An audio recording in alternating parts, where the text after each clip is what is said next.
We know that the Neapolitan night is very awful, and so I imagine that some people can come not immediately, but I have the duty to thank so much the Minister Luigi Di Maio that is in connection with us, and we appreciate a lot his engagement in this moment for the Italian politics and for the role of Italy in the world, especially for the attention that from the beginning he gave to our Assembly, and after we can also explain some other things, if it is possible to have a seat, please.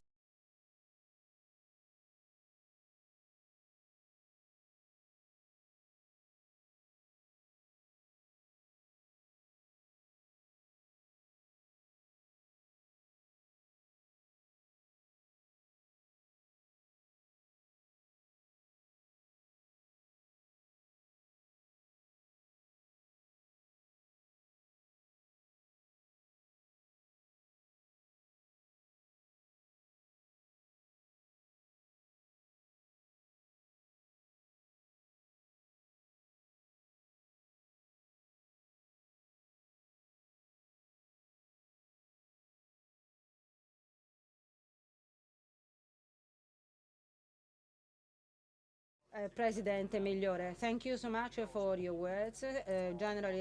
Secretary General Mr. Piazzi and distinguished guests, I'm very happy to take part in this conference in the background of an international scenario that has been disrupted by the warfare and the Russian invasion in Ukraine. And here, this is a time when we appreciate particularly the role of international politics as an instrument of peace. For instance, I'm thinking of the risks of food, for food security and vis-à-vis the African situation in particular. And here, I know that you're going to talk about it. Also, risks related with the organized transnational, international crime, organized crime, and we know that in this respect, coordinated action is absolutely key. So your cooperation is an evidence of the will of all citizens to cooperate.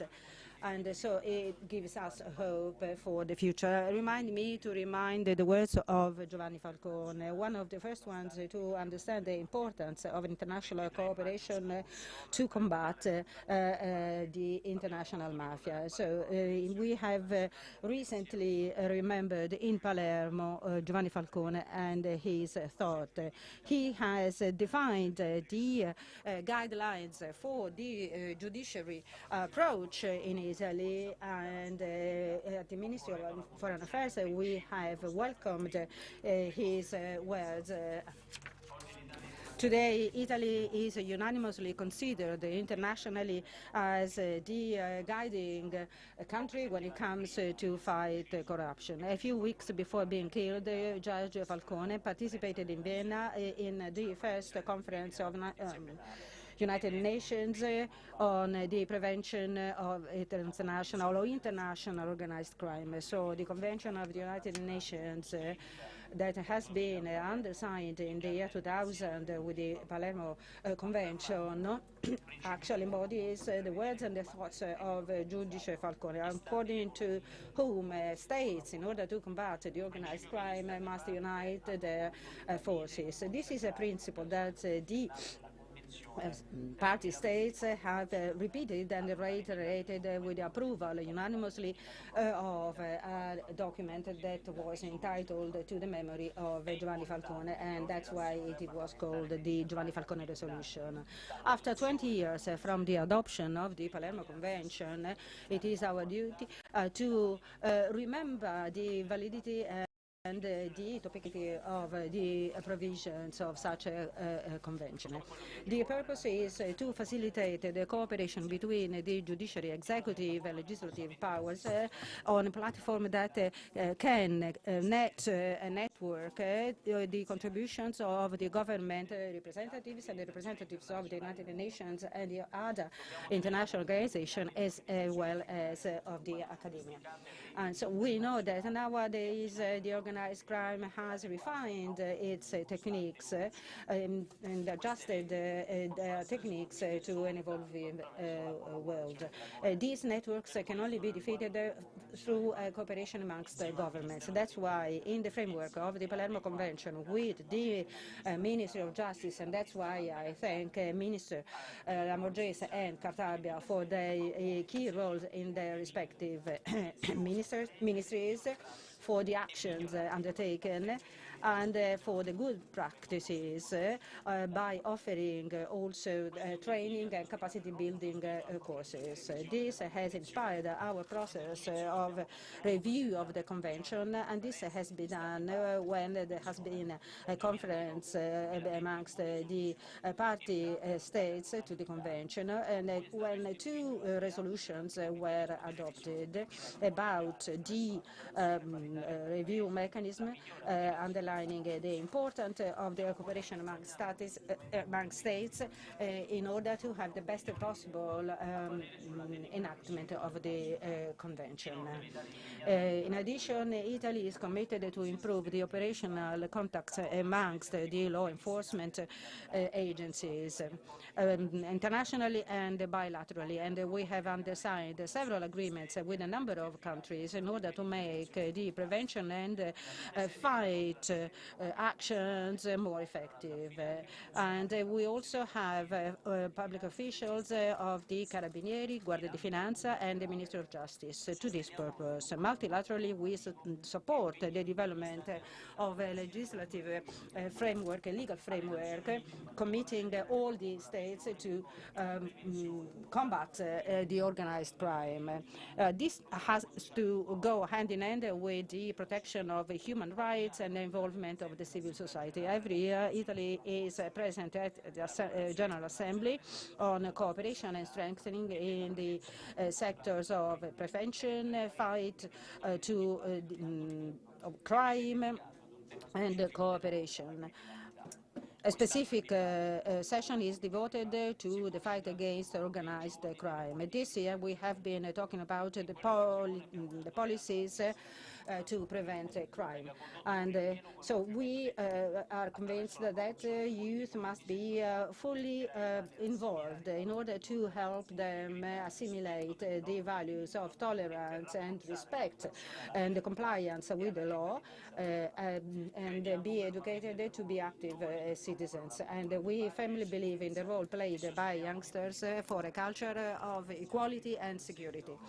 And we commit to create the legal framework to allow them to be actively participating in a better world. This is the commitment that we have undersigned, being perfectly fully aware of the importance of such an involvement. During the Italian presidencies of the G20, two documents on the corruption and organized crime and the prevention of crime have been undersigned. And the transnational organized crime has been one of the top priorities in the conference which took place in Sharm el-Sheikh in December 2021.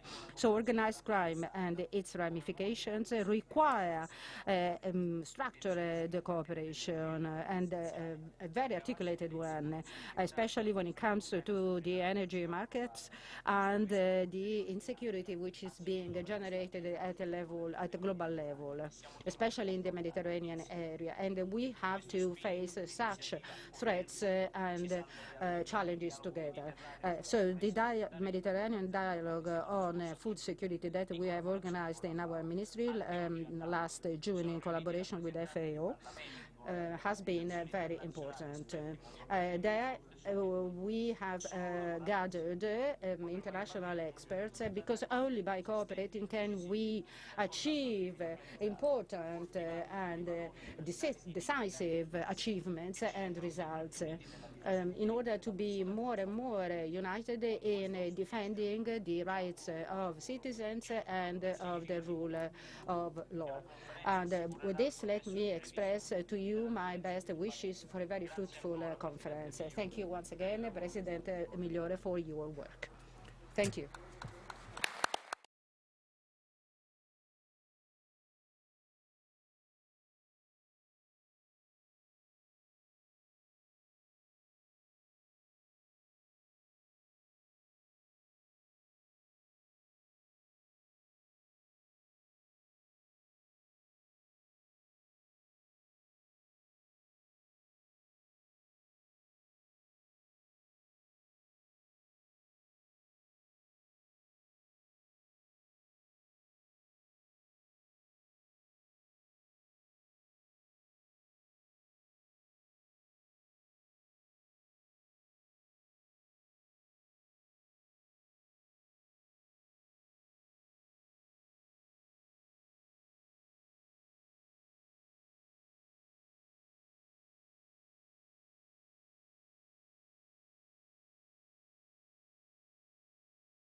Of the Istituto Poligrafico in Zecca dello Stato, the State Printing Institute and Mint.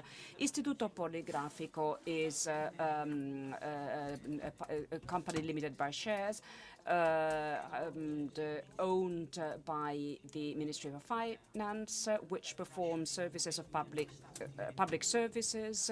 So it issues identity cards, passports. It is also a mint, and so we issue banknotes and money, and it is a reference point of traditions and innovation, and in the past few years it has specialized on digitalization on one hand and rigorous fight against forged documents and forgery in all its manifestations. Thanks to the promotion and under the auspices of the Ministry of Foreign Affairs and the Minister Luigi Di Maio, we have developed a highly technological laissez-passer that is destined to the members of the Parliamentary Assembly. As you know, we had to overcome a set of procedural difficulties, but now we are almost there, and in autumn the document will be issued to those to holders, those who have the right to hold this passport. This is an extremely important event, as you have said, under many points of view. Firstly, it contributes to legal stability and international stability of Parliamentary Assembly, as is the case where identity documents are issued, personal identity documents, and even from non-state, by non-state institutions. And on the other hand, there is an even more important aspect.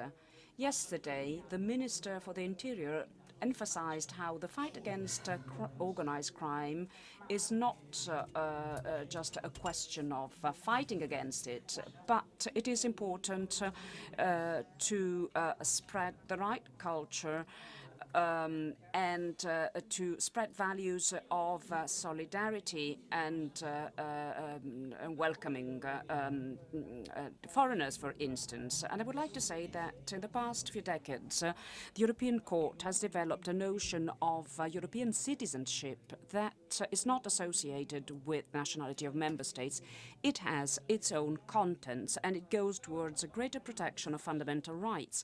Yes, yet another step forward has been made by using the parameter of civic nationality. So it is a status that entails fundamental rights that is extended to all those who are resident in the territory of the European Union, regardless of their nationality, formal nationality relationship.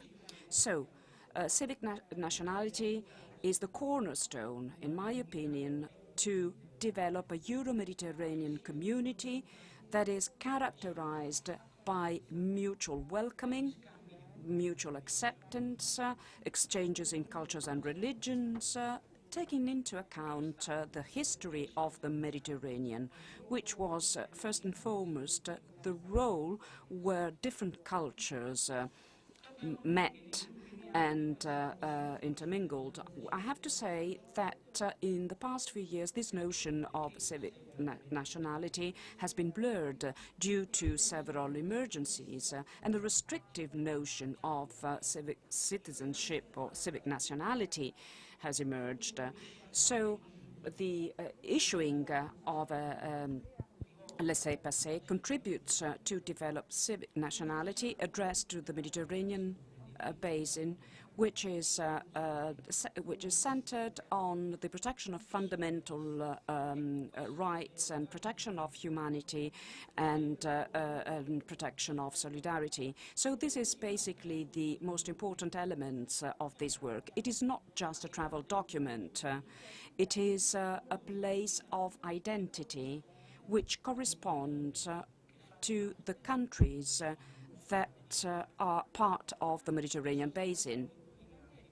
So my institute was honored and pleased to contribute to a procedure that has many important implications, not only on a political and international level, but it also contributes to develop more humane forms of international relationships, not only at intergovernmental level between states, but in terms of personal, face-to-face exchanges, because this contributes to peace. Thank you, Mr. President.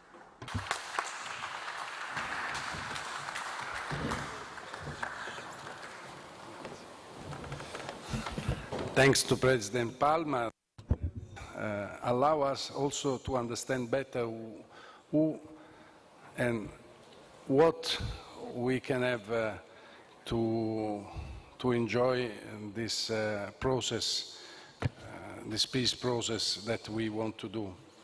Now,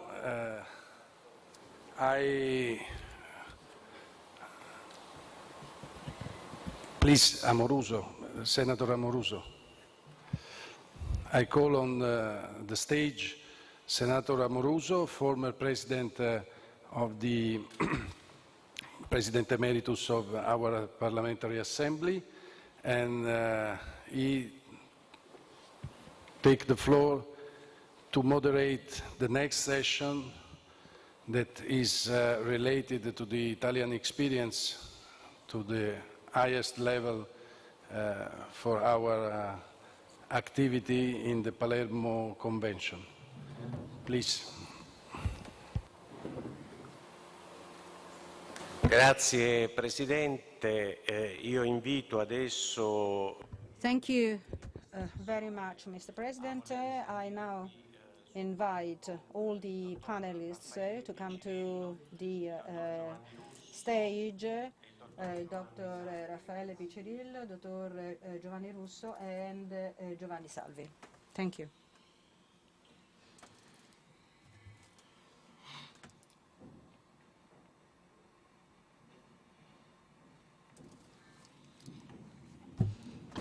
Qui dobbiamo stare sul fondo della sala, però. Sì, sì, sì. Senti, vuoi che li faccio io questi? Oddio, tutti se ne posso anche No, ne tutti. facciamo anche uno per uno, così non ci stanchiamo, dai. Sì.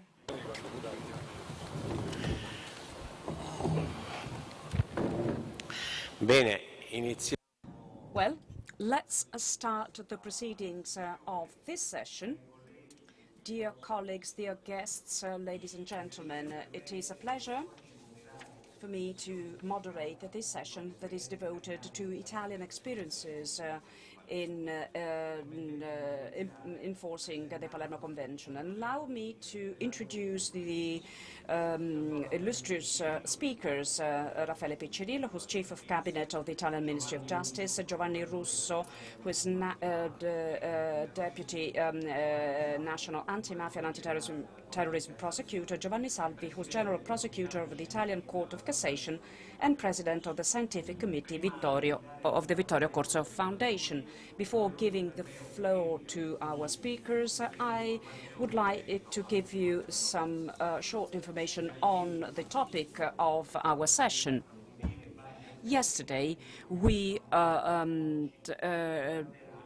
probed in depth certain aspects of the convention, and today we will focus on the Italian experiences. As already mentioned in the previous sessions, this year we celebrate the 22nd anniversary of the UN Convention on the fight against transnational organized crime. It is a cornerstone in this field, and the document was open to signature in Palermo 2000. The basic insight was the need to have more effective instruments for judicial and police international cooperation in the fight against transnational organized crime. And thanks to that understanding, now every state does not wage a solitary war against these heinous crimes, but can cooperate with other countries and share expertise and competence and skills at international level. This extraordinary result, we owe it to the vision of Giovanni Falcone, who interpreted the everyday efforts of the national system, and he understood how only through wider international cooperation it would be possible to defeat mafia organizations that notoriously take advantage of different regulations and different operational standards among countries to pursue their own interests. Mafia, therefore,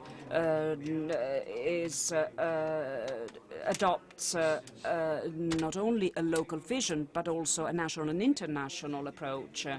A few weeks before being killed, being murdered, Judge Falcone took part in the first session of the UN Conference of Prevention of Crime and Criminal Justice in Vienna, and in that forum he called for a global commitment in the fight against mafia. We had to wait until October 2019, the conference of the state parties of the Palermo Convention, to see the approval of Falcone's resolution. It was tabled by Italy. And this acknowledges his role as a forerunner, and this paved the way to the adoption of the convention itself. Given the economic dimension of organized crime, state parties have been invited to strengthen cooperation for the feature of assets coming from crime, including corruption and money laundering, and so confiscated assets are given a social use. Throughout the years, Italy has implemented innovative projects which expand the interpretation of the Convention. For instance, the exchange of liaison magistrates between Italy and Nigeria, where the crime of trafficking human beings is it's highly present. The best way to fight against organized crime is to follow the money, as Rocco Chinnici and Giovanni Falcone taught us. That model was replicated in Italy by the anti-mafia district and central agencies, and the main task is to attack mafia-related assets. So the Italian experience emphasizes that mafia organizations operate not only in Europe, but also in Canada, in the US, in African countries, and in other countries of the world. So they are expanding their scope of action.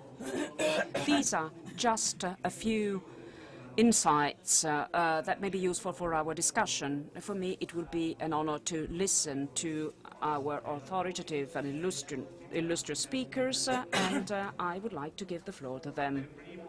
So we will listen to Raffaele Piccirillo from the Ministry of Justice. Thank you. I wish to begin with a few figures, if possible. 246 cooperation procedures actually in force, and 120 active cooperation procedures, 126 the passive ones issued by our ministry or other authorities for facts which may be defined as linked to the activity of the organized crime as defined by the Palermo Convention and based on the Convention Palermo itself.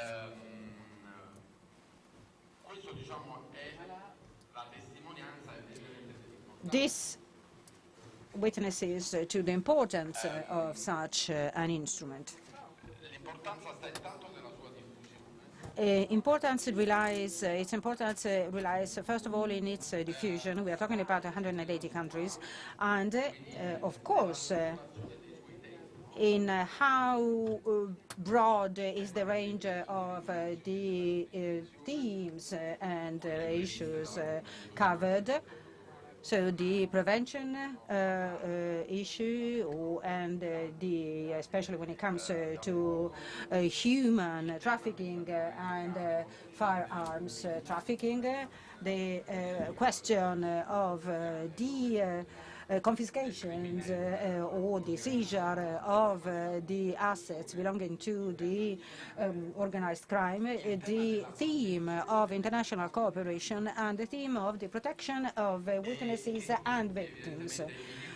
All these themes being reflecting this insight and intuitive idea by Giovanni Falcone, a pioneering one, really, in a context where even the definition of mafia-like organization was missing, hadn't been developed yet. and the bilateral conventions that at the time were the basis for our work. And then from 57 to 59, there was the Convention of on the mutual legal assistance and extradition. And there was no system in force for the protection of cooperating witnesses, and even the possible confiscation or attack, if you like, of the organized crime assets wasn't actually organized yet, so the context was entirely different at the time compared to the one we live in today.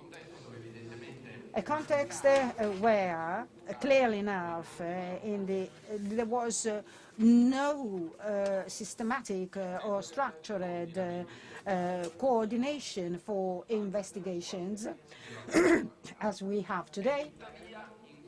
And nevertheless, in such a situation, he succeeded in achieving great results that were the result of a particular need, a peculiar need, that also led and his intelligence, actually, because that was inspired to a sort of cultural enlightenment-like attitude he had in his investigations. So the rigorous search for checks and additional evidence in the face of the collaboration or the statements by cooperating witnesses. And so there was a writing about these special investigative procedures where Judge Borsellino actually defined the trial in case of organized crime as something of a creative process, being fully aware that of the difference existing between the association crime and di Palermo in qualche modo vuole internazionalizzare. And so here there was kinds of crimes that imply the association prior to the crime itself being committed.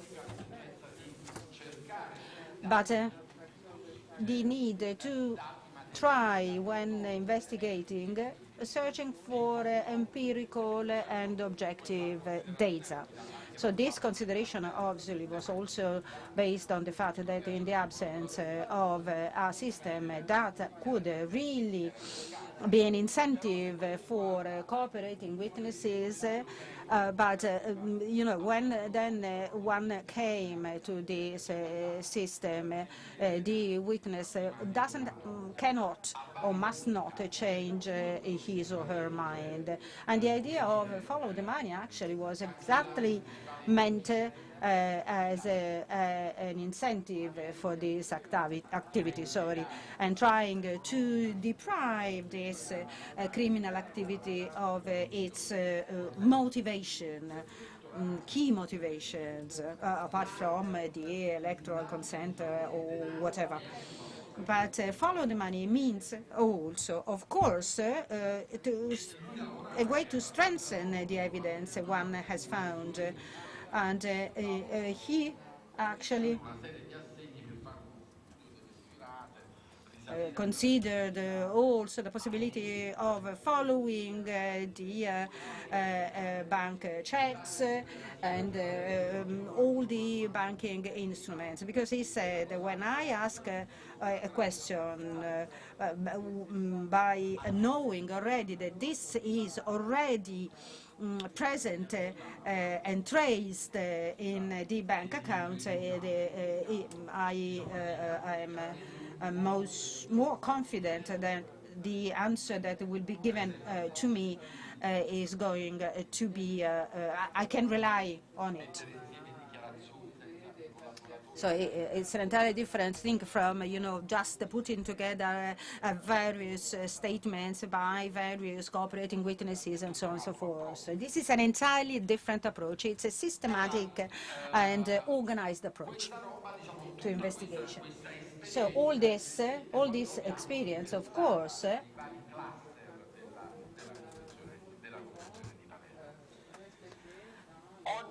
is also reflected in the Palermo Convention. Nowadays, for this convention to become effective and really effective, because all these requests coming from Italy to other countries for facts and events which are related to the organized crime are based on the convention of the Palermo Convention. But I have to add that the result of this activity of international cooperation is in principle very good, because it requires cooperation on our part.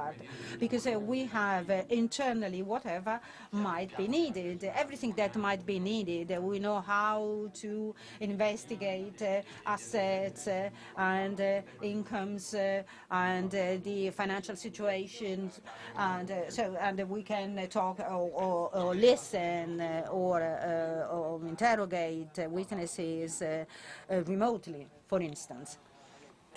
But also, because clearly enough, the question about the harmonizations of the indictments hasn't been entirely introduced into national legal systems. For some countries, this is merely a framework, because in the absence of bilateral instruments or multilateral instruments or regional instruments, why not, some states do not feel committed or bound to comply with the convention.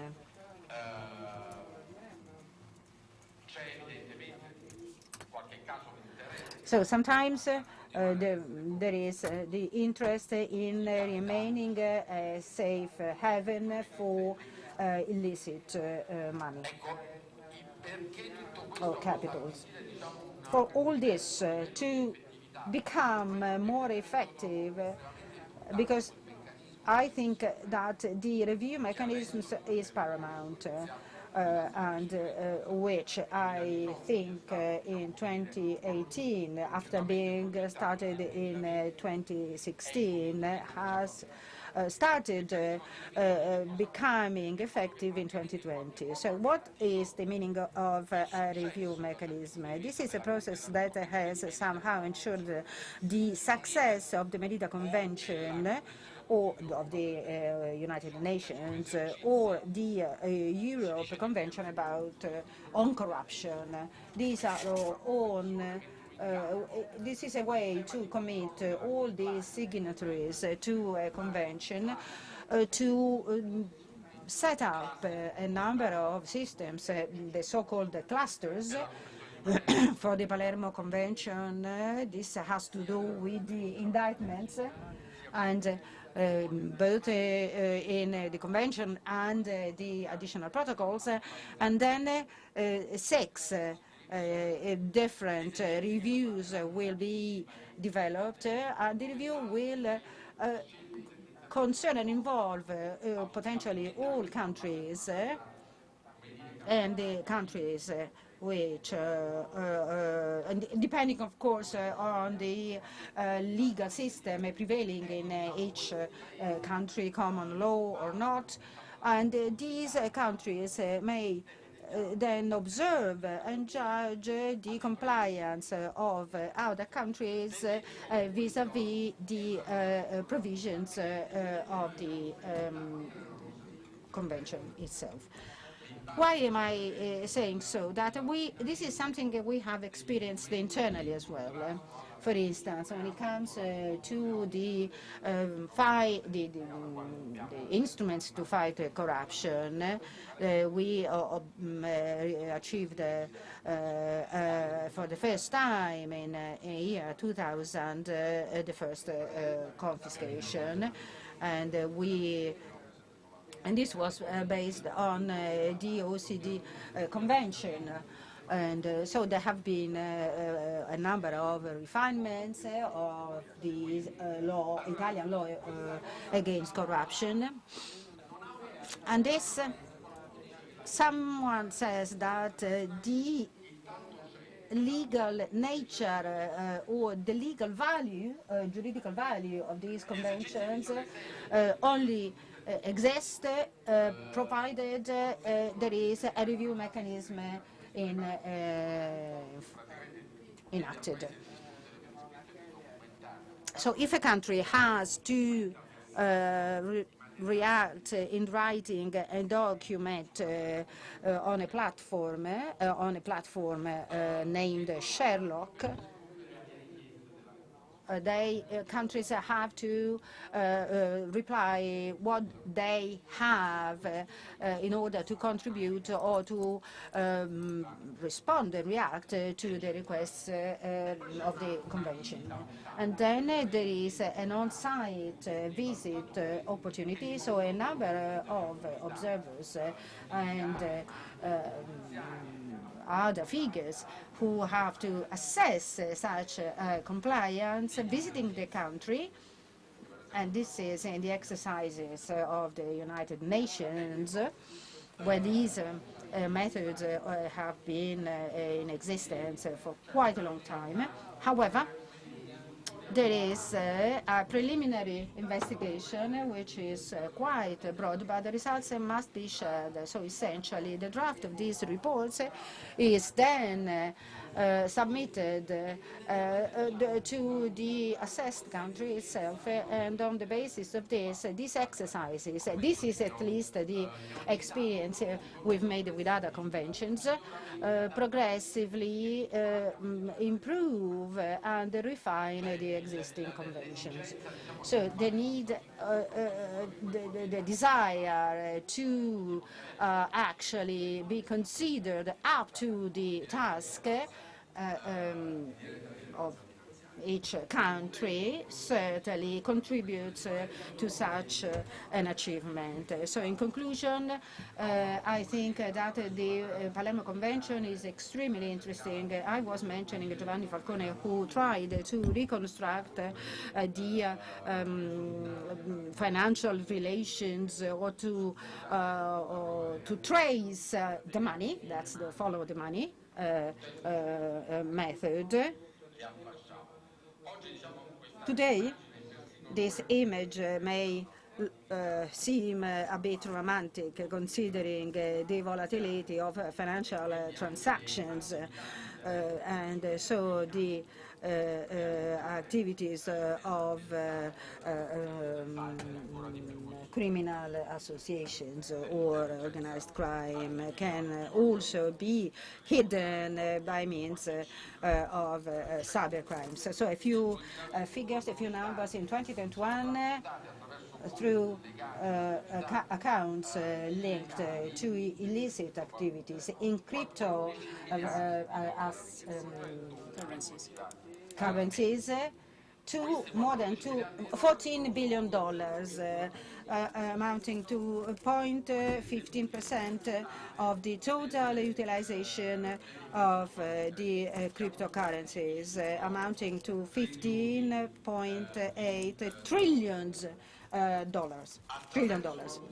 So through virtual currencies in 2021, $8.6 billion were laundered.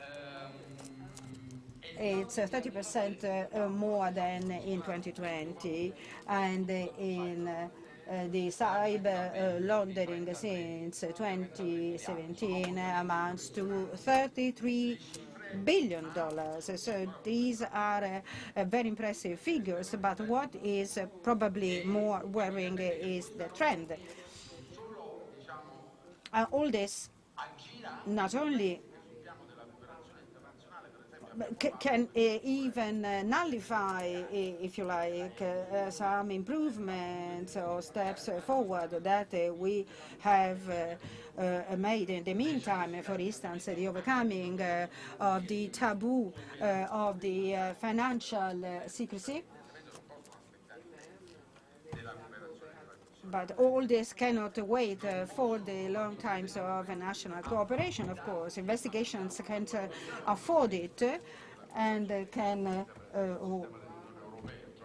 be accompanied by the national cooperation and the cooperation without the ministry and or other intermediaries, so a direct cooperation and the so-called lost location. So the difficulty in understanding where is the starting point of the processes allowing the circulation of this money or assets, and so the further step that has been made with the Convention and the Budapest Protocol, so the so-called multilateral cooperation, so a direct cooperation between the judiciary activity of a country and the private service providers in other countries.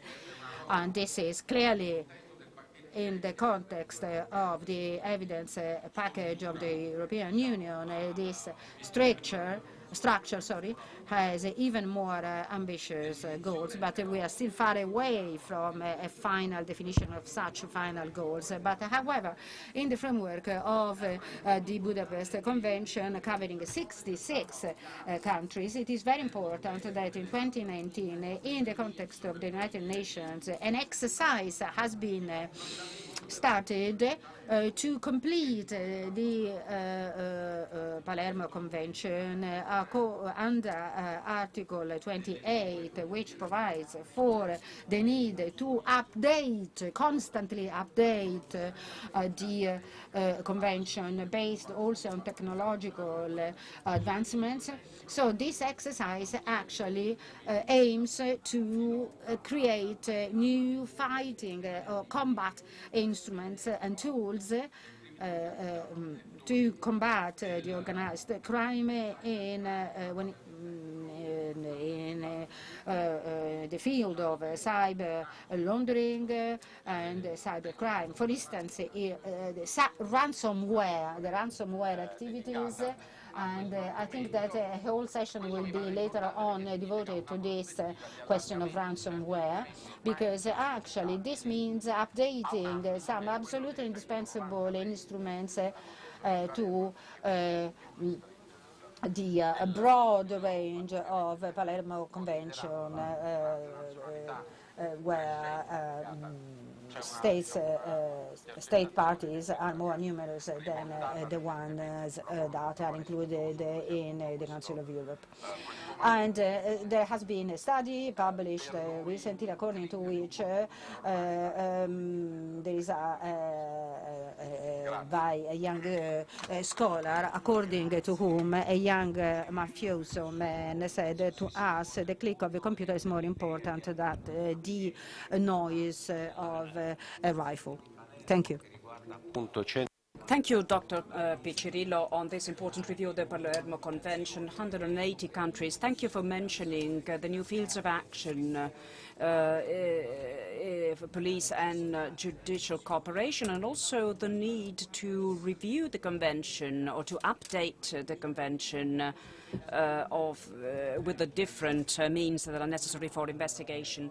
I now give the floor to the Adjunct Prosecutor Giovanni Russo. Good morning. Good morning, and thank you for inviting me, and thank you for inviting the Anti-Mafia and Anti-Terrorism Directorate. As it is known, we coordinate investigations into organized crime and terrorist crime. Unfortunately, we have to report, as Mr. Piccirillo said, we have to report that besides these efforts that we carry out consistently in Italy, but also with the network of countries within the UN, we have to report how in parallel with the strengthening of cooperation, traditional police cooperation instruments, besides that, however, there is also an increase in transnational criminal activities. It may seem a paradox. We cannot face the growing phenomenon, growing crime, which goes beyond national barriers and which takes on a particular specific dimension. And so the result that we seem to have achieved through the convention ends up being just the starting point for the need to achieve better success, greater success. I would like to give you figures. We usually compare the reality of law in books, so the theoretical situation, with the law in action. So what happens on the ground? And so we need to compare these two dimensions. Criminal groups have increased in number. In the latest SOCTA report, it's a report by Europol, which is issued every 4 years, but it is updated every year. Criminal groups that are registered within the European Union are more than 5,000. 3 years ago, there were only 3,000 groups. And this is a very interesting indicator.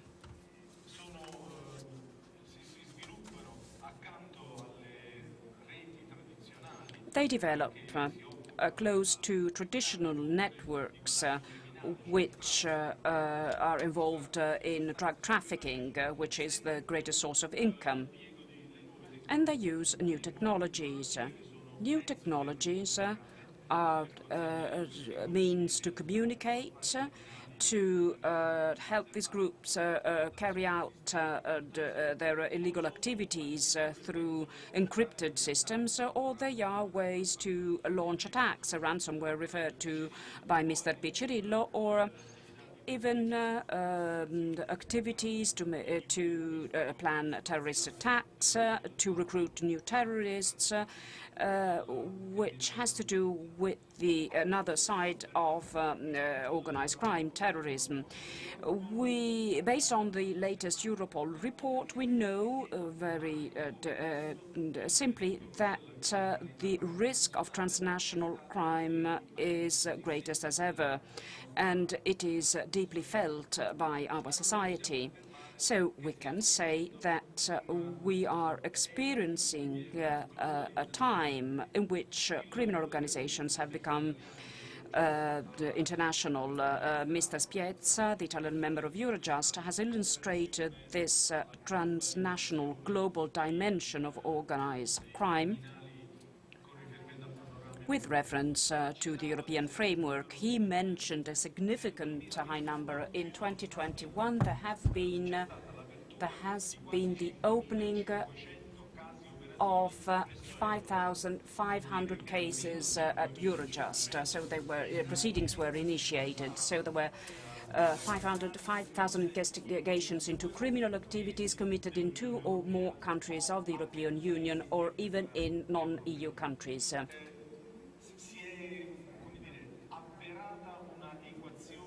So a prophecy has been fulfilled, and it goes back to the theorem of Giovanni Falcone, to his assumption that he illustrated when he called for necessary global judicial cooperation. So the equivalence between organized crime and transnational crime, this has become a reality. But we also need to add a third element that contributes to worsen the picture for the activities of law enforcement agencies and judiciary of the entire world. A third element that is associated with transnational crime and the organized nature of these offenses is the use of digital and information system, ICT. This is not just another frontier. It is a dimension in which a significant part of the offences are committed. It suffices to think that 7 criminal organizations in 10 are active in more than 3 countries. So how will they exchange their information? How will they move their financial flows? Of course, they will need digitalized, encrypted systems. They will have to resort to cryptocurrencies or virtual assets. Another large phenomenon that is often emphasized and which derives from a specialization of those criminal activities is multi-criminality, multi-crime. So it means that we often deal with organizations that do not commit a single crime. 40% of criminal organizations commit several crimes, and this is a transformation. So the metaphor is that the small shop which becomes a supermarket, not to lose market shares, because criminal organizations want to be able to, based on important networks and the ability to penetrate the economic system, and criminal organizations can influence political, economic, administrative structures of the countries. So criminal groups offer this social relational capital and the assets that they have to commit several criminal offences. 65% of criminal groups consist of members with different nationalities. And this is a very significant aspect which testifies to the need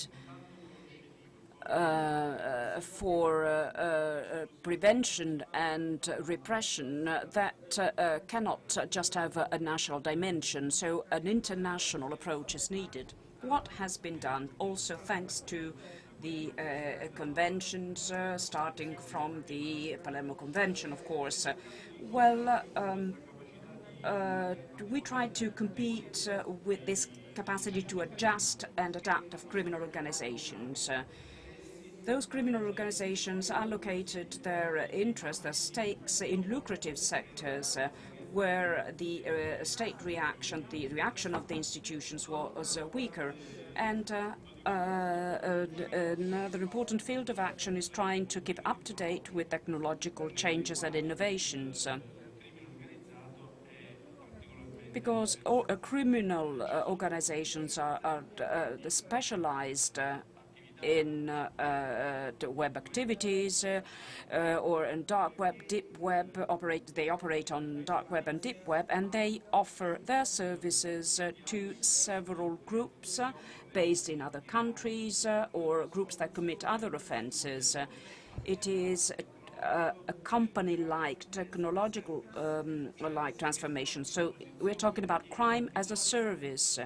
Services, for instance, to cut telephone lines, to jam IT systems, to provide encrypted networks not to be wiretapped are offered, or malware, ransomware are distributed by those criminal organizations. And I now come to the conclusion, because I do not have much time. What I would like to say is that we, as anti-mafia, National Anti-Mafia Agency, we attended the Kyoto Conference, and we contributed with certain side events to sponsor the adaptation and to call for the implementation through the review. We called for an adaptation of cooperation systems because we think this is essential. So this is our assumption. A system based on derogatory letters that has been replaced in Europe by the joint investigation teams, the European investigation order through horizontal cooperation. So this represents a step forward. However, all this represents what we have defined the information exchange stage. So we are talking about two entities, one who needs information and another entity that has information, so this information is exchanged. We have removed all the red tape from this mechanism. We have set up a system to have direct contacts between judicial authorities, but this is not enough if we consider the globalized dimension of crime, which I have just described. I think the next step forward we must introduce is to move from information exchange to information sharing. So we must share information. And for this reason, the European Union has a lot of platforms and projects like ICANN that are focused against Drangheta and its branches in 39 countries all over the world. So the ideal situation would be, and this is the proposal that we have made in Kyoto, and that was sponsored and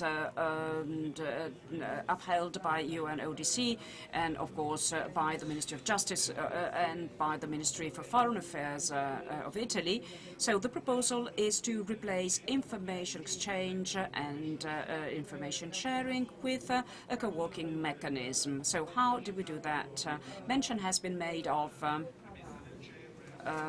by the chairman, mention has been made of an important activity in fighting against trafficking in human beings in Nigeria. Starting from this offense, through the Promise project, we have developed, we have changed the liaison magistrate, the figure of liaison magistrates, so countries who want to cooperate exchange those liaison magistrates, and so an Italian magistrate is seconded to the UK, or a Nigerian magistrate can come to Italy. So this figure was just has been for a long time a facilitator of exchanges, a person who was seconded to another country, and so he could give the colleagues at home the right connections to get the information they needed. So the step forward that he would like to make through the review mechanism of the Palermo Convention is to transform this figure into an investigative liaison magistrate. So a magistrate who is not only entrusted with the role of facilitator, but who can sit together with the prosecutors and judges of the hosting country. And that's what we try to do with the financial and logistic support of UNODC. We did that with Eritrea, with Ethiopia, with Nigeria. So we hosted at the Anti-Mafia and Anti-Terrorism Directorate for several months magistrates from those countries, and they joined us in our operational meeting. They read the documents of our criminal proceedings, they participated in investigations, and they gave important contribution to our colleagues and investigators. If this could become a worldwide, globalized mechanism as organized crime is, we are convinced that this would be an important step forward in combating organized crime as sanctioned in our constitution and as envisaged by our international instruments in order to create a more just and freer world for everybody. Thank you so much for this very interesting contribution and all the data you have offered us. Now I turn the floor to the General Prosecutor Giovanni Salvi, who is also the President of the Scientific Committee of the Vittorio Corso Foundation, with which this Assembly cooperates. Thank you so much, Senator Amoruso, and thank you for inviting me to share with this Parliamentary Assembly the experience of my country. So previous speakers have been so exhaustive and clear that I can, or I must not describe in general our commitment. So in terms of financing and in terms of the contribution that we offer to the improvement and the enactment of the Palermo Convention. In the meeting of General Prosecutors and Attorney General of the Council of Europe, which was held in Palermo March this year, in which 46 countries have taken part, and observer countries as well. The Palermo Convention was once again at the heart of the discussion on two aspects, which are the ones that we are discussing here, and this shows that these two themes are now key themes. So one is the protection of the environment against environmental transnational crime, and the other one is the protection from cyber attacks.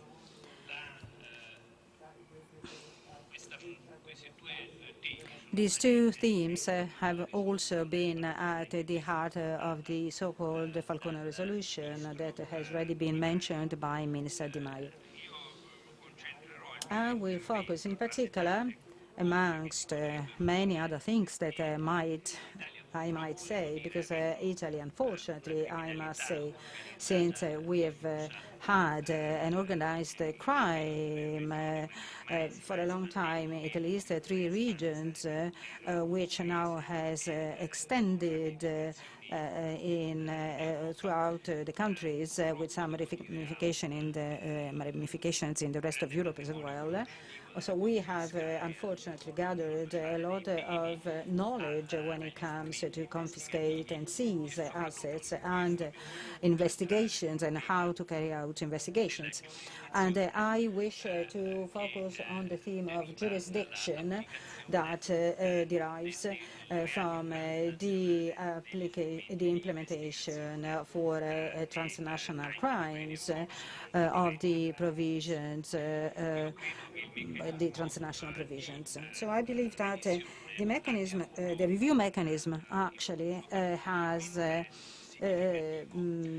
accelerated and strengthened and was strengthened by something that occurred in 2016 in the Vienna conference, and what was said about the migrant trafficking in the Channel of Sicily. From 2013 to 2015, the main migration routes, I'm talking about illegal migrations, migration flows, were focused on the marine routes, and tragedies happened. And in particular, 18th of April 2015, in the Sicilian Channel, there was a wreckage and the sinking of a fishing boat when, according to our estimates, about 800 casualties happened. 800 people, migrants that had been actually all of them crammed in the ship. Only 4 of them survived. So all this certainly was reflected in the Palermo Convention and its implementation. Also in relation to the uses and customs in terms of rescue at sea, and the criteria under which the responsibility or the liability for these rescue operations had to be identified and assigned. So the international community, had it not been for this convention and the context, probably wouldn't have accepted this question of the national jurisdiction in international waters. And this actually may bring us up to 200 marine miles from the coastline and allow the confiscation and seizure of ships and the arrest of the crew. And also custody measures that might be taken against the organizers of this trafficking in Egypt. But in Egypt, although the Palermo Convention had already been ratified, hadn't yet enacted and implemented it. So the double indictment couldn't be principle couldn't be applied. And so we couldn't pursue the heads of such a criminal association that carried out such an horrible trafficking activity.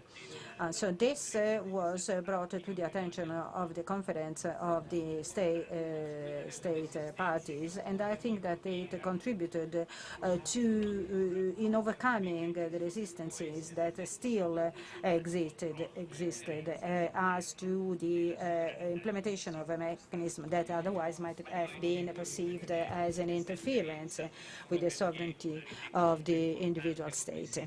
But I think that this isn't only an important example of the flexibility of the Palermo Convention and its additional protocols, as other speakers have already said, but I believe that a similar problem we have to face today in terms of the virtual space or the cyberspace, as we say. But we cannot, unfortunately, use the same criterion making reference to the national jurisdiction as we made for the rescue at sea, because the cyberspace, unlike the high sea, is a continuum of territoriality and open space, from the cables to the electromagnetic waves. And this it prohibits or prevents a similar implementation or reference to the convention. And this requires a very decisive approach of to the theme of jurisdiction, and not merely the jurisdiction for each individual state, because this can be done quite easily by the international community. But the real problem of the is the enforcement in the national of the national jurisdiction, in order to have a direct exercise of it, so the seizure, freezing, or the gathering of evidence.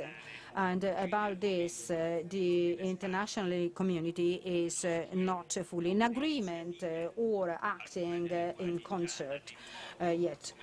For instance, the additional protocol to the Budapest Convention, which is certainly a very important step forward, facing the key theme being the rapidity, the speed of the transactions that have no predefined territorial basis or origin, which requires necessarily a mutual trust amongst the involved states, because this is the only way in which the jurisdiction can be actually enforced by means of a preventative consent of each state to the exercise of jurisdiction in its legal system, without having to wait for the involved state to reply to the request for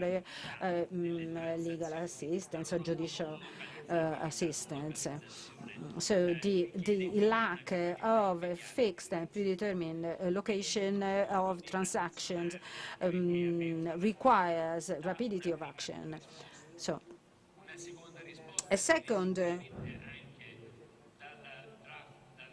solution comes from the draft of the directive on the evidence, and other solutions come from other nations where the problem there is an attempt to solve the problem of the de facto sovereignty exerted by or exercised by the various companies, which I define the new companies of the Indies, which actually exercise a true sovereignty on the space, on the cyberspace, which is in competition with other states. So there is a number of different levels in how to approach these issues, but actually we have to find a common ground here, because this, the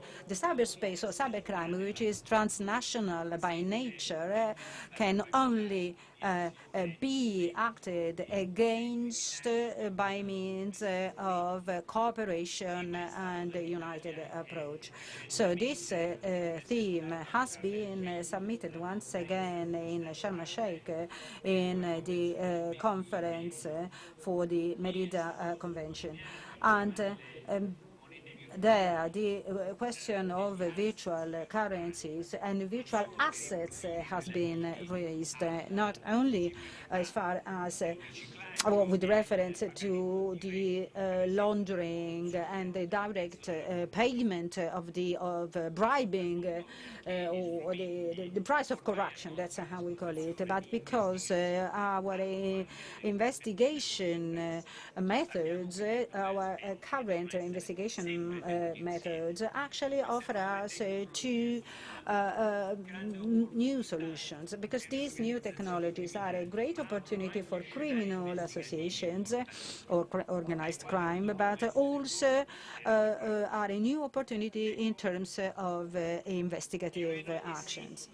So the agency of the United Nations, which is responsible for the enactment and enforcement of the Palermo Convention, so you know the C, has to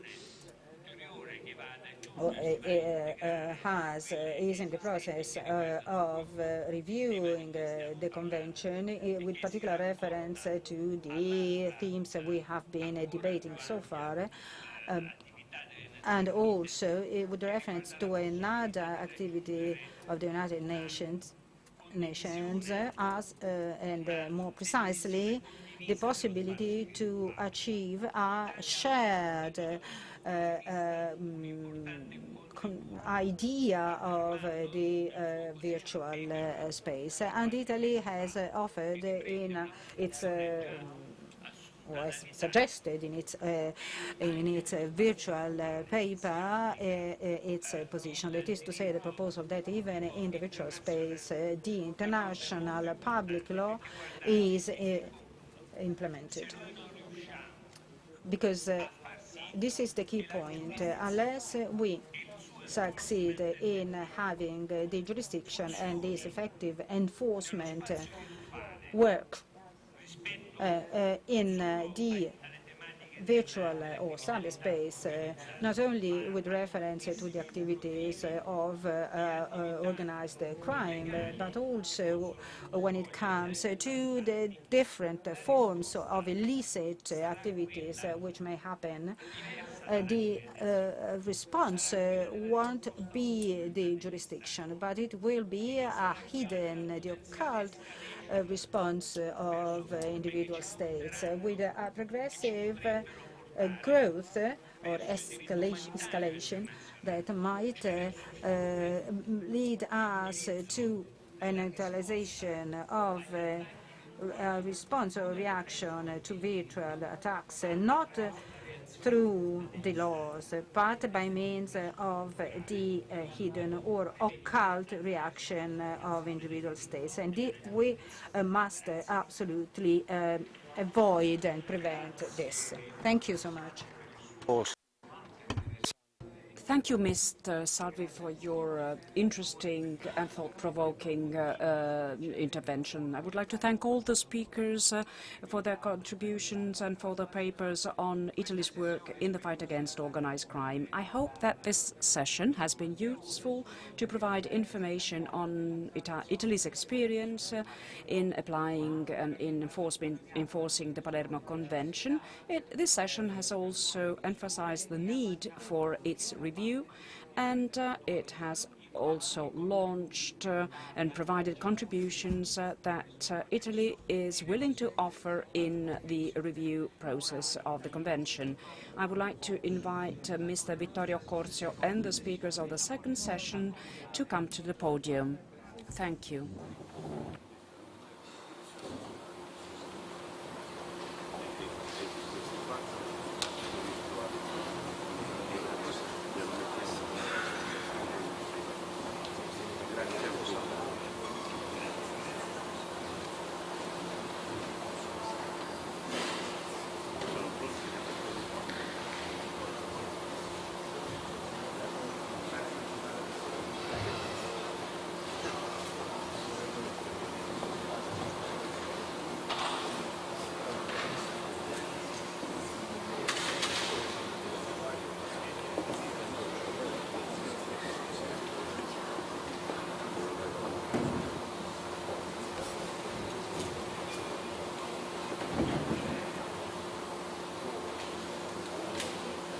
Thank you. Is on this? No. I have to turn it on like this. Good morning, everybody, and thank you for this important occasion. Today is a very special day, and it's a very special day not only because we are here and this is the very important result of PAM activity, but it's a special day, let me say it, because I am close to President Migliore, also thanks to a friendship relation, lasting friendship relation. Today is a special day also because it's Gennaro Migliore's birthday. So let me ask you to make an applause to Mr. President Migliore. This was... He is hating me for this, I know, because I know him, he's hating me for this, but I couldn't do without saying this. So, going back to the topic of our discussion, it has emerged from the report and from intervention previously exposed, especially from Mr. Giovanni Salvi, General Prosecutor of Italy, that the main problem that arises with respect to cybercrime, which is the topic of this session, is that of jurisdiction. Actually, this is a problem that arises in all cases where there is no place, no physical place for relations.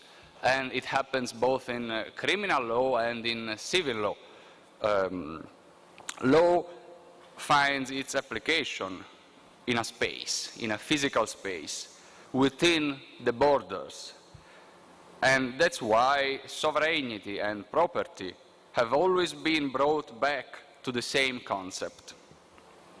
Both have been always identified with borders. But what happens when space is reduced by time? And the time, as has been said before, itself is reduced by ever more rapid communications. Humans experience a split of the original unit of law. So the question is nomos, is law capable to conquer cybernetic space? That's what we're going to discuss in this panel. Actually, it is a problem that has arisen also before. I remember in law books the case in 1979 when Cosmos 954, which was a satellite, actually a Russian satellite, but that fall in the territory of Canada, making serious damages. There has been an international issue on that, and that ended with a compensation of $6 million from the Soviet Republic to Canada and to person damaged. Actually, in that case, the criteria was that of ownership.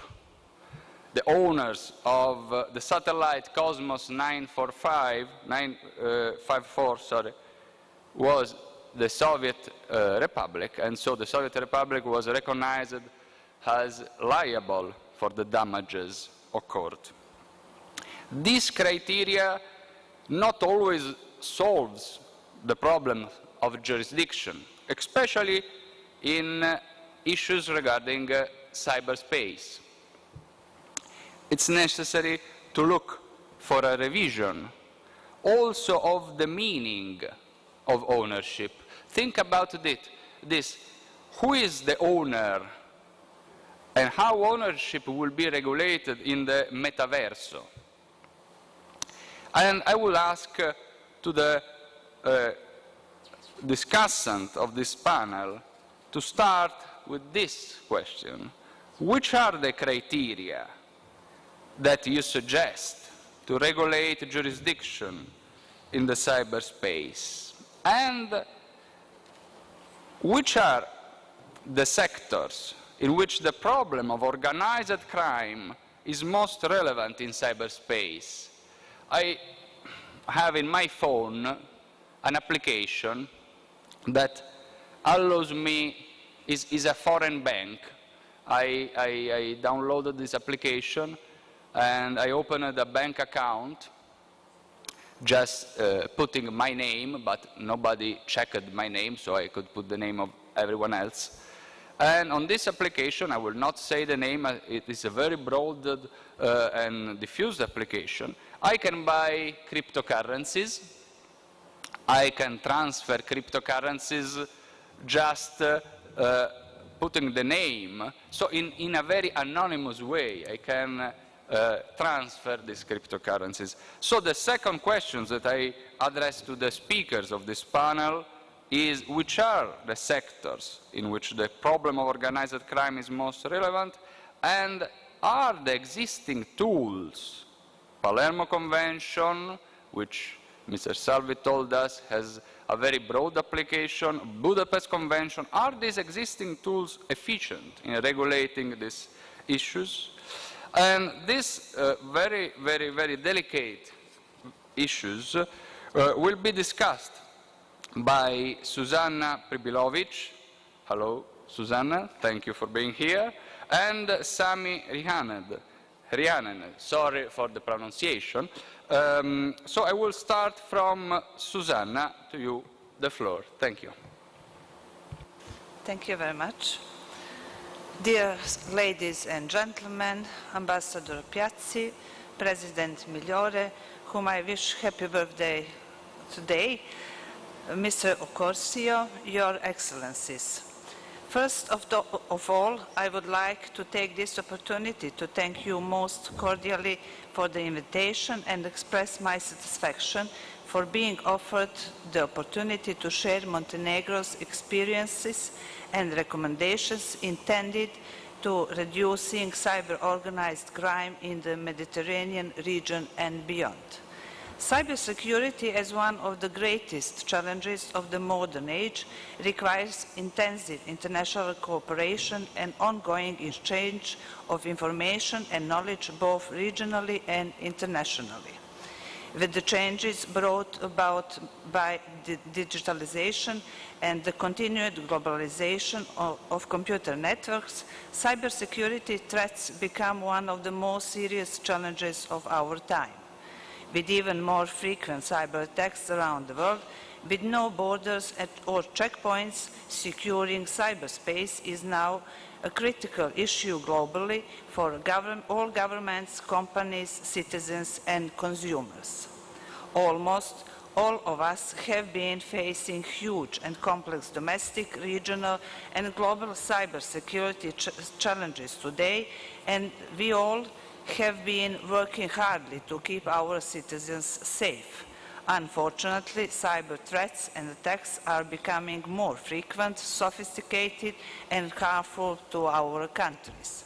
Attacks on government infrastructure and websites in Montenegro in recent history are still very fresh in our minds. Montenegro needs even better cooperation at all levels of society and at the regional and international level in order to develop the ability to recognize various forms of political manipulations in society. Building critical thinking about media literacy is a necessary precondition for further developing of a democratic political culture, which will lead to a reduction in social and political intolerance that can cause incidents. Special attentions need to be paid to journalists at the state and local levels in order to strengthen their professional capacities for recognizing and combating negative digital phenomena. The complex social and political situation and the consequent increased website traffic in Montenegro have contributed to the increase in hate speech on various platforms, which is addressed to all categories of society. And there has been an increasing number of those who become victims of such activities. For months, many citizens, activists, representatives of political parties, but also the most sensitive groups, women and children, have been exposed to the most brutal insults, threats, and hate speech based on the national, religious, and political grounds. Such attitudes encourage and justify intolerance in society and ultimately violence. In broader context, it supports the claim that the world is merely a geopolitical arena with international actors fighting for supremacy, thus equating the values of liberal democracy with those fostering authoritarian and autocratic regimes. The United States, NATO, and the European Union, as well as the countries of the Western Balkans, must recognize the threat of Russian hybrid action and provide an appropriate response. Media and internet freedoms are inseparable from the overall social and political system in which they are exercised. The response to Russian propaganda must therefore be holistic and include recommendations of a geopolitical nature and recommendations of specific policies in various segments of social action. In connection to the above, the identification of highly sophisticated malware attacks on the state's critical information structure, organizations, and media dedicated to Euro-Atlantic integration, which can be categorized as cyber espionage, should be on particular concern. It is foreseeable for these types of attacks to intensify in coming period. Therefore, I believe that we must focus on promoting dialogue, education, and early detection of radicalizations and violent extremism leading to terrorism, the impact of the Internet on police investigations and intelligence gathering, digital forensics, and the use of the Internet for terrorist purposes, and how to respond to threats related to cybersecurity. As a result, I believe that this event and similar initiatives encourage joint cooperation that leads to the continuing uncompromising fight against all forms of organized crime with the focus of cybercrime, the elimination of which and zero tolerance is crucial. Montenegro together with the international partners, is active in establishing a regional center for cybersecurity and fight against the cybercrime, whose central office could be in our country. As this procedure is ongoing, Montenegro will regularly inform the Parliamentary Assembly of the Mediterranean about the further progress of this initiative, which could undoubtedly contribute to joint fight against this global phenomenon. Thank you for your kind attention.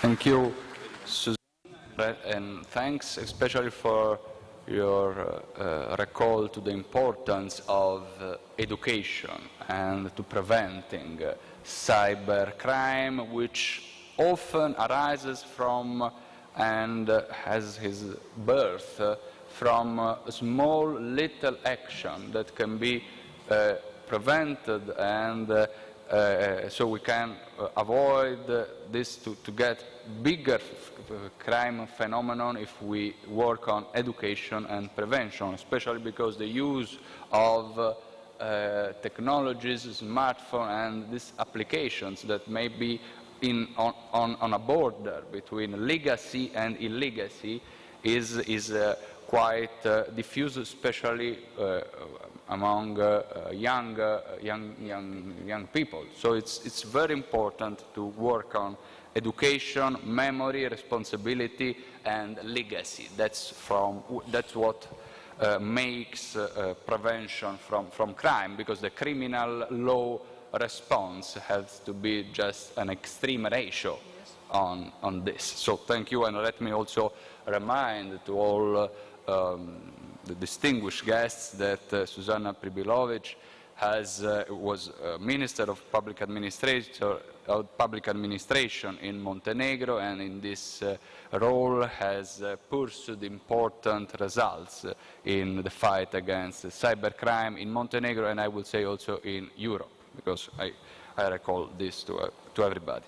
Now let's go to the second speaker of this panel, Mr. Sami Rjanen, who is the head of the OSCE Strategic Policy Matters Unit in Vienna. And Mr. Rjanen, just in addition to what we said before, let me recall a passage of Mr.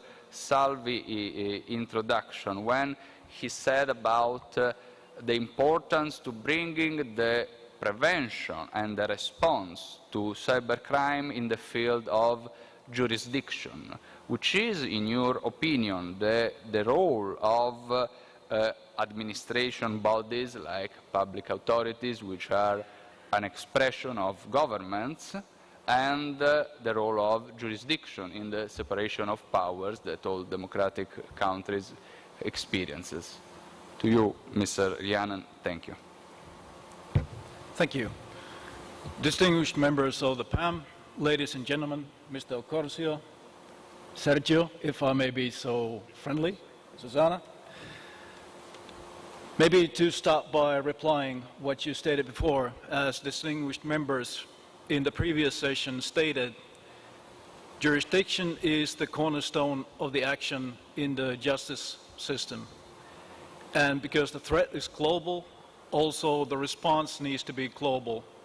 And there, once again, lies the problem. And it's also very clear, at least for me, to understand that prevention is always cheaper than fixing the damages caused by, for example, cybercrime. And therefore, I would say, and I would argue strongly, that the government and the authorities cannot act alone. They need to have the support of the society, and in order to gain the support of the society, they must have a trust for each other. They need to have an understanding of what each other is doing, and that understanding is, once again, based on my understanding and experience, gained only by mutual, respectful dialogue and making things together. So this leads us back to the cooperation. To maybe generalize a bit, because as stated previously, cybercrime is a real present and global threat to security.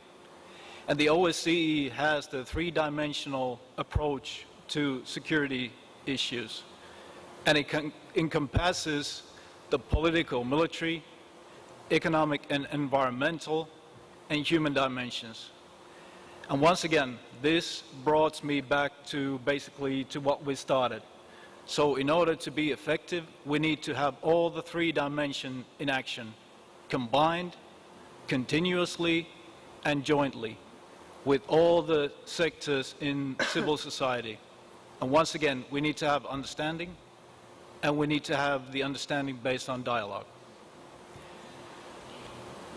From the unit that we have in Vienna, we see the region and its issues, and the challenges I would categorize as follows. We have the legal issues, we have technical issues, and we have the knowledge gap. And the legal side of the thing, once again, comes to the principle of legality, of territoriality, and the rule of law. And once again, cybercrime knows no borders, but our jurisdiction is bound by borders most of the time. So mutual legal assistance is a key, but it's a slow process if you compare it to the cybercrime where data and the actual offense can take place in seconds. And maybe in the best case scenario, when you have a mutual legal assistance, you may get it functional in a week, but usually it takes months, and that's a long time in cybercrime investigation. And the technical gap is, once again, we need to have the full capacity of the society to be utilized in the crime against or combating cybercrime. Because let's face it, the society has lots of technical capabilities in the companies, and they have the capital, they have the intellectual property, and they have the human capacity to give us the expertise as a law enforcement. So once again, we need understanding, we need cooperation, and we need to do things jointly to combat cybercrime.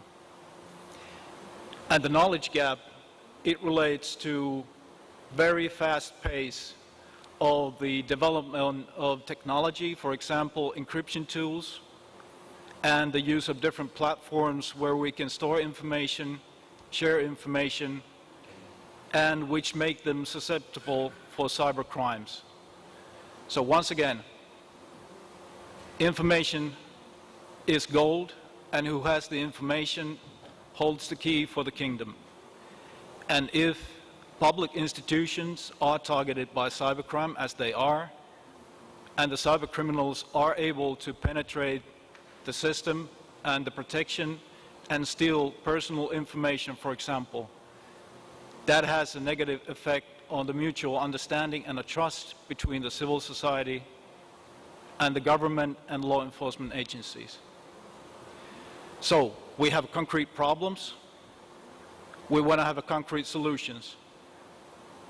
And in the OSCE area, in the region, we try to provide these solutions by having projects. And I can use a project in Central Asia as an example of the work we do. So in 5 countries, namely Kazakhstan, Kyrgyzstan, Tajikistan, Turkmenistan, and Uzbekistan, we started implementing projects on 2021.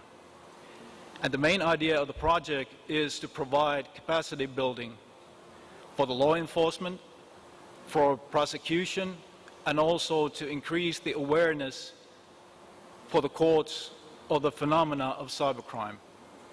And so far we have trained 100 law enforcement and prosecution officials in the region. We have set up 5 fully equipped computer labs for law enforcement agencies. And through the regional training, we provide the sustainable, long-lasting solution for the problems. So, to put it bluntly and bottom line it, we build from the ground up because we need to have the expertise, but in order to have the expertise, we need to have a basic understanding. and to reach the basic understanding, it takes time. And once again, time is against the law enforcement in cybercrime and in prevention and in combating and investigating.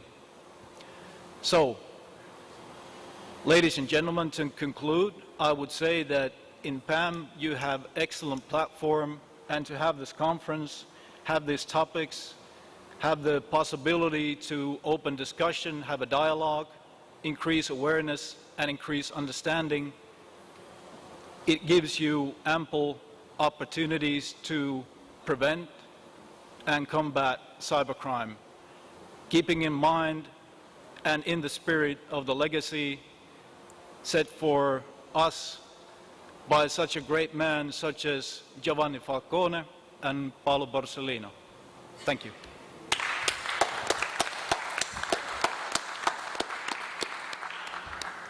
Thank you, Sami, also for this memory of our judges Falcone and Borsellino, and thank you and congratulations for the job that you are carrying out in Vienna. Now we have some intervention from the floor, so I invite from the Republic of San Marino, Honorable Adele Tonini, to please make her speech. I don't know if then we will have other two interventions from the floor before the coffee break. Mrs. Adele Tonini, to you. Thank you. Thank you. Egregio Presidente. Mr. President, Secretary General, distinguished Occorsia Foundation, dear colleagues, dear guests, I thank you for the opportunity. For me, it is important to bring the experience of my country, a microstate, as is the Republic of San Marino. The Standing Committee on the phenomenon of organized crime, set up in San Marino 2011, has just concluded and submitted to Parliament its report, and it confirmed that the phenomenon of organized crime is continuously evolving, and especially after the COVID-19 pandemic, it interacts with the economic system. In the past 10 years, although San Marino has adopted rules and law enforcement actions to protect it against organized crime, assets and money was laundered in our banks. So for microstates, it is absolutely important to have control procedures and to act with larger countries, so that small countries such as my own, which do not have an intelligence structure, may have access to joint investigative mechanisms to combat organized crime. The greatest problem that has been identified by the many professionals who operate in the field is to be able to recognize in the physical or legal person that comes to us if there are potential risks that they represent the interests of organized crime. Therefore, aspects such as training professionals on the shell companies and activity by means of rogatory letters and wiretapping are all important activities, and having a trained police force is also essential, and as well as being supported by advanced technologies. In San Marino in the past few years, a lot has been done towards greater cooperation between states, and recently the Europol Convention has been signed, and some months ago an agreement on alternative measure to detention was signed with the Republic of Italy, and at domestic level anonymous companies were combated, as well as fake names. given to companies. Small states are vulnerable, and due to the little economic resources at our disposal, we can be attacked by criminal organizations that are not always associated to the traditional organizations, but they are bearers of other economic interests. Unfortunately, San Marino was also a victim of these attacks, and in the past few months, judicial proceedings have been initiated thanks to the activity of an ad hoc committee that was set up. In the period between 2017-2019, some financiers and other external figures, together with San Marino entrepreneurs, with the support of part of politics, could infiltrate the vital structures of our country and influence its strategic decisions so as to gain control over the economic structure of San Marino. An MP has been reported and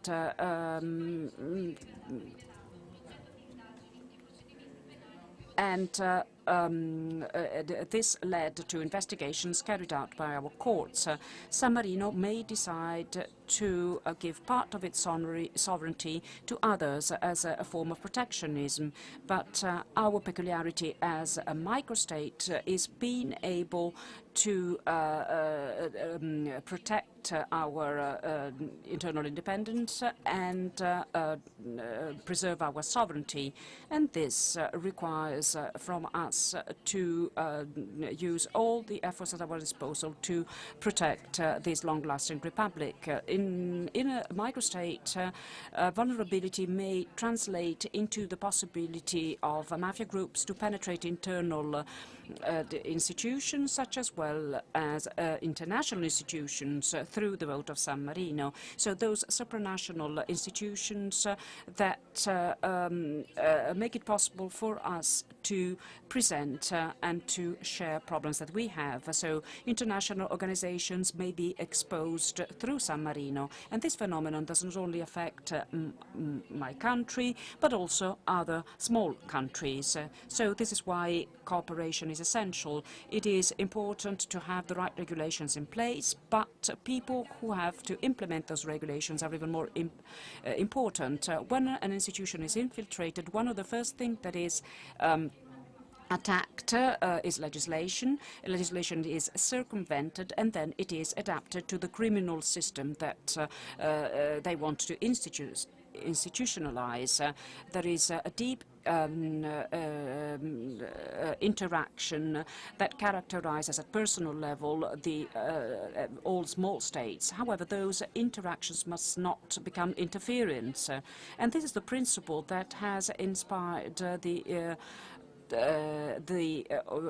global overhaul of the San Marino criminal law and a code of conduct of judges and prosecutors to lay down the conditions that may prevent interaction from outside powers. And this reform has also been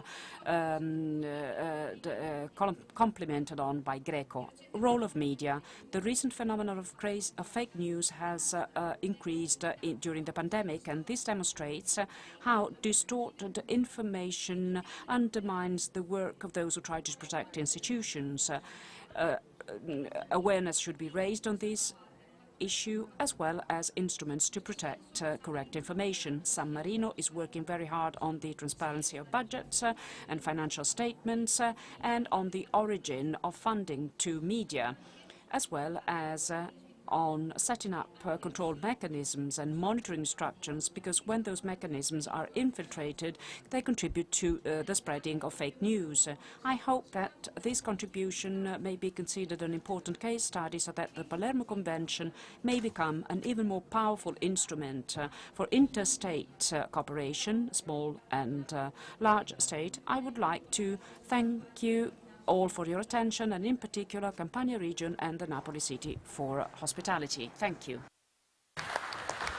Thank you, Honorable Tonini. I think that it was very important you're recalling the activity of, you call them microstate. Actually, San Marino is a microstate from a physical point of view, because it's very little the superface of extending, but is a very important state, such as other microstates, because implementing prevention of and mutual cooperation and prevention from illicit activities in such microstate is very important, because otherwise if there is a microstate inside another country or very close that has different rules, is quite easy to avoid, especially in a non-physical dimension, such as cybercrime, to avoid legislation of the other countries. So thank you for your activities and for the new era that San Marino is experiencing in fighting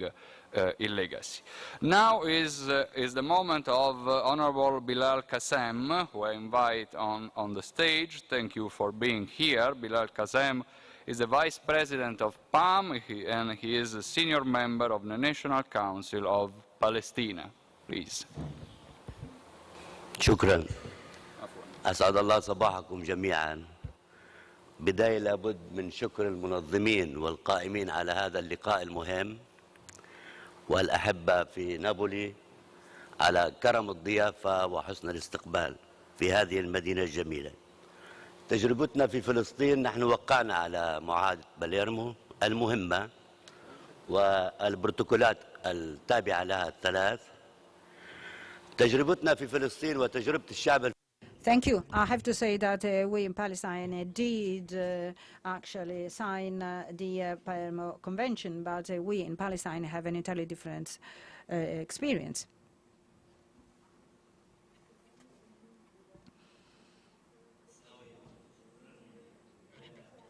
Let me repeat. First of all, let me thank the organizers of this very important meeting in this wonderful town. So I thank the town of Naples for this great hospitality they offered us and this warm welcoming. Palestine is an occupied state, probably the last one to be still occupied, and signed the Palermo Convention. This is a very important document, and also its 3 protocols. But as I said, we are the only country still being occupied. I am a Palestinian refugee. I actually was born in a refugee camp in Damascus, and it's a very hard experience. I have witnessed and living through, and I was actually exposed and to the menace and to the threat by firearms. So I want to say that we in Eastern Jerusalem, for instance, in the Sheikh Jarrah, or say one neighborhood, many of you probably have seen these neighborhoods in TV news, we being attacked by Zionists and settlers who would like to send out and kick out the inhabitants from those neighborhoods. So we have quite a peculiar experience. We want to support any governmental, parliamentary efforts to put an end to this attack against the Palestinian people in Jerusalem and in other Palestinian towns. So I think that an international parliamentary action to support our people and put an end to these aggressions by Zionist extremist organizations against our people. Thank you so much. Shukran, Honorable Qasem, and thank you for witnessing the fight of Palestinian people for freedom and for recognition of their right and law.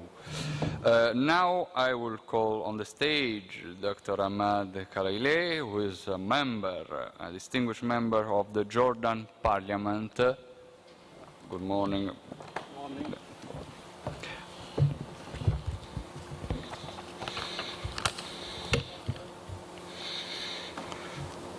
Assalamu alaikum wa rahmatullah. Buongiorno tutti. Good morning. الشكر الجزيل للأخ مدير الجلسة ورئيس الجلسة ولمؤتمر برلمان البحر المتوسط وللأخوة الأعزاء والأصدقاء في إيطاليا إقليم كامبانيا. I thank you. Good morning, and I wish to thank the town of Naples and the President of the Parliamentary Assembly for this invitation. And after the coronavirus crisis that has this is a crisis involving everybody. Now we are in this ancient palace, which is very important and which reminds us of this theme of the organized crime that affects the whole world. So I bring you the greetings of the Jordan Parliament and its member. And the Parliament members as well, and we attach a lot of importance to this meeting and this conference in particular. So let me remind you that Jordan has signed the Palermo Convention, and and there are 12 laws concerning the Palermo Convention on all the possible international transnational crimes, including cybercrime or drug trafficking or other crimes. And Jordan is a small country being led by the king who believes in a moderate form of Islam and has tried to spread this image of the country abroad. We work for peace, but a few days ago some of our soldiers actually were killed in Mali. They were working there as peacekeepers.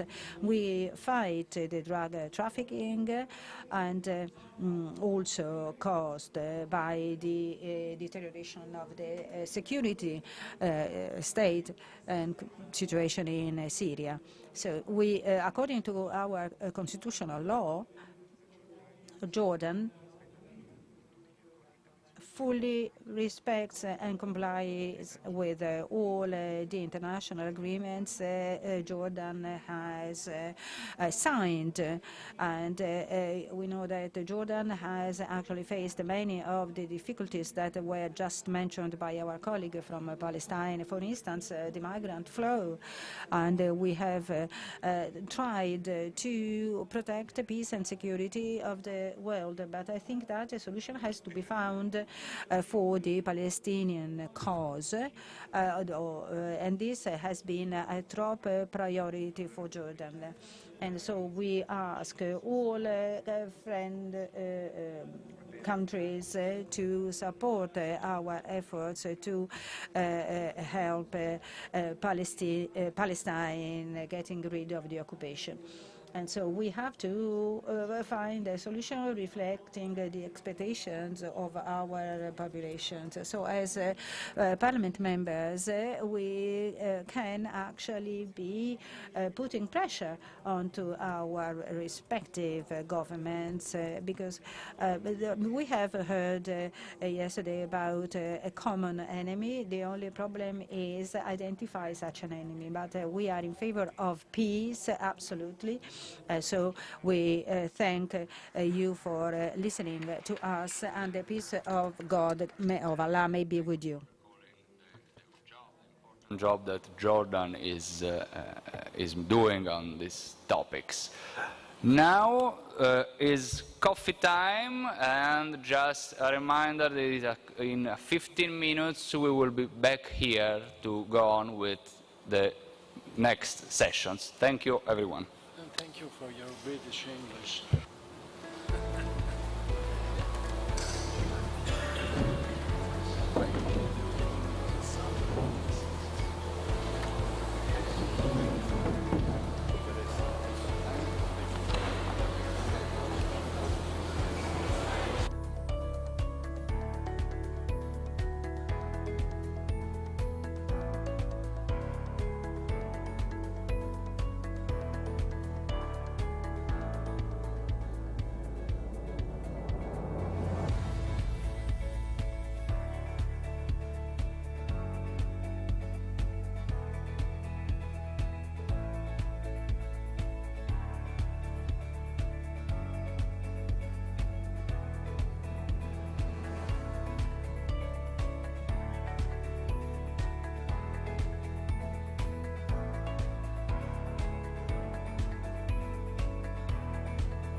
Sa.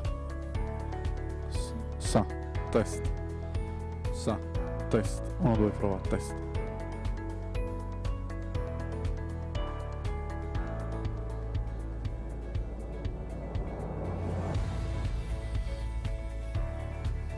Buon pomeriggio, riesci a sentirmi?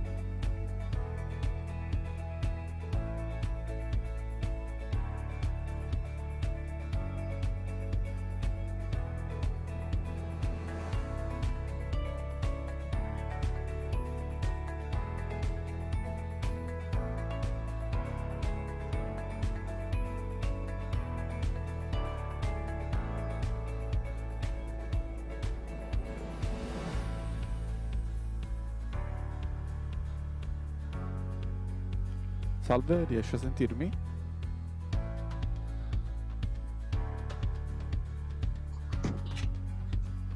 Buongiorno. Buongiorno. Senta, sono il tecnico che si occupa dello streaming. Volevo informarla... Sentite? Sì, la sentiamo. Perfetto, Diana, buongiorno. Volevo informarla che la sessione inizierà... Buongiorno, mi sentite? Sì, Sì. Sì, riusciamo a sentirla. Ah, molto bene, grazie.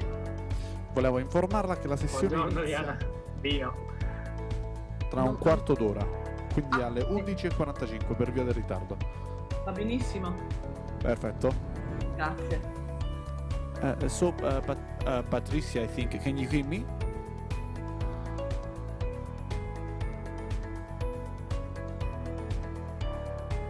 I don't think so.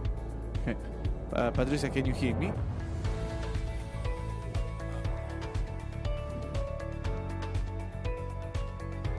Gli dica di attivare l'audio come ha fatto con me.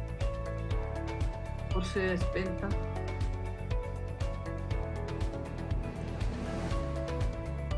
Patricia, can you hear me?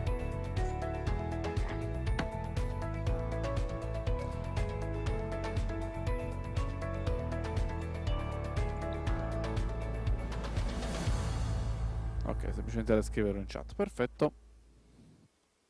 A più tardi. A più tardi.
Test.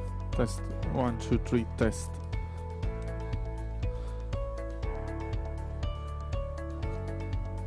So, okay. So, Patricia, hello. Can you hear me?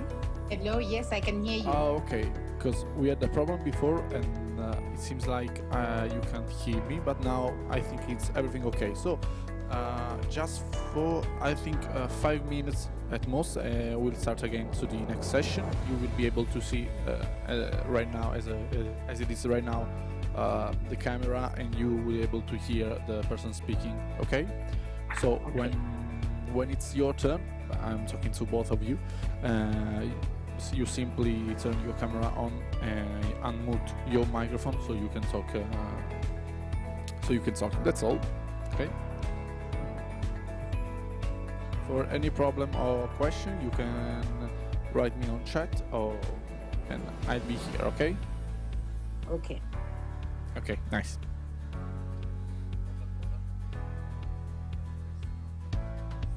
Ok. Test. Prova 1, 2, 3. Prova. Sa. Test. Sa. Test. Prova 1, 2.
Ladies and gentlemen, the session will start shortly. If we can ask our organizers to call the guests outside to join us, please.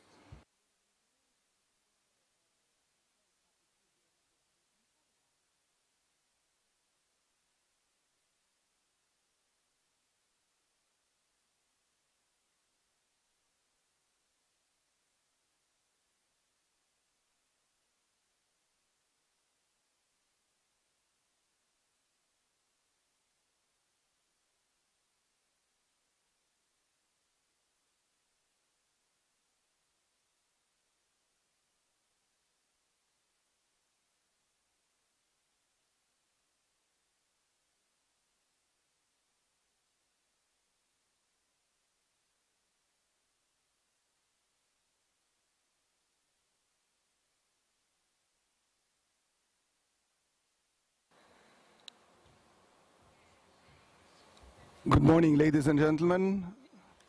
Please allow me to start this session.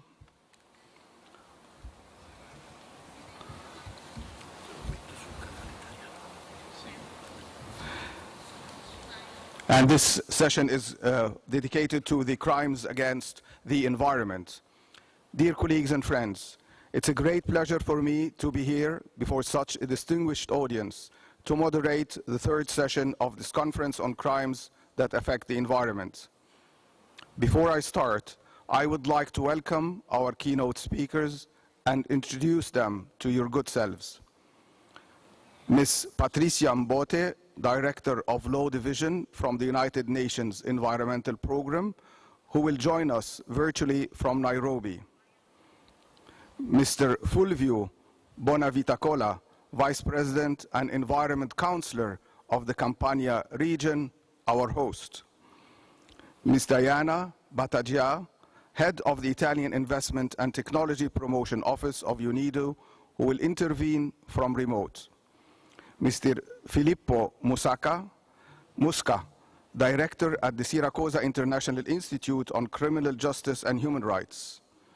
Mr. Duccio Masarese, Program Manager at the United Nations International Crime and Justice Research Institute in Turin. Now I would like to briefly introduce the topic of today's discussion. To do so, I will start by providing you with the data that I find most self-explanatory, which is global environmental crime is the third largest crime sector in the world and estimated to generate between 110 and $281 billion annually. However, if we take into account the full global economic value of illegal lodging, fishing, and wildlife trade, the figure rises to about between $1 and $2 trillion per year. Moreover, it is important to remind the virtually unlimited ramifications of these crimes as they offer opportunities to criminal groups to reinvest their profits in other illegal businesses. In addition to its magnitude, I believe there are two aspects of environmental crimes that make it so difficult to contain. First, environmental crimes are often regarded as victimless. They are not usually directed against a specific individual. Instead, they affect entire communities, generations, and countries. In short, all of us. Secondly, I believe environmental crimes possess a strong transnational aspect as enforcement measures in one jurisdiction can be easily bypassed by acting within bordering jurisdictions with weaker regulations. This, of course, poses significant challenges at the global level, but less developed countries, as Ms. Battaglia will be able to confirm later, are likely to suffer more from the effects of environmental crimes, as they usually have more fragile regulations to protect local populations and less resources to promote environmental protection. Against this backdrop, we can all agree that countering organized environmental crime necessarily requires a broader regional effort. However, today's international legal context presents challenges and opportunities. Despite the efforts from several international agencies, institutions, we still lack a standardized definition of environmental crime. With regard to this, I believe the most concrete results came from the UN Environment Programme, UNEP, which has identified it as, and I quote now, illegal activities harming the environment and aimed at benefiting individuals or groups or companies from the exploitation of, damage to, trade or theft of natural resources, to the end of the quote, about which perhaps Ms. Mbote will tell us more later. Taking into account the difficulties in finding a common definition at the international level, at PAM, we felt the need to start a reflection about it at the regional level. For this reason, the Assembly recently signed a memorandum of understanding with the Siracusa International Institute for Criminal Justice and Human Rights, which has been putting in place concrete projects to advocate for a common definition of ecocide. I believe Mr. Musca will further elaborate on that later. The difficulties in finding a common definition have, of course, massive implications for the effectiveness of the law enforcement against these crimes. PAM has always been at the forefront in the fight against environmental crimes. In 2009, PAM unanimously adopted a resolution denouncing the activities carried out by transnational organized crime groups that consisted into the deliberate sinking of vessels carrying toxic waste in the Mediterranean Sea. This criminal activity, of which I am sure Mr. Bonavitacola and Mr. Masarese are very familiar with, has put at serious risk the Mediterranean biodiversity, which is worth reminding home to more than 17,000 marine species. Since then, PAM has adopted several resolutions on illegal radioactive waste dumping, denouncing eco-mafias activities, and encouraging PAM members to harmonize their penal code governing this matter.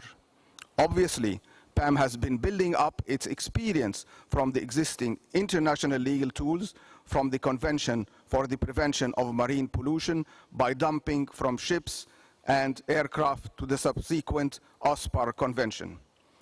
Nonetheless, at PAM, we are aware that the main instrument in the field of environmental law relies ultimately on the states' willingness and again on the states' willingness to act according to the highest international standards. It is precisely for this reason that at PAM, we trust this conference will be able to enhance the legislative effectiveness of the Palermo Convention in the fight against environmental crime, but also to foster a much-needed regional cooperation in this field. More specifically, let me add that I believe that we, as parliamentarians, can and must play a pivotal role in shaping concrete legislative solutions in preventing and combating these sorts of crimes. Ladies and gentlemen, I hope I have introduced the context clearly enough for you and that we will have an interesting discussion. Now, let me pass the floor to the first of our speakers, Ms. Patricia Mbote, Director of Law Division from the United Nations Environmental Programme, who is joining us virtually from Nairobi. Ma'am, the floor is yours. Thank you very much. It's my joy and privilege to participate in this conference. And I'd like to thank the organizers for inviting UNEP to participate. Implementation of the United Nations Convention Against Transnational Organized Crime, the Palermo Convention and its protocols, is an issue of importance for the United Nations Environment Programme, because needless to say, transnational organized crime affects the environment.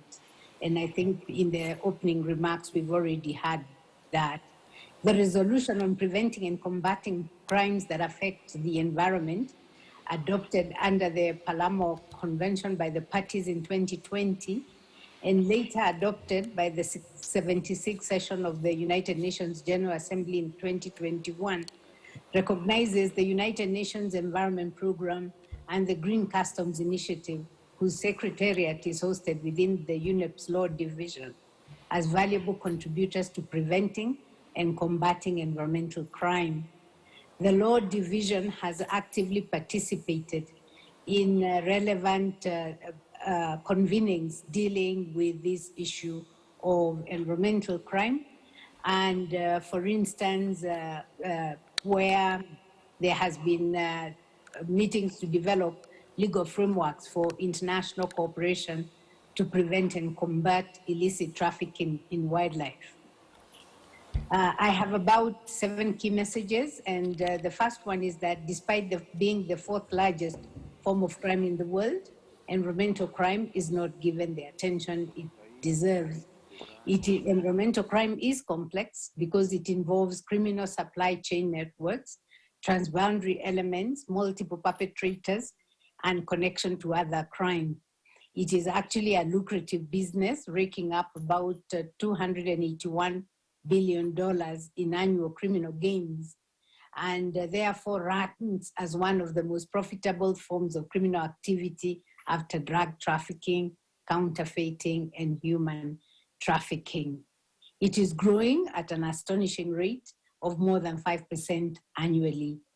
My second message is that environmental crime is a serious threat to addressing the triple planetary crisis of climate change, pollution, and biodiversity loss.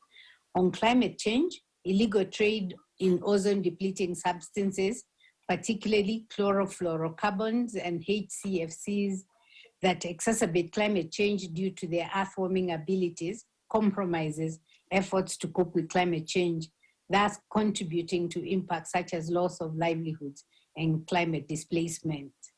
On pollution, there is waste crime, marine pollution crime, illicit trafficking in chemicals, carbon trading crime, and in some cases, illegal mining. Criminal syndicates play a significant role in illegal trade in hazardous waste. And there are 2 examples that illicit waste trafficking amounts to about $12 billion annually without counting the cleanup and public health costs. And secondly, out of about 300 million tons of plastic waste produced annually, only 9% is recycled through the legal control procedures. At least 14 million tons of plastic end up in the ocean. And by 2050, there could be more plastic than fish in the oceans. On biodiversity loss, illegal trade in wildlife amounting to $23 billion a year in revenues causes imbalances to biodiversity and ecosystems and can trigger the spread of zoonotic diseases. Illegal and unreported fishing, valued at about $36 billion annually, further fuels overfishing.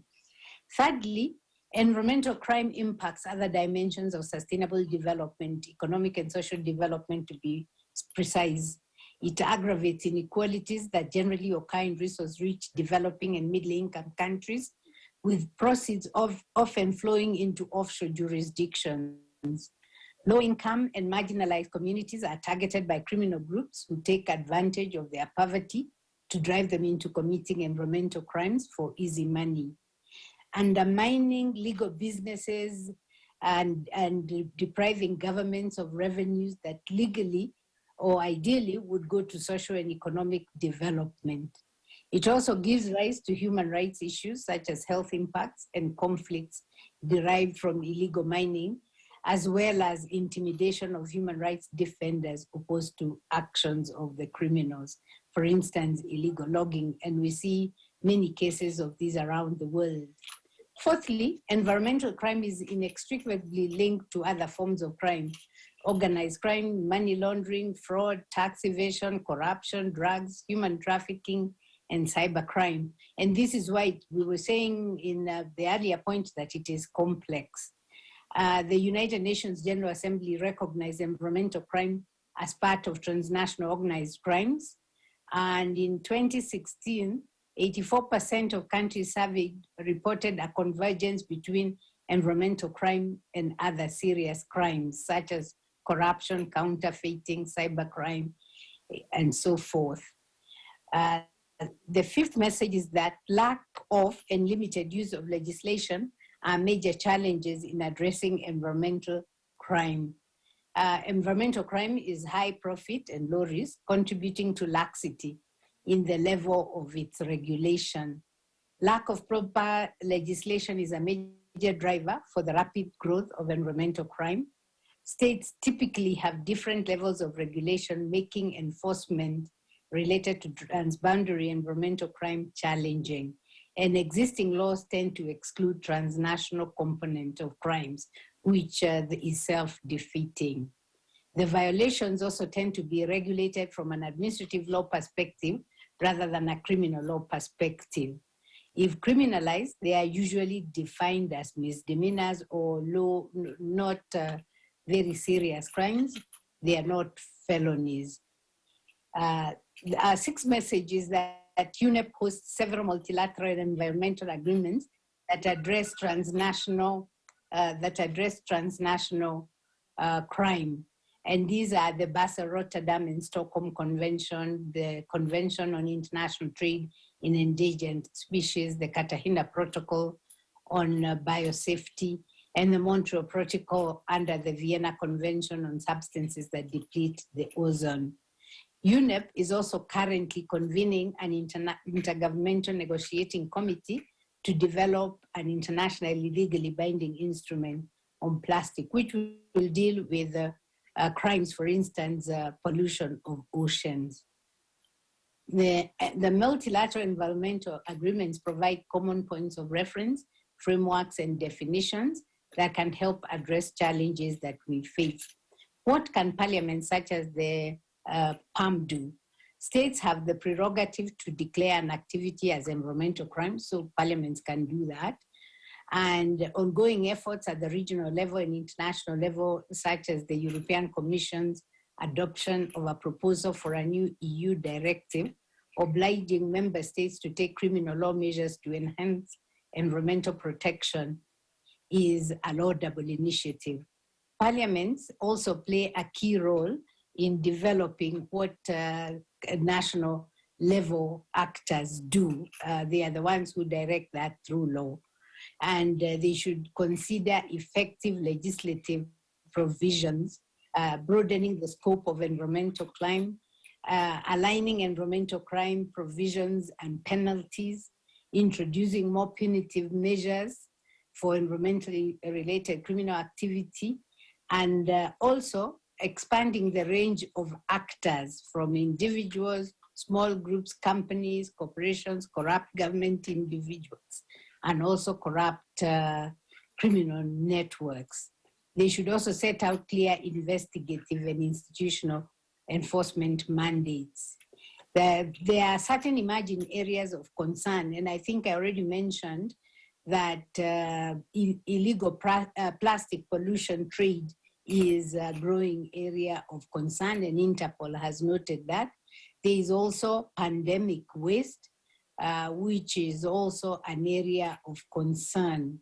So in conclusion, UNEP has years of experience in promoting international legal frameworks and in supporting states to develop appropriate national legislation. We are currently participating in UNTOC processes and supporting drafting relevant resolutions, promoting international cooperation through the Environment Network for optimizing regulatory compliance on illegal traffic and force, the Green Customs Initiative, and the Asia Environmental Enforcement Awards. And we're also providing targeted regional and national level technical legal assistance. Countries can request for technical legal assistance through our law and environment assistance platform under the 5th Montevideo Program for the development and periodic review of environmental law. UNEP also has a partnership with the International Parliamentary Union under which parliaments can seek support in designing legislation for a sustainable development and to combat environmental crime. I thank you. Thank you. Sergio. Thank you, Ms. Mbote, very much for your very insightful contribution and for the kind recommendations that I am sure all of us will take with him, and we will make sure that we have greater cooperation between our member countries and with the UNEP. Now it is my pleasure to pass the floor to Mr. Fulvio Bonavita Cola, who is the Vice President and Environment Councillor of the Campania region. The floor is yours, sir.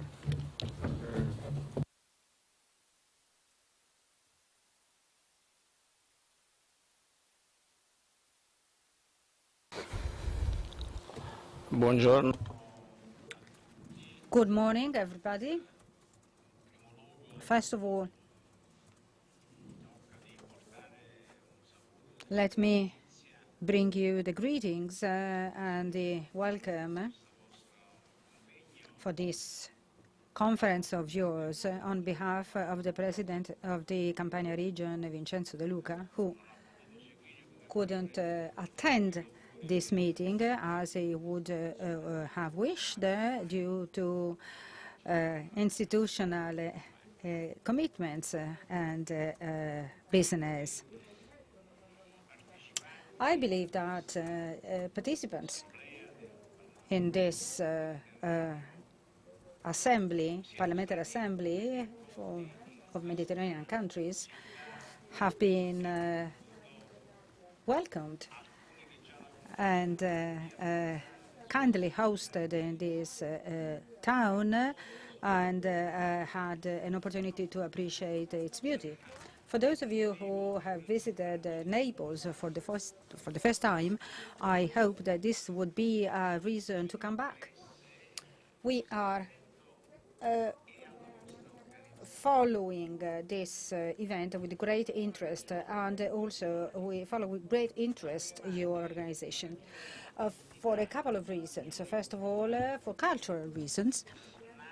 Naples and the Campania region have been talking about Mediterranean for centuries, and this is shown by the architecture of the town and the archaeology and the cultural institutions, its language, its literature, its arts, and Naples and the Campania region and the Mediterranean are inextricably linked. And so talking about the Mediterranean here means to talk about one's own home. But there is also a more down-to-earth reason having to do with the financing, the trade, and the economy in general. Italy, as you know, is a long boot shape in the middle of the Mediterranean Sea. And it hasn't been easy to unify this nation, having several gaps and differences and disparities in terms of economic development. So at the time of the great economic development in Northern Europe, suffered even the more because the North European attraction or attractive force has certainly been more favorable to the northern regions of Italy for very simply stated geographic reasons. When the current communication routes existing today were not there. And this has certainly created more difficulties and a greater gap between the southern and the northern part of Italy. If we believe that the Mediterranean Sea will be in the future years what in the 19th century has been the Northern Europe, this means that we will be at the center of a new development, and so finally we'll be able to benefit from this. And so we are fully interested, I would say, in having the Mediterranean become a place for exchange and for the development of a new model of growth, a bipolar development model. And this certainly has to be framed in our against the backdrop of the current times. And thence two factors emerge. First of all, the national dimension has been by now definitely overcome, superseded by history. So the main and the most serious issues of our time, all of them actually require the role of several states, from migration flows to energy problems to change, to climate change. All current issues or current themes are global in nature, and therefore requires to apply new governance models. We are deeply and firmly convinced of this, and this is particularly true in the environmental field. Recently, in the last few days actually, our main river, our main Italian river, the Po River, is actually suffering from a pathological drought, and actually the level of its waters have become so low that they are threatening to interfere with the lifestyle of those areas. And this is probably the reasons why even Pope Francis has spoken about this even a couple of years ago. So, clearly enough, this actually is accompanied by the need to develop measures to combat organized crime on a transnational level. So, starting from the Palermo Charter or Convention, we have to move forward and do even more. So, waste trafficking by criminal organizations, which still benefits from a state or national approach. Steps forward have been made in terms of prosecution and investigation, but more has to be done. So knowledge data bank is necessary. As to the containing data on the in-plant conditions existing in each country, because we need an accurate knowledge of plants and the situations of landfills or dumping sites. And this is absolutely necessary, and this actually favors the criminal organizations and associations in their illicit trafficking. So a supranational database or data bank actually might help the enforcement operators, and in order to allow them understand who the actors of such illicit activities are, and when behind them there is a whole organization, a structured criminal organization. So a time will come, hopefully, when even we understand that even a jurisdiction has to change. We have the experience of the Hague International Court against crimes, war crimes, but environment crimes probably are equally important, and so an international jurisdiction extending the competencies of the Hague International Court, including environmental crimes, I think is necessary or should be set up sooner or later. And so let me make an example. One of the issues that we have confronted with is the problem of protecting air quality.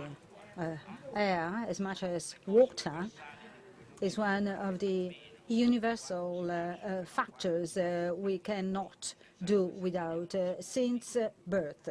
You cannot live without air or water.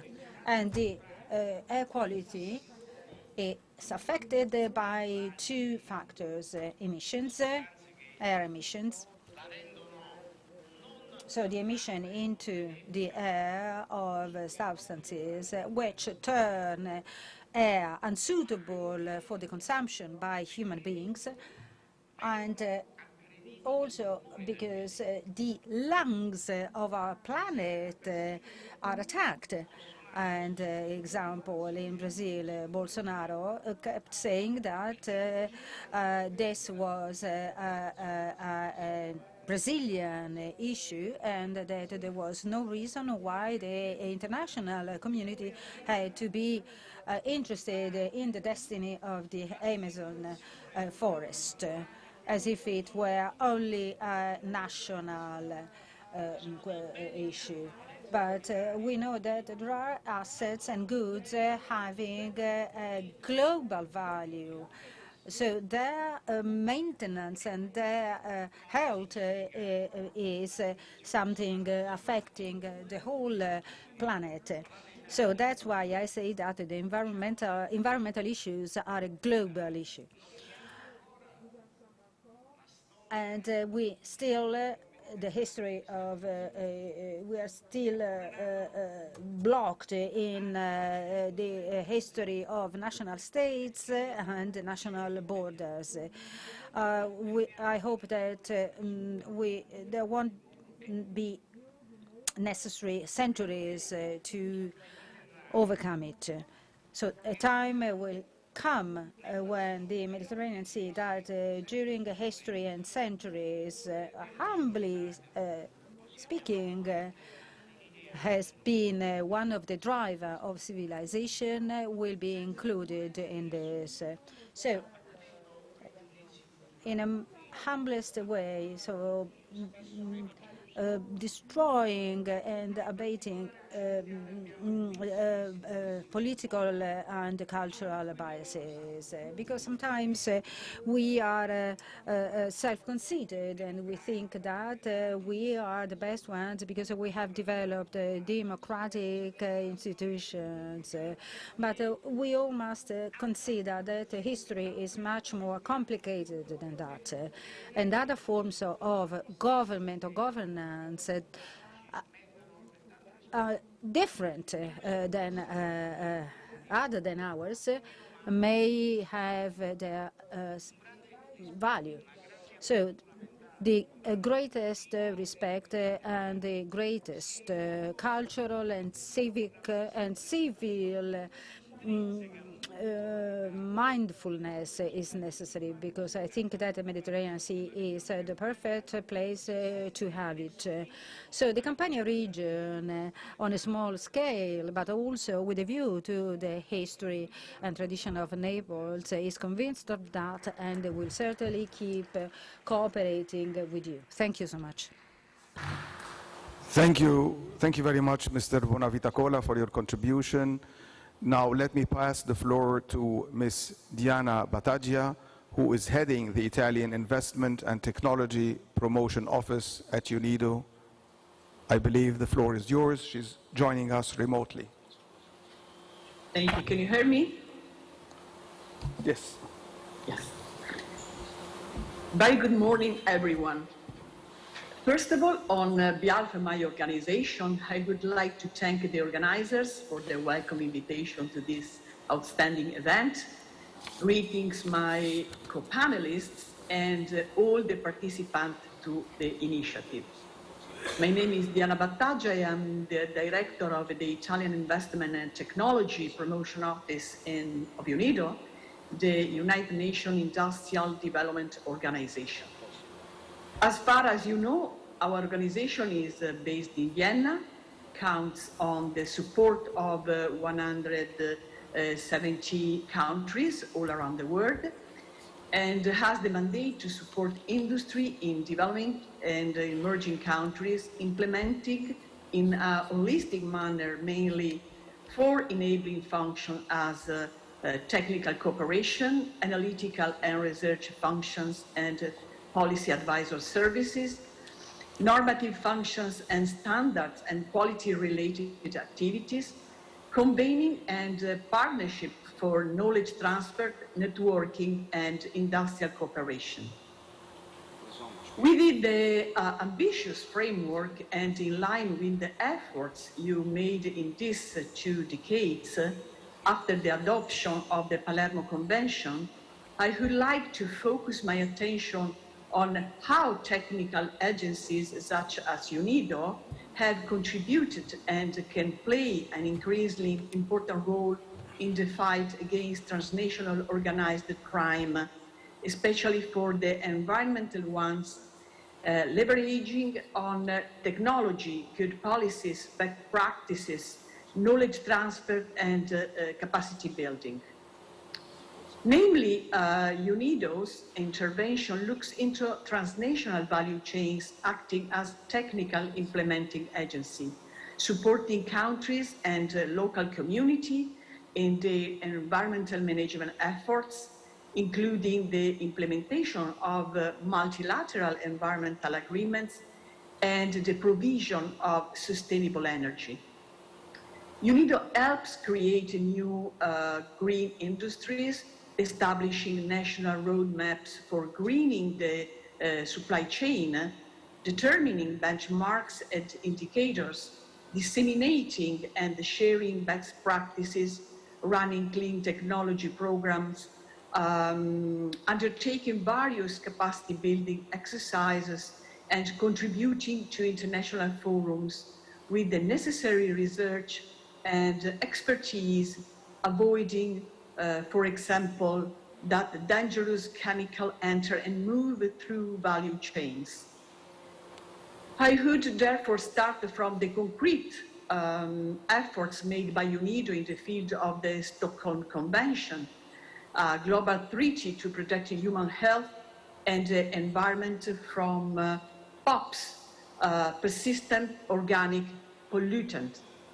Those chemicals indeed remain intact in the environment for long periods, become widely distributed geographically, accumulate in the fatty tissue of living organisms, and are toxic to humans and wildlife. Working with industry, UNIDO helps and helped in the last 20 years to optimize production processes to avoid the POPs emissions, set up new facilities and production line utilizing POPs alternatives, as well as construct and operate facilities for the safe management and of POPs containing material. UNIDO, furthermore, works to develop new industries without POPs release and to establish recycling and waste management industries in a manner that minimize the generation and release of POPs throughout industry. Finally, as said, UNIDO helps strengthen the capacity of public and private sector support institutions to assist industries and SMEs in implementing their country's POPs national implementation plans. Moreover, UNIDO proactively promotes the introduction of best available technique and best environmental practices in the different industrial source categories as the most important measure to the continued minimization of unintentionally produced of POPs, the so-called U-POPs, releases such as dioxins. Indeed, UNIDO has developed a diverse portfolio of projects aimed at reducing and, where feasible, eliminating U-POPs release from respective priority source categories, such as from fossil fuel-fired utility, industrial boilers, waste incineration, and the secondary metallurgy, as well as from the textile and leather industries, emphasizing the engagement of and involvement of private sector entities through participatory funding system and focusing on the provision of appropriate training on how to reduce the emission of U-POPs and other substances. Another inspiring example on how UNIDO sees industry as a driver of sustainable development is the role played in achieving the ever more ambitious target of the Montreal Protocol on substances that deplete the ozone layer. It all started in 1970 when scientists discovered that the ozone layer was under threat from a group of chemical known ODS, ozone depleting substances. ODS had become key component in major manufacturing sector and global trade goods, including refrigerators, air conditioners, foam and aerosol sprays, fire extinguishers, and pesticides. Since 1993, UNIDO has received almost $1 billion for projects in 111 countries on this very sensitive topic, designing, development, and implementing sector specific and national ODS phase-out plans to help countries meet their compliance commitment under the Montreal Protocol. UNIDO works with the governments to develop and enforce the policies and regulations needed to monitor ODS production and consumption, working hand in hand with industries and helping companies to put policy into the action. Finally, a very important role by UNIDO is also played with regard to the obsolete or counterfeited pesticides, counterfeited pharmaceuticals, again on obsolete or counterfeited refrigerant gases, and in many other fields. Because our intervention addresses all stages of the value chain from manufacturing of raw material to processing of finished product and management of industrial waste. This is, in a nutshell, a rapid overview about the contribution that UNIDO can and must offer from a technical point of view as an UN agency in this important phase. Thank you again for attention and good luck for the continuation of the conference.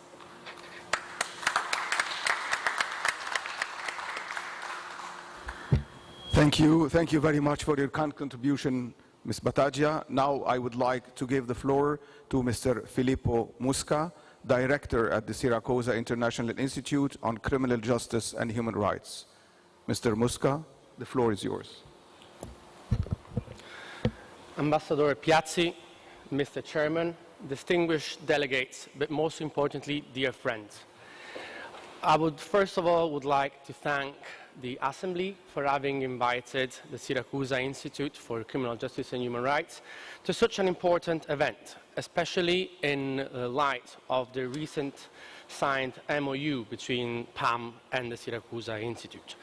It's not very easy for me to take the floor after such distinguished speakers and so interesting intervention, but I will try to focus a little more on the criminal justice perspective when it comes to environmental crime and the protection of environment. So, the protection of environment is one of the most critical challenges of our times. And we just need to think that each one of the United Nations SDGs requires taking action in this very specific domain. From the point of view of criminal justice, this means that we need to strengthen our common response to environmental crime and the tremendous damage that it causes to the environment and to the organisms which inhabit it, including, of course, humans. So, more than looking at it as a simply single criminal offence, environmental crime is more a category which encompasses a wide variety of criminal behaviours. Among these, the illegal depletion and destruction of natural resources, trafficking in protected or endangered species, illicit traffic of waste and e-waste, and the unsafe use or disposal of dangerous substances. As it is also generally profit-driven, well, it's a profit-driven form of crime, and as this type of illicit business often requires the complicity of public officials, it is intimately linked with other forms of crime, such as corruption, document fraud, and money laundering. The involvement of transnational criminal networks in these crimes raises even stronger concerns.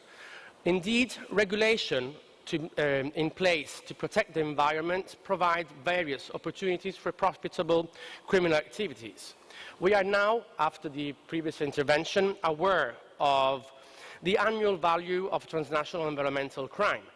But there are also indications that such proceeds have also been used to finance terrorism. And as organized criminal groups make huge profits from environmental crime, they accumulate dangerous amounts of money and influence. And most importantly, these amounts of money are used to infiltrate and take over the licit and legal economy. This, therefore, makes the environmental crime a serious threat not only to the health of citizens and ecosystem, but also to the economy and society as a whole. So, what is the state of the current response from a criminal justice perspective to this polycriminal threat, as it was defined by Judge Russo? Most countries have already norms in place to prohibit the conduct of the harms environment. However, these norms often lack a strategic approach on the criminal aspects of these behaviors, and often fail to take into account the direct relation with organized crime. The fact that our response to environmental crime occurs most often at the national level, it's also problematic, because this phenomenon naturally spreads across borders. For example, while the dumping of toxic waste in the sea may technically occur in the territory of one country, the consequences over the long term will affect the whole region. In addition, many forms of environmental crime, such as illegal lodging or trafficking in wildlife, also involve transnational networks of organized criminals who cooperate across several jurisdictions to carry out their illicit businesses. Therefore, and I think we can all agree on this by now, environmental crime needs to be considered as a matter of transnational organized crime. It can only be addressed through a clear, strong and comprehensive approach at the national, regional and international level. And in particular, we believe that the greater Mediterranean region is at high risk for environmental crime. Mediterranean countries are production, transit and destination markets for various forms of trafficking affecting the environment. For example, the dumping of toxic waste, illegal, unregulated, unreported fishing or oil smuggling. And it's also a transit sea for illegal ship recycling, which is one of the new offences which are being addressed at the European level. Beyond this, the region also suffers from other forms of environmental crime, which not directly affect the Mediterranean Sea, like wildlife trafficking, illegal lodging, or even the illegal sourcing of sand, which destroys coasts. So, despite sharing the same environment and having common interests in preserving it, Mediterranean countries have adopted disparate approaches to fight environmental crime. And this is probably not completely surprising, as the region features a unique combination of countries, including EU member states and non-EU member states, which have different legal systems and traditions. This lack of harmonization of environmental crime legislation in the region is, of course, an obstacle to an effective international judicial cooperation in criminal matters. Many violations, and again I would like to echo the words of Judge Russo from the DNAA, many violations are also not criminalized equally across different jurisdictions, and conduct which may constitute a crime in one country may only constitute a mere administrative offence across the border. And at the same way, penalties for such offences is sometimes absolutely disproportionately low compared to the environmental impact of the violation. However, challenges go well beyond purely merely legal aspects. In some cases, there is also a lack of strategic vision at the national level on how to address environmental crime, which then naturally leads to a lack of coordination of all relevant actors who are necessary for an effective and coordinated response. This, of course, complicates a lot our work in combating environmental crime, and it also complicates the work of law enforcement, prosecution, as well as regulatory agencies, which need to exchange information, share information, and coordinate as much as possible their efforts. Unsurprisingly, this lack of vision, strategic vision and direction, is even greater at the regional and international level. This might be correlated to another notable challenge, which is the lack of specialized knowledge and understanding of environmental crime among many stakeholders, which renders them less able or even willing to address the problem. Finally, another issue may also be linked to the political instability, which unfortunately affects some of the countries in the region, which makes naturally policy interventions remarkably difficult. Finally, this entire situation that relates to the environment, it's not even coherent with the natural interdependency of the ecosystem, which clearly cannot stop at borders. And just as an evocative detail, although the Siracusa Institute is located in Sicily, we can literally tread upon the same sand from our colleagues in North Africa, because wind carries it across the sea. And while the EU policy efforts are certainly positive in addressing environmental crime in the greater Mediterranean, this requires a further understanding of the problem as a critical common issue, and concerted efforts from the largest number of countries in the region, taking into account the special needs and context. This, of course, also in turn requires to be aware of the damage caused by environmental crime, directly and indirectly, and of the need to make the fight against this phenomena a priority. As a centre of excellence in the field of criminal justice and human rights, situated at the heart of the Mediterranean, the Siracusa International Institute is committed to providing assistance to all countries across the region in strengthening the strategic and operative capacity to combat environmental crime. And as the Chairman mentioned, we are currently also working with several stakeholders in developing a global programme from the region. And once again, to echo the words of our Chairman, we would like to seek the institutional support of PAM member states to further bring as a top priority in our common agendas the development of a global programme on environmental crime in the greater Mediterranean. So I would like to encourage like-minded partners to contact us to together explore further opportunities of cooperation. Thank you very much.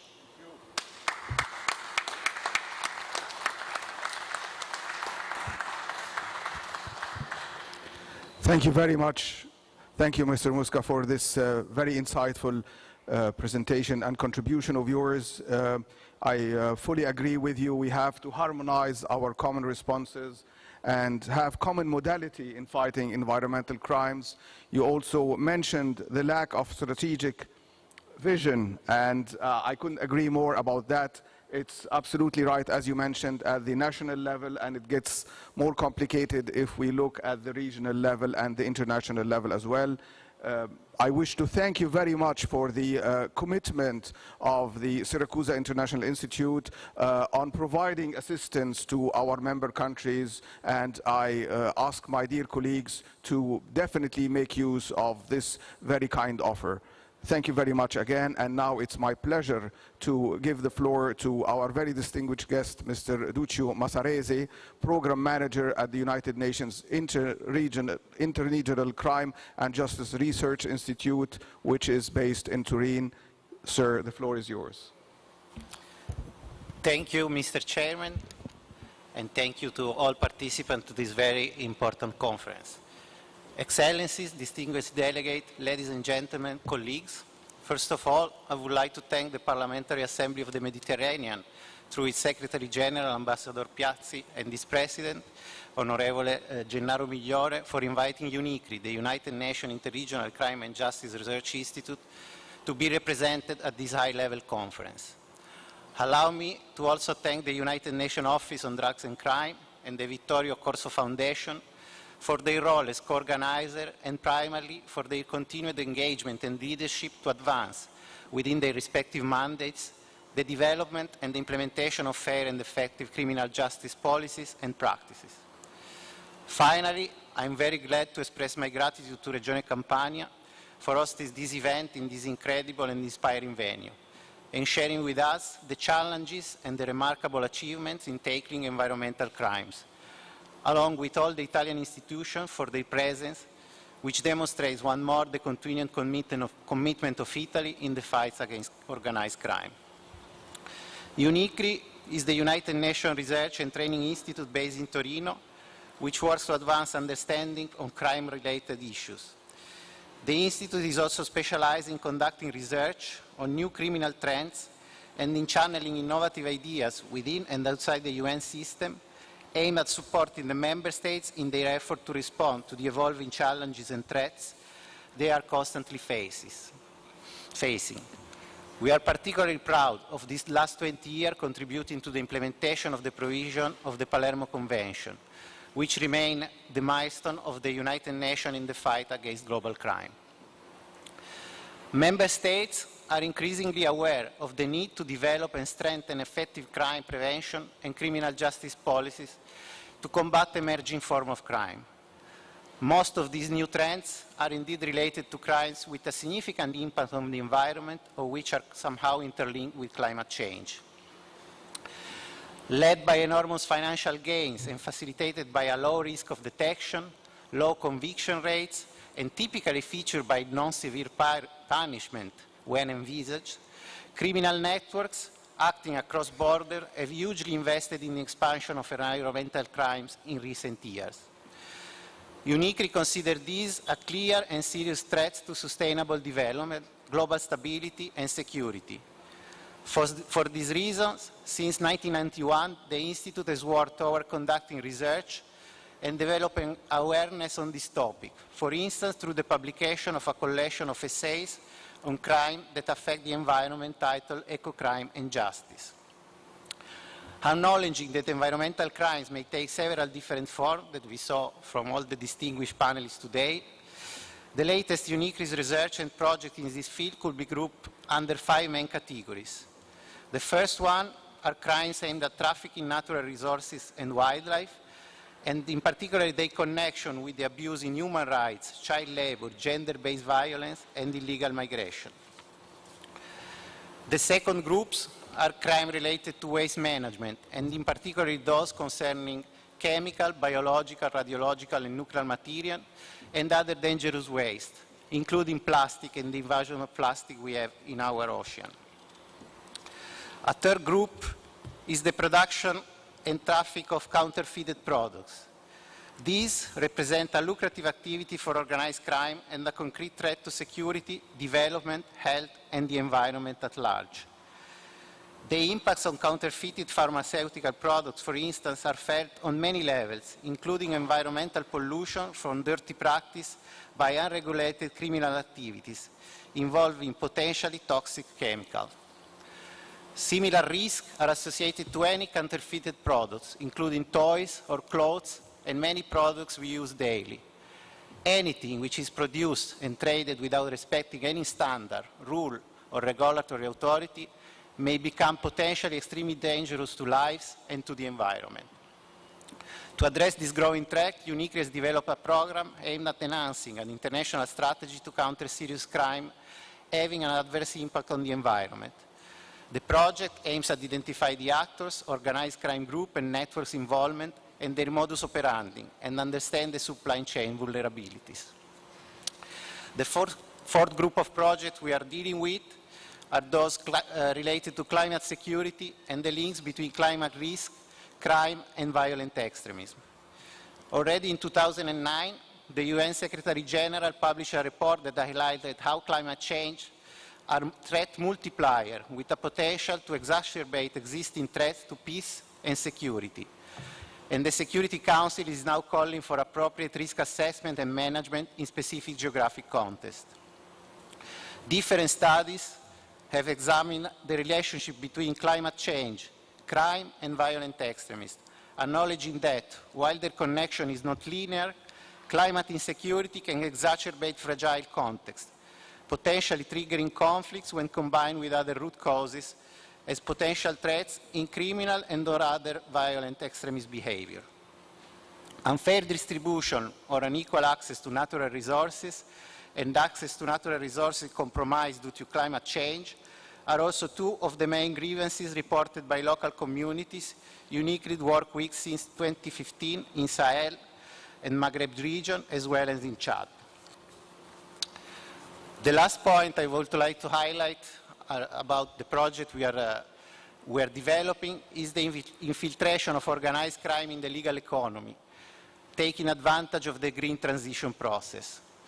Criminal networks are taking advantage of the decreasing amount of funds being circulated and public bids submitted in relation to country legitimate green transition strategy, such as our Piano Nazionale di Ripresa e Resilienza. While maintaining their interest in traditional fields of action related to illicit trade, organized crime groups have been expanding their presence and influence into the legal economy, blurring the lines between legal and illegal activities.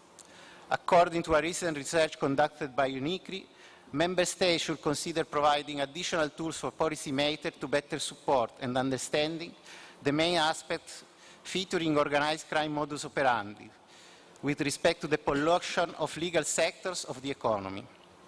To prevent these trends, due diligence, corporate compliance, and anti-corruption policies should be prioritized within the public and the private sector. As we can see, all the crime analyzed in our research are often links and grows in specific local contexts and are taking advantage of ineffective legal frameworks or gaps in regulations. However, all of them will most likely produce negative effects at the global level and for a long time, well beyond the local context. For this reason, the United Nations are rightfully insisting on a shared collective responsibility to protect the environment. And the same Agenda 2030 dedicates 7 out of the 17 SDGs to the environment. Thanks also to the efforts of the United Nations Environment Programme and the Annual Conference of Parties, there is now a growing attention and awareness and commitment of these issues by most of the Member States. While this is obviously commendable, the United Nations and its member states should continue taking as many steps as feasible towards supporting the development of policies aimed at preserving the environment and halt climate change. Specifically, regarding criminal justice, UNICRI believes that a tailored technical assistance framework should be based on 7 different points, which are also our recommendation to update the Palermo Convention. The first point is ensuring continuing research projects investigating emerging crimes, which are essential to anticipate trends and elaborate appropriate policy responses. The second point is designing specialized capacity building and training curricula for law enforcement, judges and prosecutors to detect, prevent, respond and prosecute crimes that affect the environment. The third one is creating incentive schemes to facilitate cooperation with the private sector and at the same time promoting social corporate responsibility, due diligence and ensure integrity and anti-corruption policies. The fourth point is establishing mechanisms for consultation with local community and civil society organizations to enhance understandings of the local context and facilitate the identification of emerging trends, and at the same time raise the awareness among the population, as yesterday highlighted Minister Lamorgese. A fifth point we would recommend is elaborating national action plan, as well as guidelines at the local level to implement a whole of a government and multi-agency approach to protect the environment from emerging crimes, including the collection of data and their analysis. The sixth point is developing and promote legislation model, providing criminal justice with a set of tools to ensure prosecution of crime affecting the environment. And this, obviously, I would like to underline the role of Parliament in these challenging efforts of role modeling. The seventh and last point is promoting collaboration among member states at the regional and interregional level to share and promote good practice in mapping and tackling these types of crime. Climate security and crimes that affect the environment will only be prevented through planning and implementing evidence-based solutions, as well as increasing partnership and cooperation. We must act on this now, and the action that we will take will represent our legacy to this planet. For this reason, we believe that national parliaments, government, regional and international organizations shall keep working together for the identification of the most efficient and effective way. And with these words, I really would like to thank you all for your attention, and I wish you a very pleasant rest of the day and the lunch.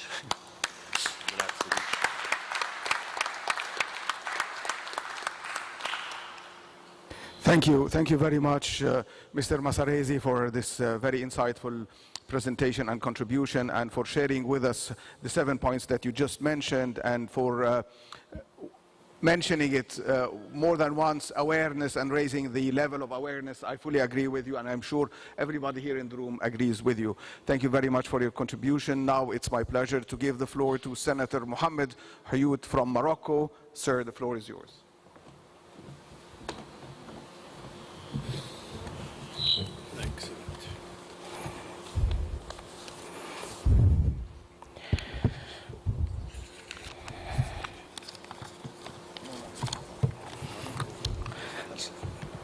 السيد رئيس الجمعية، السادة أعضاء الجمعية، السادة رؤساء اللجان، السادة المتدخلين، السادة PAM members, distinguished participants and delegations from the member states. First of all, on behalf of the Morocco delegation, I wish to thank the Italian government and state and the Italian people for this warm welcome and hospitality. And in particular, I wish to thank this town of Naples, a beautiful town of Naples, and its marvelous architecture.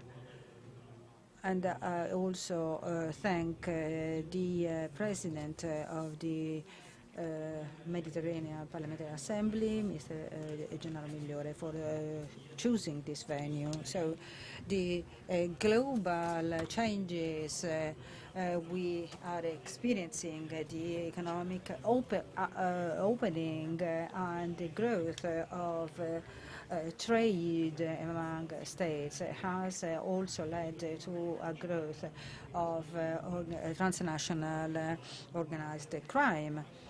This is probably the most dangerous form of crime in the world because it is a threat to the stability of all countries and regions. We have seen gangs that may cross borders using new communication and information technologies, and this certainly has facilitated the coordination amongst these criminal gangs or groups.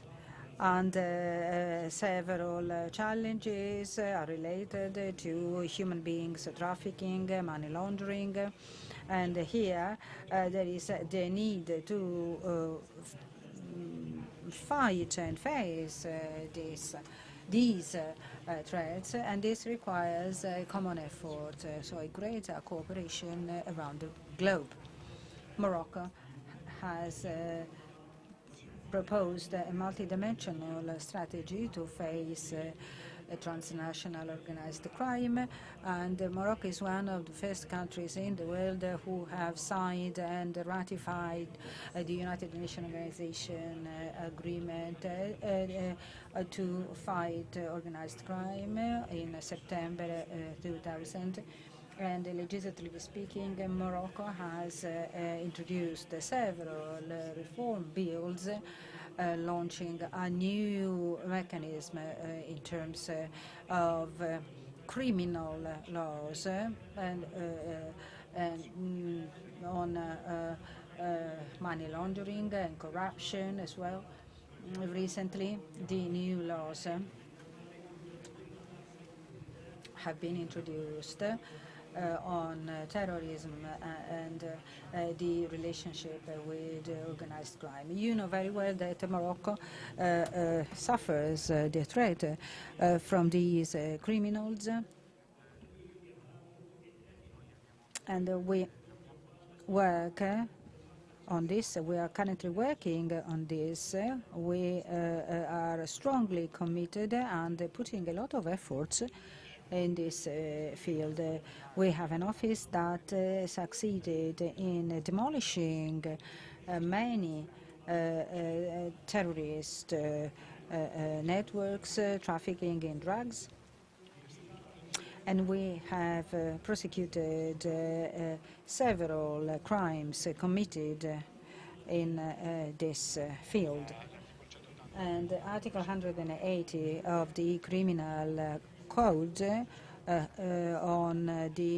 includes drugs and weapon trafficking, counterfeiting of money and banknotes, human beings trafficking, and kidnapping, and all crimes against the public health.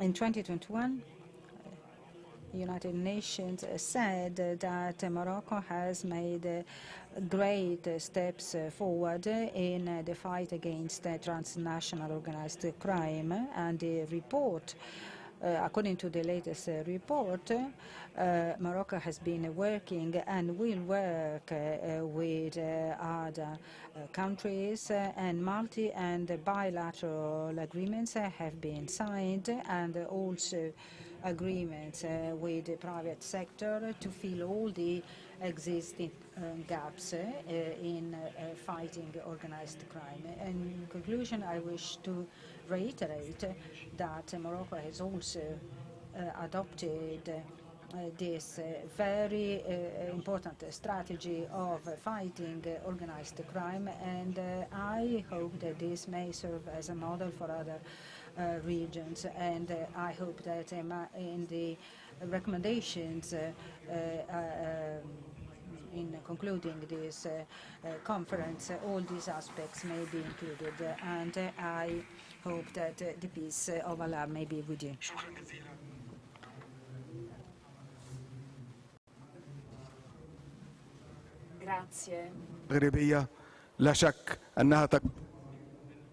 Thank you for having presented the Moroccan experience, and thank you very much for this presentation.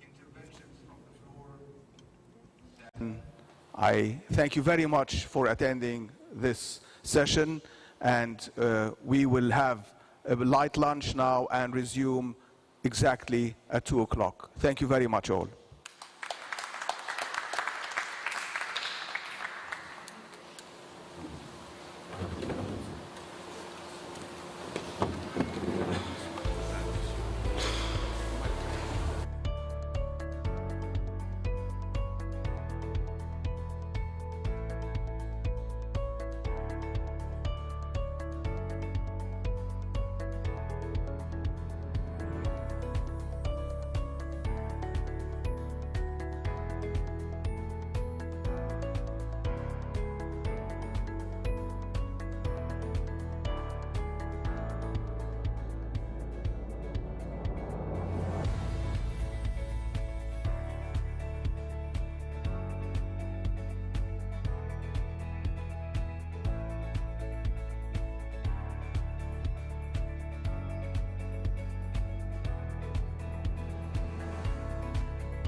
The floor for the coordination of the session 4 to our Vice President Pedro Roque, and I give you the floor.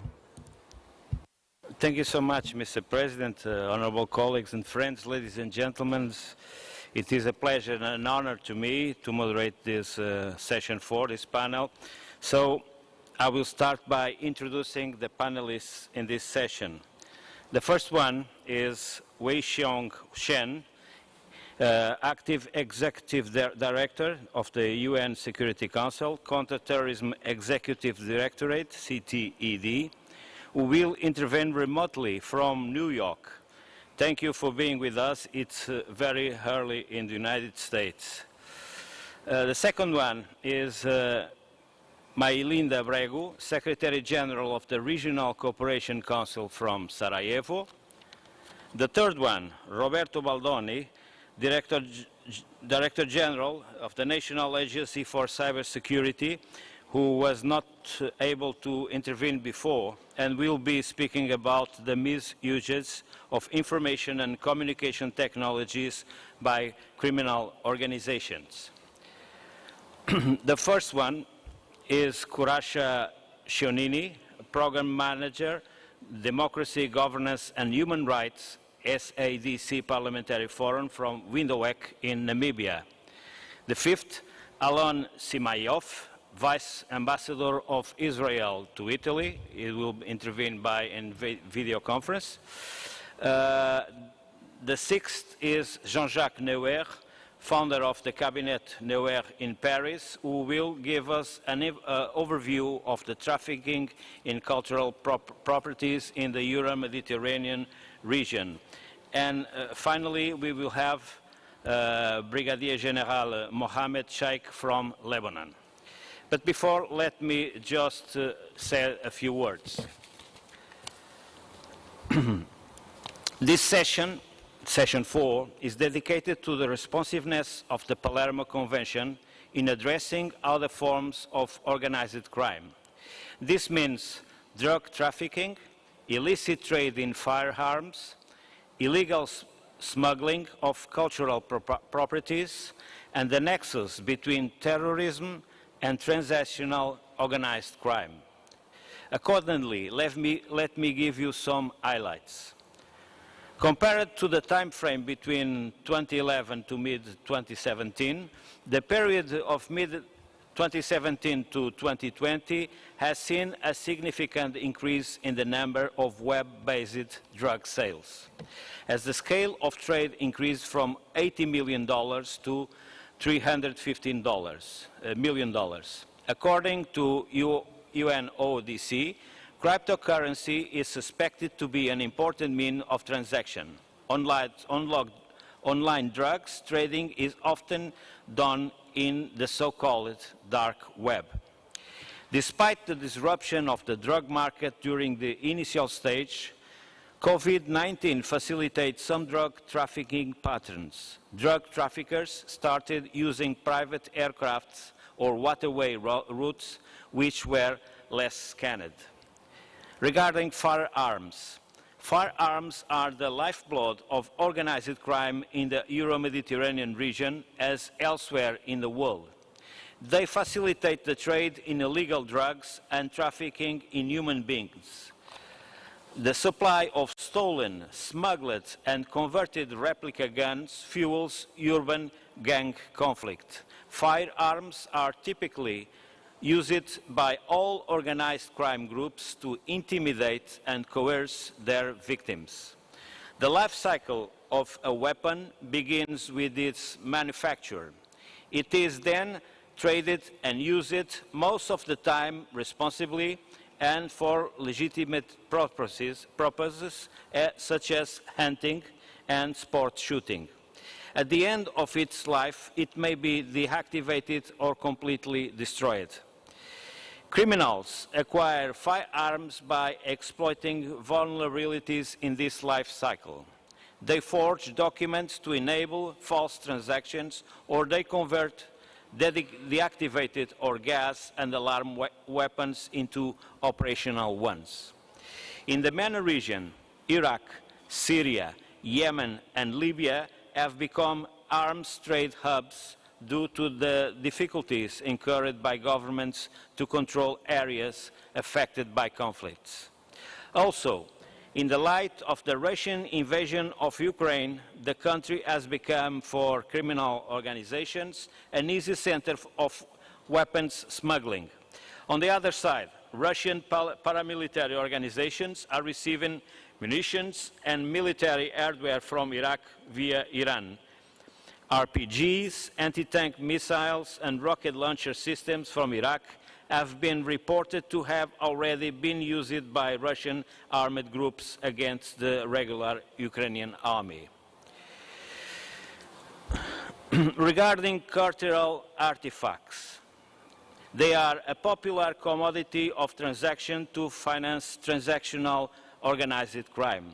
Antiquities smuggling is a crime against humanity and history.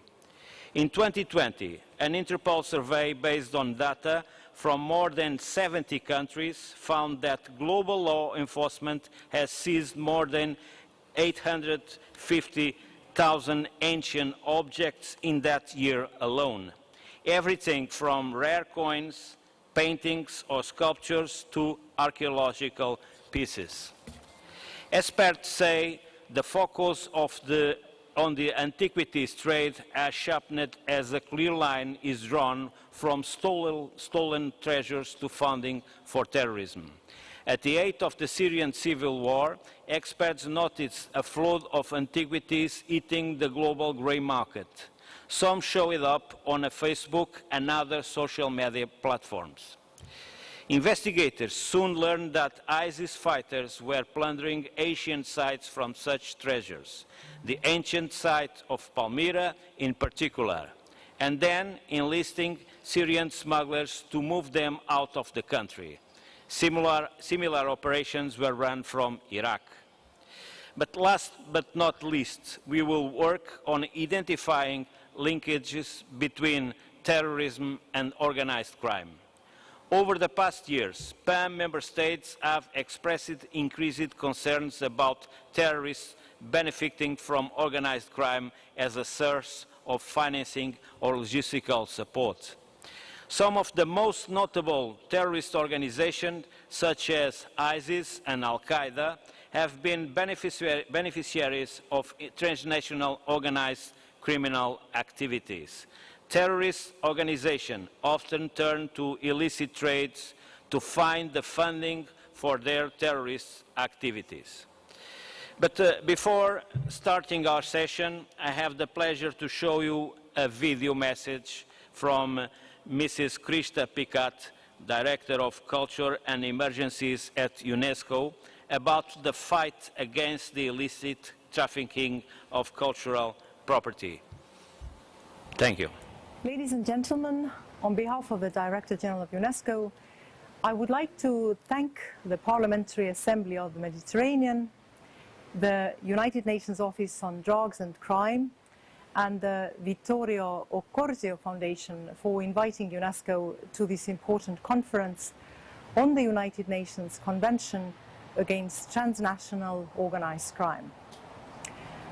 I am delighted to convey to you this short video message and also convey to you the importance of solid cooperation between UNESCO and UNODC on the fight against the illicit trafficking of cultural property. Cultural property is a source of history, identity and pride, and protecting and safeguarding the world's cultural and natural heritage is one of UNESCO's core mandates. Since its founding, UNESCO has developed benchmark legal instruments, including the 1970 Convention on the means of prohibiting and preventing the illicit import, export and transfer of ownership of cultural property. The culmination of a long process of reflection on the fight against the illicit trafficking of cultural property. This convention is based on three main pillars: prevention, return and restitution, and international cooperation. The preventive measures set forth in the 1970 Convention are seen today as the most powerful and effective means to fight against illicit trafficking of cultural property. At present, 141 states are parties to this normative instrument. After decades of efforts, the situation remains very worrying. Illicit trafficking in cultural property is on the rise, exacerbated by armed conflict, natural disasters, climate change, and the rise of online platforms, which have pushed illegal sales of cultural property further into the shadows. In addition to that, organized criminality is increasingly involved in the illicit trafficking of cultural property, both in legitimate markets, such as auctions, and in clandestine illicit markets.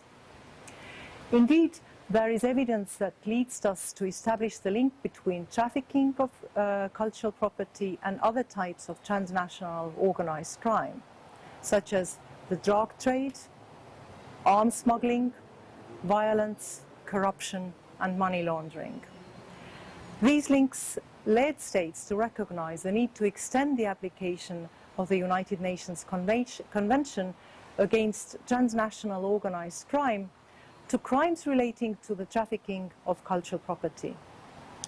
Even though this convention does not have a specific provision on cultural property, the last paragraph of the preamble of the General Assembly Resolution 5525, by which this legal text was adopted, recognizes that the Convention can constitute an effective tool for international cooperation in combating offenses against cultural heritage and the growing links between transnational organized crime and terrorist crimes.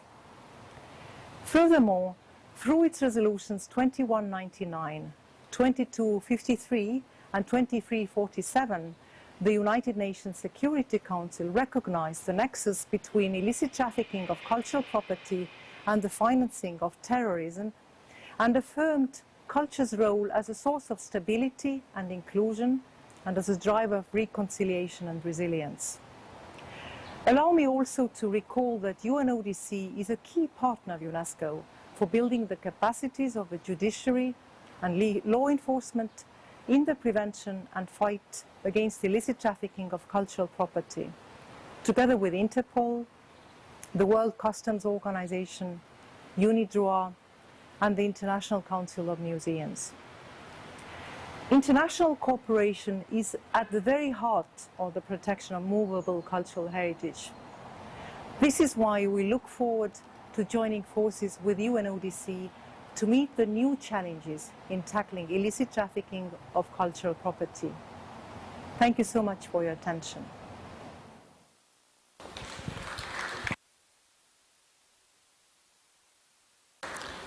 Indeed, a very strong statement and very important message about the fight against the illicit trafficking on cultural property.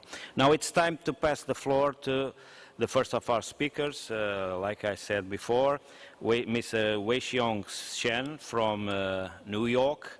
I believe that he is online. Thank you, Honorable Vice President. Mr. Chen, welcome. The floor is yours. Thank you so much. Thank you, Honorable Vice President. Excellencies,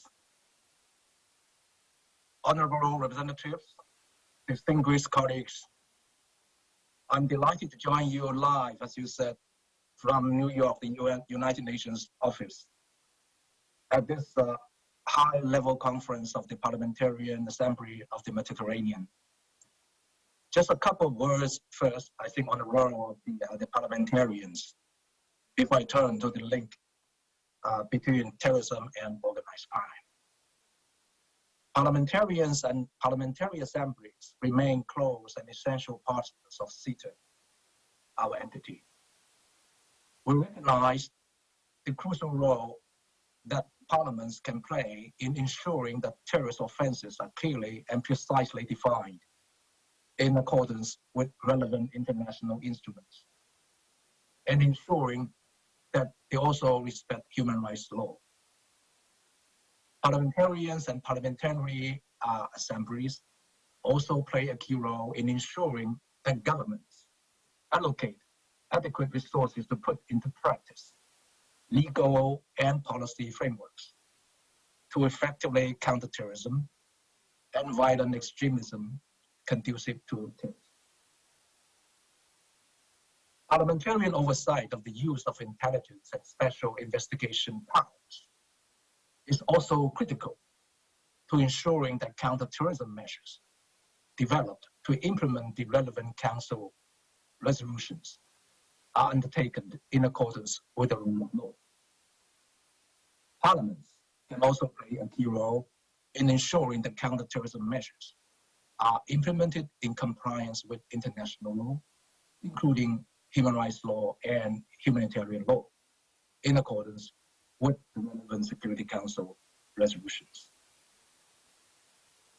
Parliamentarians represent localities throughout their countries and therefore play a vital role in voicing the concerns of local communities and civil society in addressing terrorism and violent extremism conducive to terrorism, which requires a whole of society approach.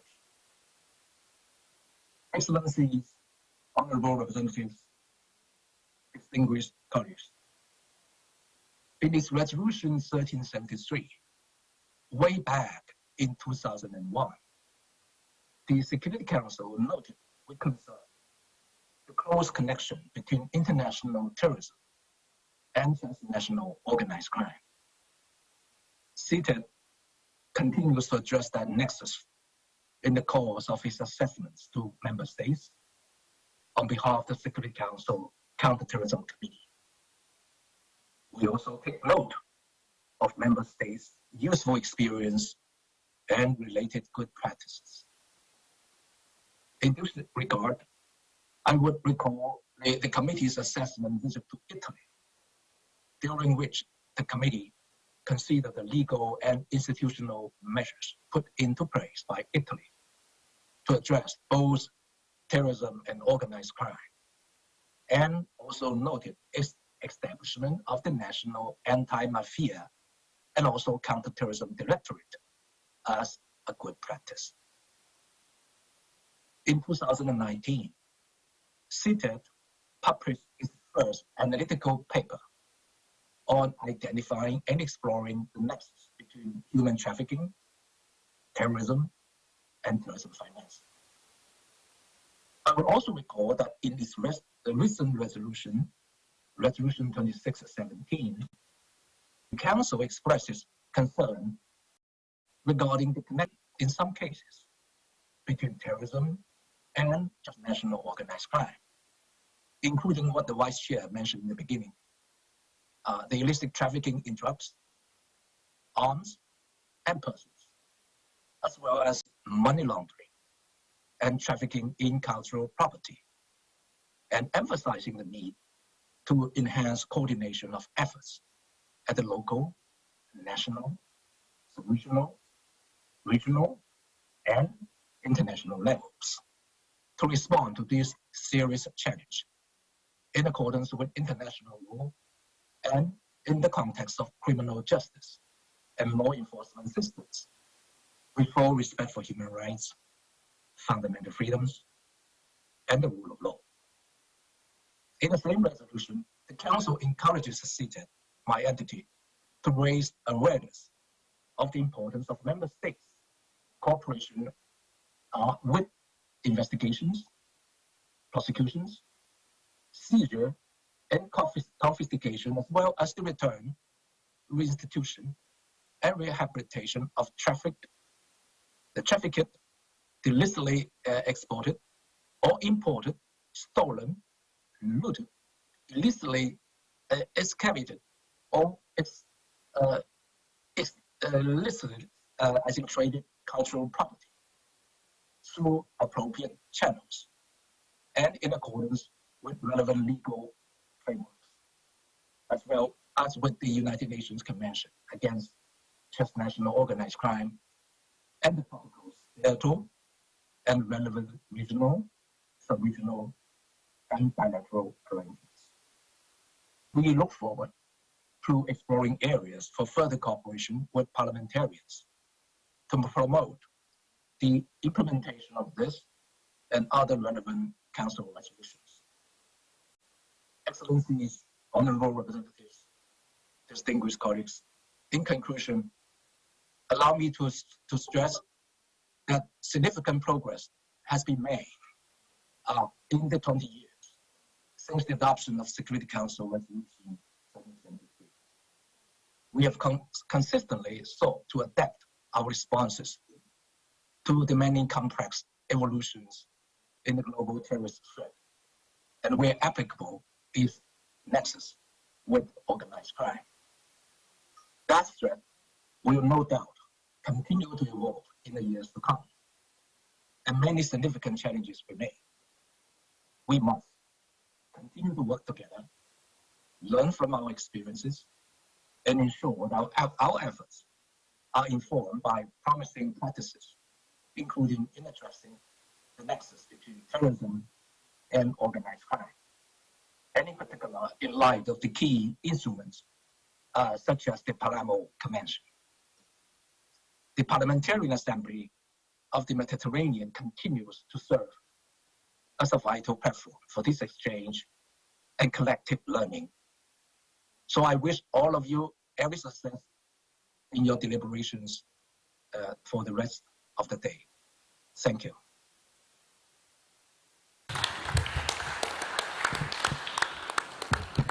Thank you so much for your statement, Mr. Chen, especially because it is 8:45 a.m. in New York. Now, we will pass to the floor to Mrs. Mailinda Bregu. You have the floor.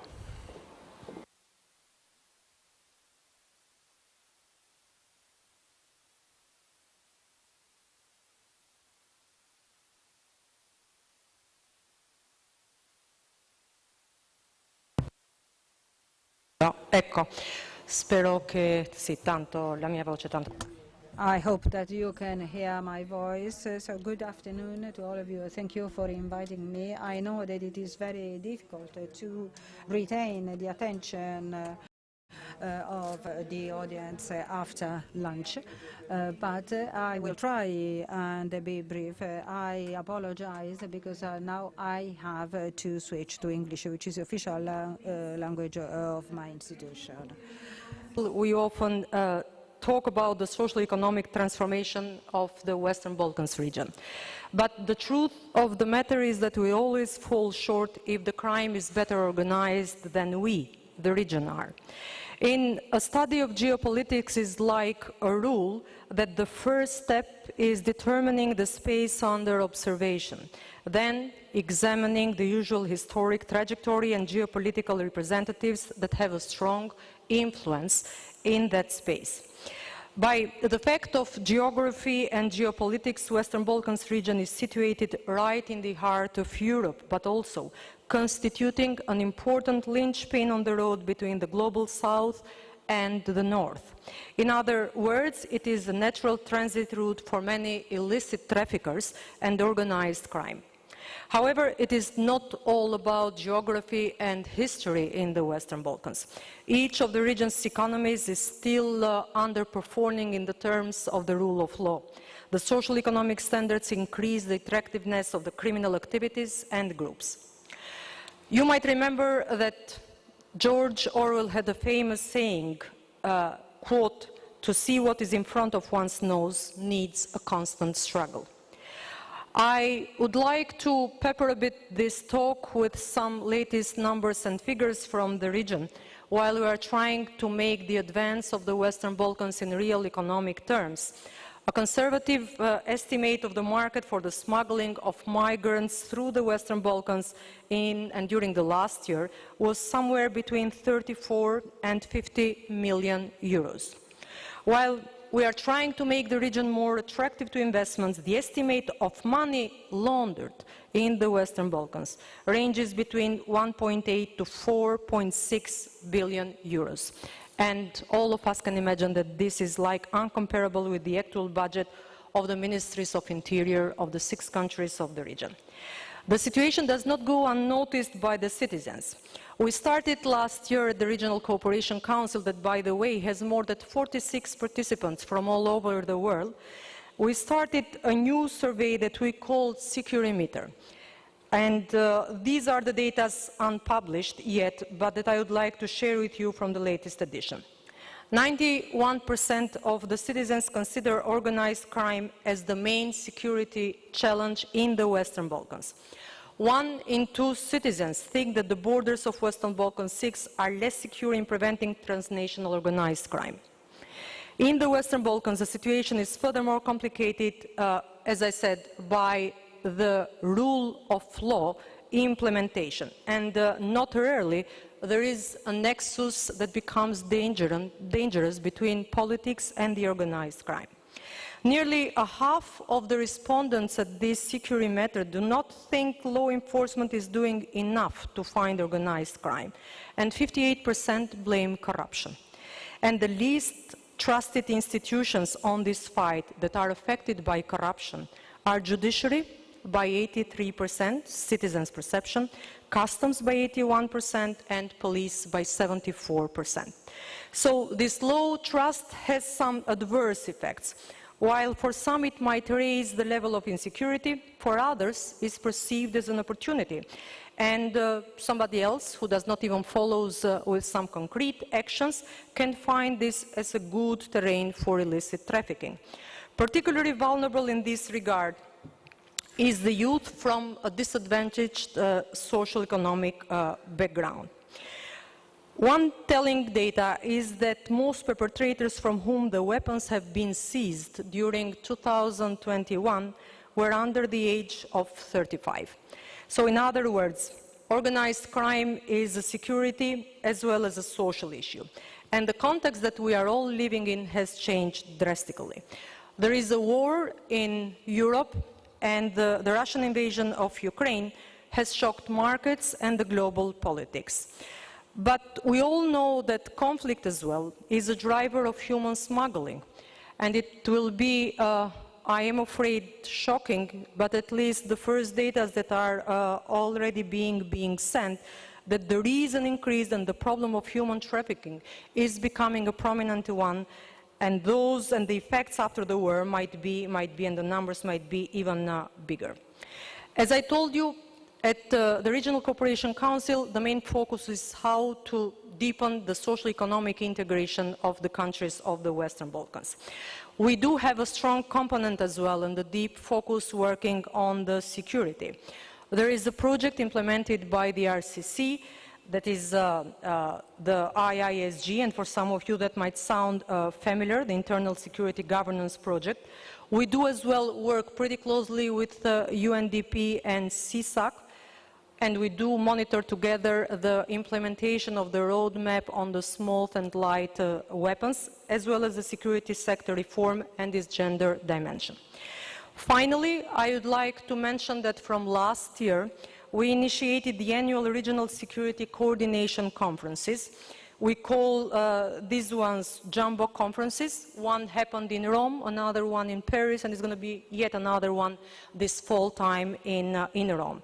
And we try to bring together in these meetings all the security stakeholders, not only from the Balkans, but as well from the member states, considering as well as the main idea of the Palermo Convention is that the organized crime never leaves within the national borders.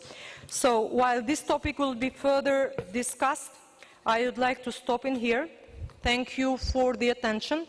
And please remind that whenever there is an interest on how to develop policies on the security area and the fight against organized crime in the Western Balkans, I think that you'll have a great partner, as your countries do, at the RCC. Thank you very much.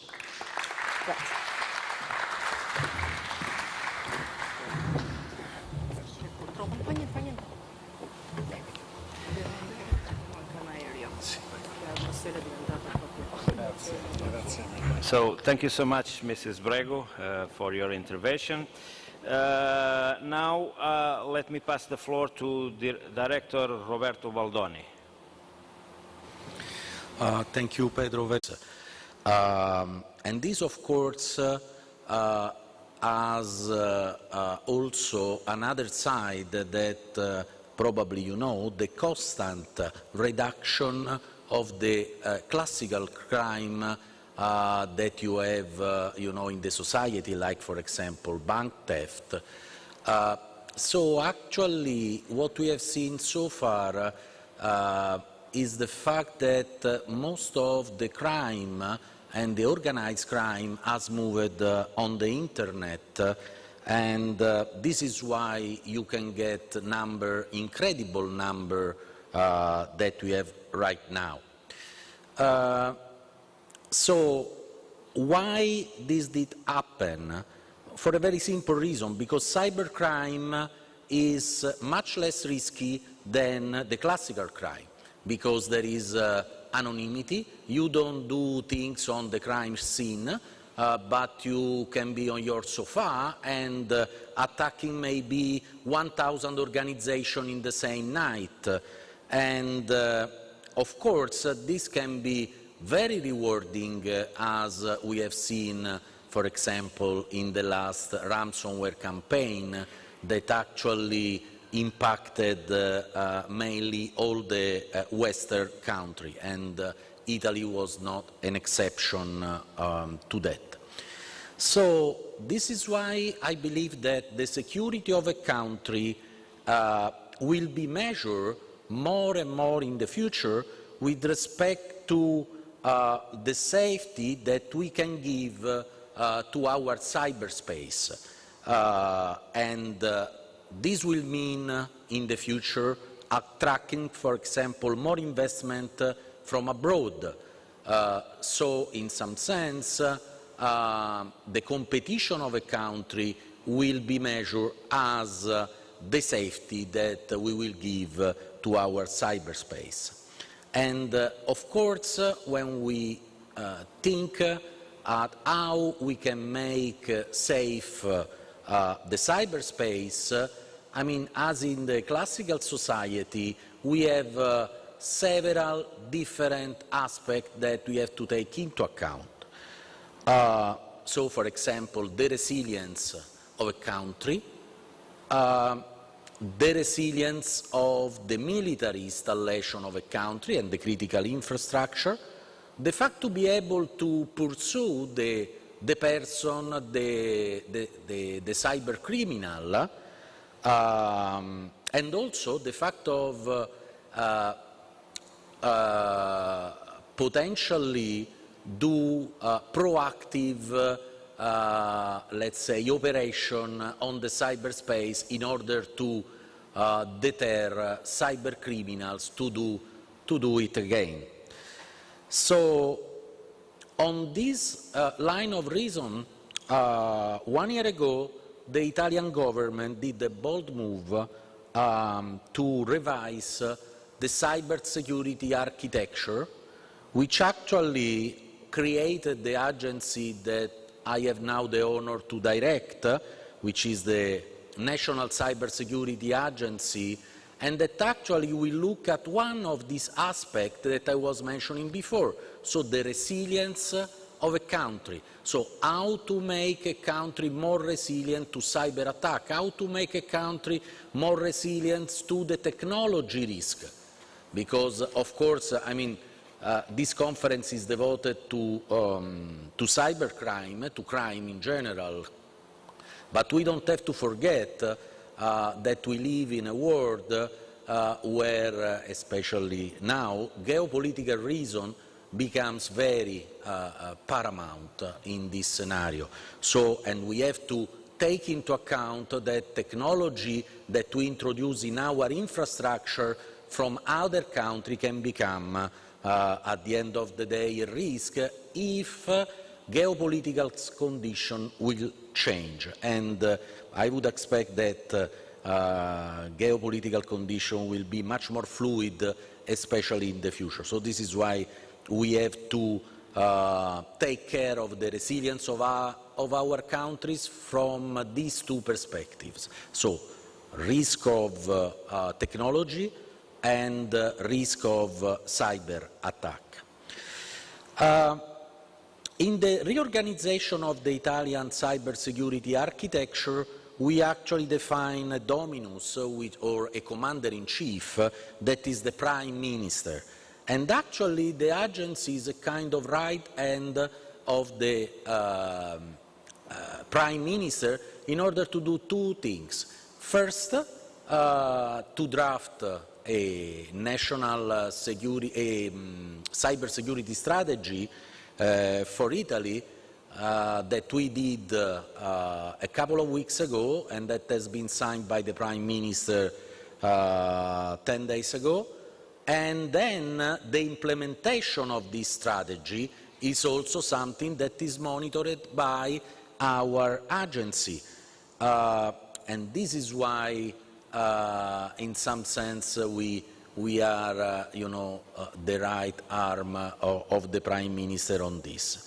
Then the cybersecurity architecture is completed by other three silos. We have the police that is in charge of pursuing the cyber criminal, and then we have the Ministry of Defense that has to defend the military infrastructure, and then the intelligence department, which is also able to counterattack to specific threat that comes toward our country.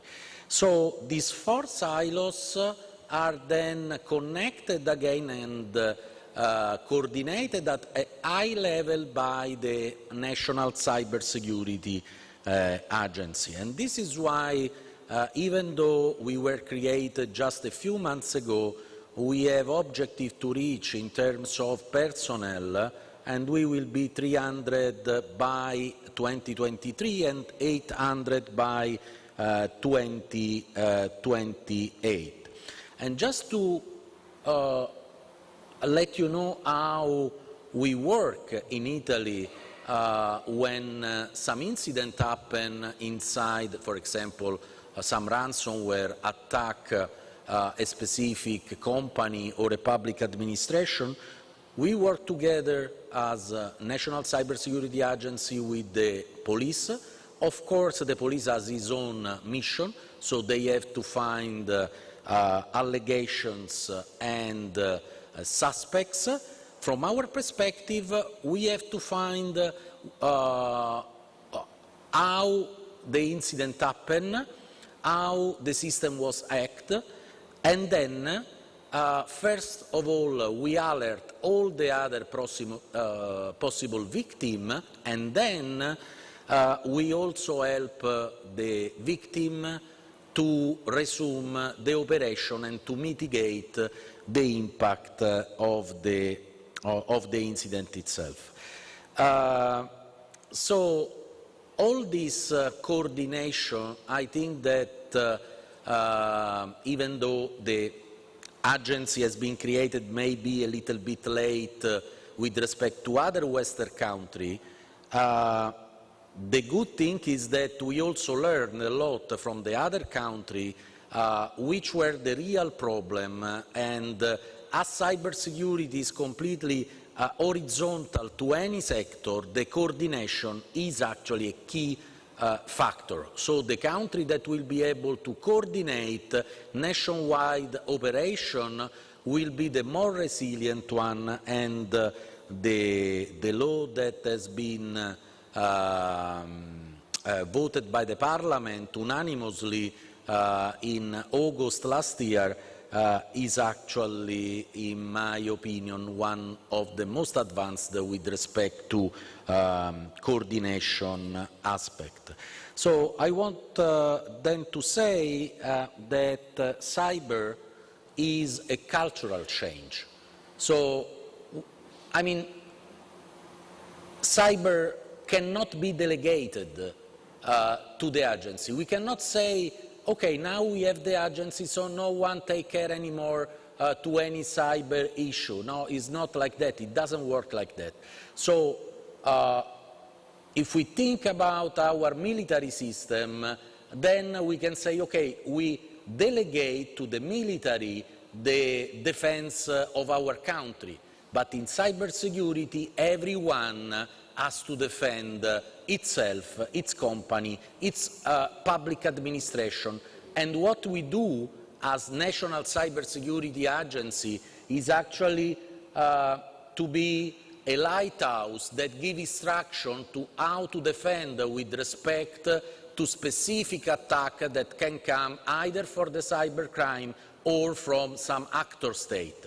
And recently in Italy, let me say, we had a couple of experience with actor state attack, where I think the exercise that the nation did was very fruitful also for the future.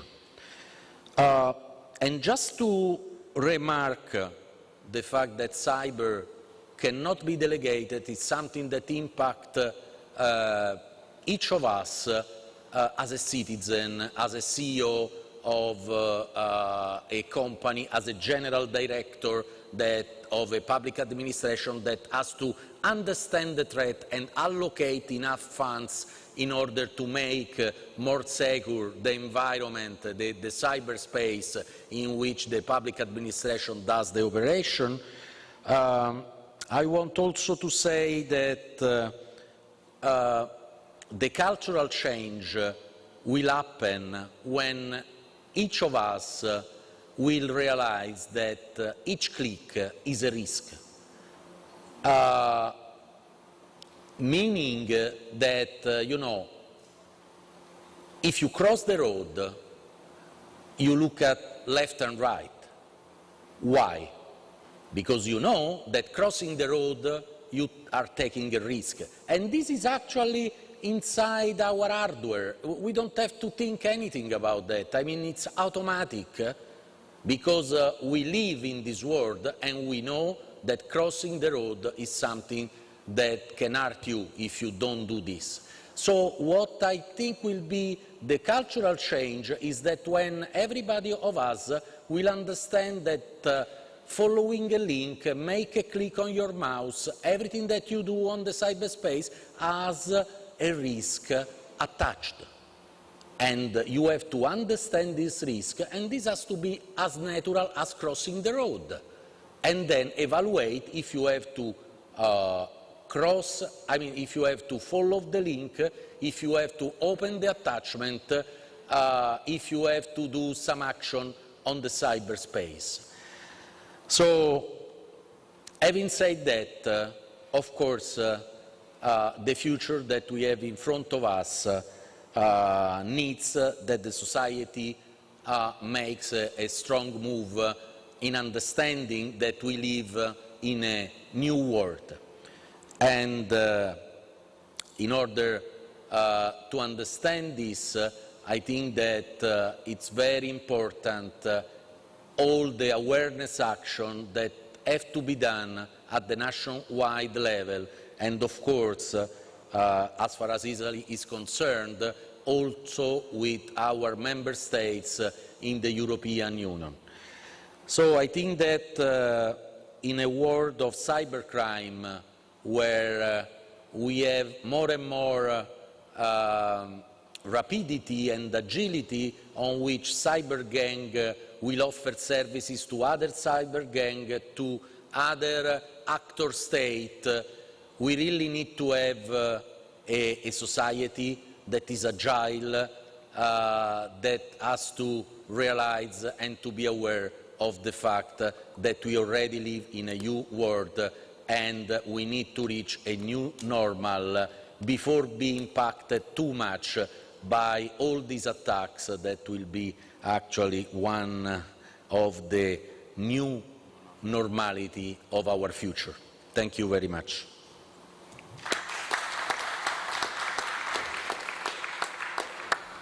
Thank you so much for your intervention, Director Baldoni. Now I will give the floor to Mr. Curacia Cionelli.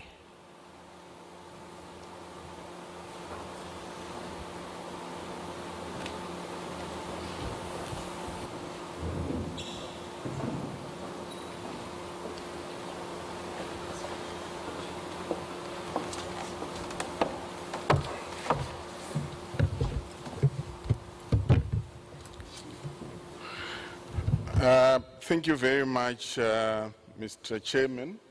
I recognize you, President, distinguished delegates. I bring greetings from the Southern African Development Community Parliamentary Forum, which is the apex interparliamentary organization in the southern tip of the African continent. The SADC Parliamentary Forum is a forum of 15 of the 16 national parliaments of the SADC member states. And SADC Parliamentary Forum places at the pinnacle of its mission the promotion of interparliamentary cooperation, diplomacy and dialogue in regional policy making and implementation, and furthermore, SADC PF seeks to establish and operationalize formal policy and operational relationships with other regional and international interparliamentary bodies. And Mr. Chairman, this puts into perspective the importance with which the SADC Parliamentary Forum places the invitation extended to it by PAM to be participating at this august occasion. We are privileged, and the Secretary General of the SADC Parliamentary Forum expresses her appreciation. Mr. Chairman, I'm going to share the issue of the transnational organized crimes and terrorism nexus in Southern Africa by highlighting a few of the peculiar challenges that the region faces, peculiar in the sense of the context, because by and large, transnational organized crimes are the same with slight variations because of the regional dynamics. One of the major challenges that the Southern Africa region faces is the challenge of illicit financial outflows. A significant proportion of the more than $50 billion that Africa loses through illicit financial flows come from the SADC region's extractive industries. This is confirmed in the report of the high-level panel on illicit financial flows from Africa, chaired by former President Thabo Mbeki. The extractive industry in Southern Africa experienced substantial leakages due to a variety of reasons, including tax evasion, illicit financial flows, corruption, and abusive tax transfer pricing. The main culprits are large corporate commercial corporations, followed by organized crime, and of course, ably facilitated by corrupt public officials. This is then exacerbated by the related problems of weak governance. Mr. Chairman, this amount equates to $1 trillion US dollars over a period of the last 50 years, and the total which is equivalent to all the official development assistance received by Africa over the same time frame, and is enough to wipe out the region's total external debt of around 250 billion and still leave 600 billion for poverty alleviation and economic growth. This is as ascertained by the University of Cape Town Graduate School of Business. Another dimension which of transnational organized crime in the region is the role of money in politics. What has come to be termed state capture, whereby cartels involving powerful individuals, institutions, companies, or groups within and outside a country use corruption to influence a nation's policy, legal environment, and economy to benefit their own private interests. This is aided by the fact that the country's legal framework largely exclude the regulation of funding around politics, including during elections. We also have a challenge of illegal firearms which are overflowing and influencing, fueling violent crime, conflict, and organized crime. These illegal firearms are directly linked with the activities of the underworld gangs, drug syndicates, kidnappings, wildlife, and crimes, and the wars we have seen in the transport sector in some of our countries. Mr. Chairman, I could go on and on, but I thought these are the ones that I could highlight. But the region also faces the challenge of corruption, rise in drug trafficking. We also have a challenge of transboundary wildlife crimes. They were mentioned earlier. And trafficking in persons. We also have challenges with terrorism and incidents of violent extremism. The participants delegates would know about the current challenge being experienced in the region in northern Mozambique as one of those examples. Just to indicate that the protocol, the convention and the three protocols have largely been signed and ratified in the SADC region. If you look at the convention itself, all of the 15 member states have ratified and therefore is in force. If we look at the protocol to prevent and suppress, punish and trafficking in persons, all but one of the member states have ratified. Similarly, with the protocol against smuggling of migrants, all but one of the member states have ratified. And the last protocol on illicit manufacturing of firearms, all but 4 of the member states have ratified. So generally, the member states have been party to the convention and its protocols. And in response to that, I could also highlight, Chairperson, a few of the interventions at regional level that the region has come up with to deal with the challenges of trans-organized crime within, transnational organized crimes within the region. The first one is the SADC Protocol Against Corruption. This was adopted in 2001 and entered into force in 2005.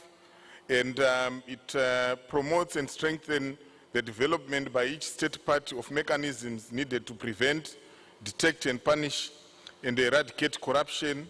I could also highlight the protocol on mutual legal assistance in criminal matters, which was signed in 2002, and it provides very wide framework for legal assistance in criminal matters within the member states. We also have a SADC protocol on gender and development. One of those protocols that link gender and development, we're recognizing the gender dimensions of poverty and the impact that it has on women and rendering them sustainable to trafficking. The region has also adopted the protocol on control of firearms, ammunition, and other related materials. The SADC Plan of Action on combating trafficking in persons, the revised SADC Principles and Guidelines governing democratic elections, which among other things seeks to recommend the regulation of the role of money in politics. We also have regional law enforcement and anti-poaching strategy, because the region has been a target of cartels that using proceeds involved in illicit activities in the wildlife sector and using the proceeds for crime. We also have a regional counterterrorism strategy and action plan, and made more relevant by the challenges we have seen in northern Mozambique, which also has dimensions of the problems of the poor governance within the natural resources. Because while the northern part of Mozambique is rich, the poverty that ordinary citizens experience is evident. So this is the context in which the SADC Parliamentary Forum has been operating, and the biggest challenge while all these regional instruments are in place is the implementation, the national regional linkages where the region has expressed itself and set targets in terms of what must happen, and the reality of the slow pace of implementation at national level. And this is what places Parliament at the center. And as I will conclude, I'll also highlight what we think must receive focus by way of recommendations. So the SADC Parliamentary Forum has recognized the gap between policy and legislation and citizens on the other end, and the need to raise awareness by creating forums of engagement, debate, and filtering in diverse opinion around matters. It has also recognized the issue of lack of capacity in terms of knowledge, in terms of lawmaking role, in terms of the oversight mandate of Parliament. And parliaments need to be empowered to pass laws rather than for them to have laws passing through parliaments. We also are focusing on advocating ratification to make sure that there is implementation at national level, because the reality is that while the ideals contained in the protocols would have benefited citizens, citizens continue to face the disappointment of lack of service and poverty, and most of the protocols continue to be honored in breach.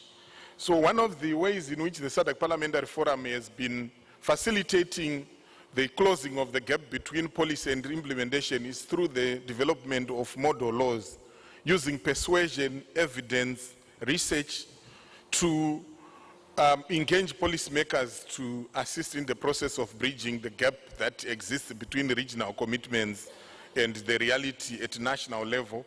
We have, in this respect, for instance, developed a model law on gender-based violence, which, among other things, focused on the issue of protection of victims. It also deals with the rights of victims when they are trafficked, for instance. Model law on control of firearms, and the model law on public financial management, which is dealing looking at ensuring accountability and propping the role of Parliament in ensuring accountability in the management of public resources, so that resources are not leaked to finance illicit activities. The issue of development of knowledge tools for use by parliaments at national level has also received priority for the SADC Parliamentary Forum. Mr. Chairman, as I conclude, I wish to highlight few recommendations that SADC Parliamentary Forum wishes to put on the table as some of the areas that we could focus on going forward. The first one is there is need for renewed focus on bridging the implementation gap for regional and international protocols and instruments at national levels. Parliaments need to be capacitated to have sufficient knowledge and capacity to timely ratify signed agreements and effectively monitor their implementation. Otherwise, the agreements will continue to be honored in breach. To effectively combat transnational organized crime requires state institutions, including parliaments, to resist capture by powerful individuals, institutions, companies or groups. Parliament should be transparent and accountable and set an example of incorruptibility to society as a whole through implementing and enforcing their own codes of conduct so as to be able to withstand corruption and permit the rapid exposure of corruption. There is also a need for enhanced interparliamentary cooperation for benchmarking and information sharing, as well as inter-agents collaboration domestically, regionally, and internationally in critical areas such as illicit financial flows, trafficking of persons, control of firearms, and poaching operations, extradition, and asset recovery. There is need to promote and protect the independence of judiciary and media as key players in ensuring accountability and combating transnational organized crime. There is also a need to enhance collaboration between civil society and media on one hand, with Parliament through provision of research and evidence for effective policy and legislation making by MPs, and in disseminating information to citizens in communities. We also see the opportunity to maximize fourth industrial revolution. While we have talked enough about the challenges of cyber crimes and their reality, there's also an opportunity that ICT solutions could bring in curbing transnational organized crime. Lastly, Chair, I think for parliaments, one of the important aspects is to make democracy work, because accountable governance is often the missing link in effectively curbing and combating transnational organized crime. Even if a country is getting its policies in combating organized crime right, failed governance often nullifies the impact. Parliament should and must be a watchdog and a people's arena of battle against bad governance and for the pursuit of a more just, more equal, and more prosperous society. I thank you.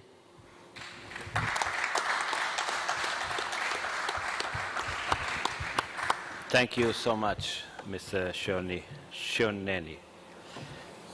Now, I will pass the floor to Mr. Alon Shimayov. This is the Vice Ambassador of Israel to Italy. He is participating via video conference. So thank you very much. Thank you very much. And first of all, I would like to thank the organizer and to say how happy I am to participate in the events of the Parliamentary Assembly of the Mediterranean as the representative of the State of Israel. I believe that PAM is an important mechanism of dialogue, and I believe that dialogue is crucial for the future of the nations of the Mediterranean. So thank you for inviting me.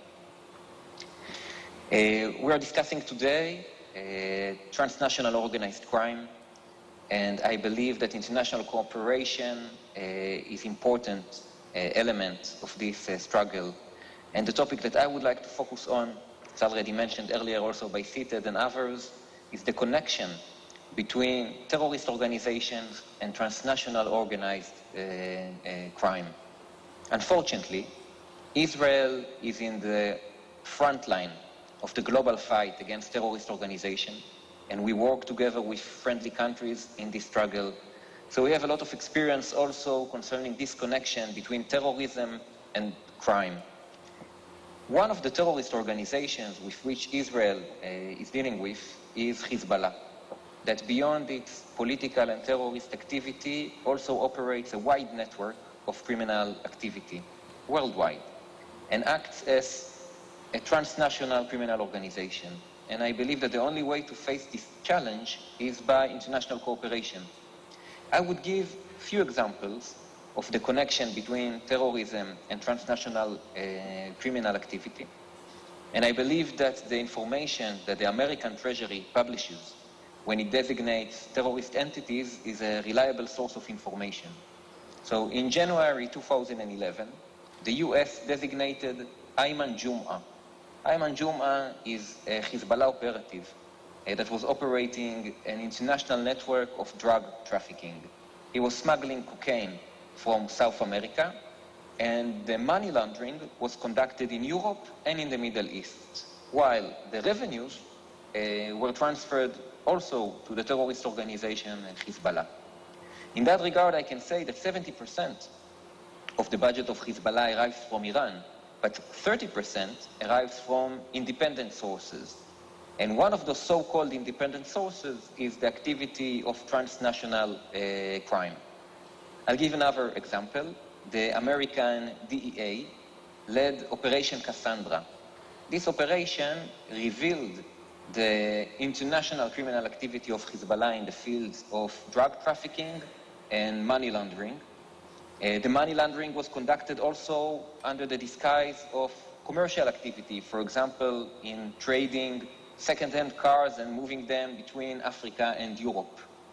In 2015, there was another American operation, Operation Cedar, that started as investigation of global criminal network, and eventually during the investigation also the contacts to the terrorist organization Hezbollah were discovered.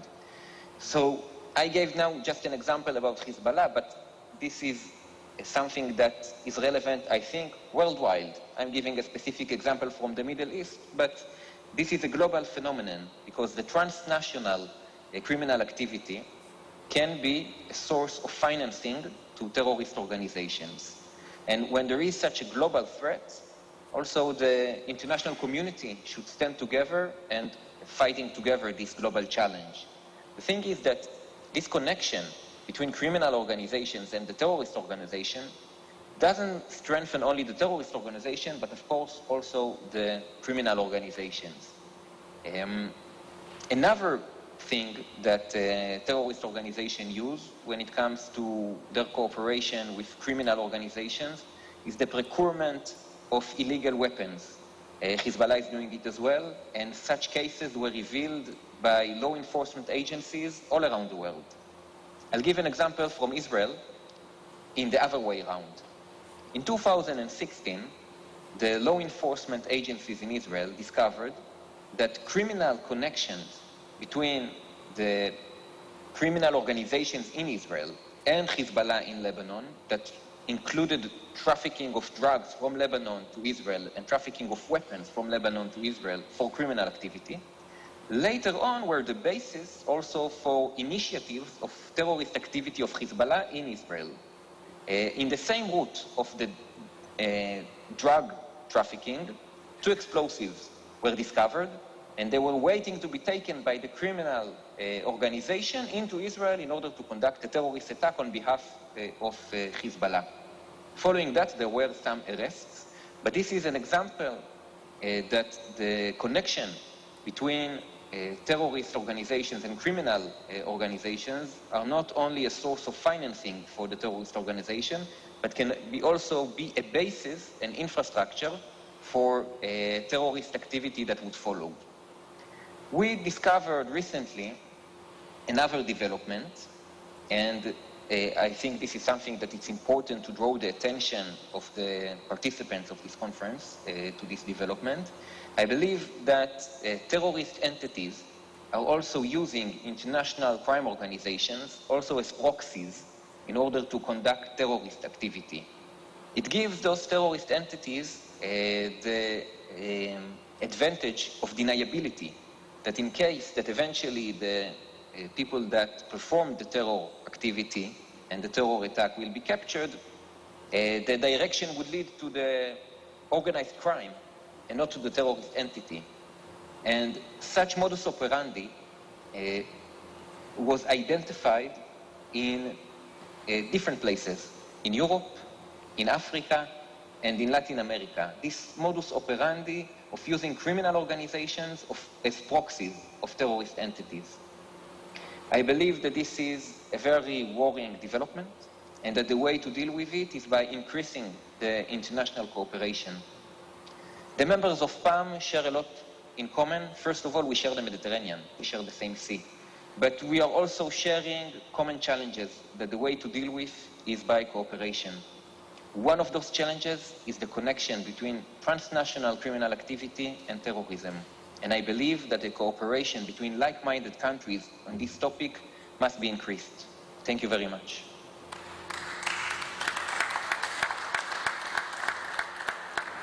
Thank you, Mr. Shimayov. Maintenant, je donne la parole au monsieur Jean-Jacques Neuer.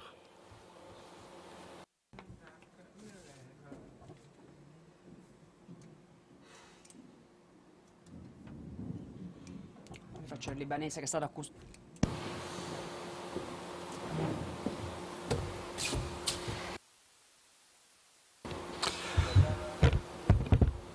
Thank you, Mr. Chairman. Grazie, signor Presidente. Market is the biggest unregulated market in the world. And it's the place, and we spoke at length about this already these 2 days, of collateral offenses, terrorism, money laundering, of course, but it has created per se a series of huge and very serious offenses which are all related to the organized crime, and specifically the transnational organized crime. We have already spoken about the illicit trafficking of cultural heritage. It is probably the third most important offense which exists today, ranking third, and all is based on the opacity. Mr.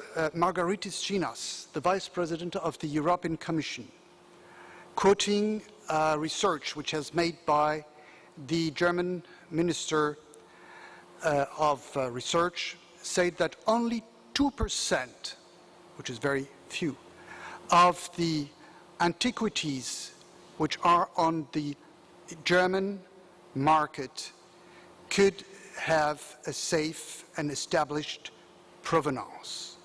It means that everything here is hidden, and the tools which exist to combat this very serious crime are extremely, let's say, limited.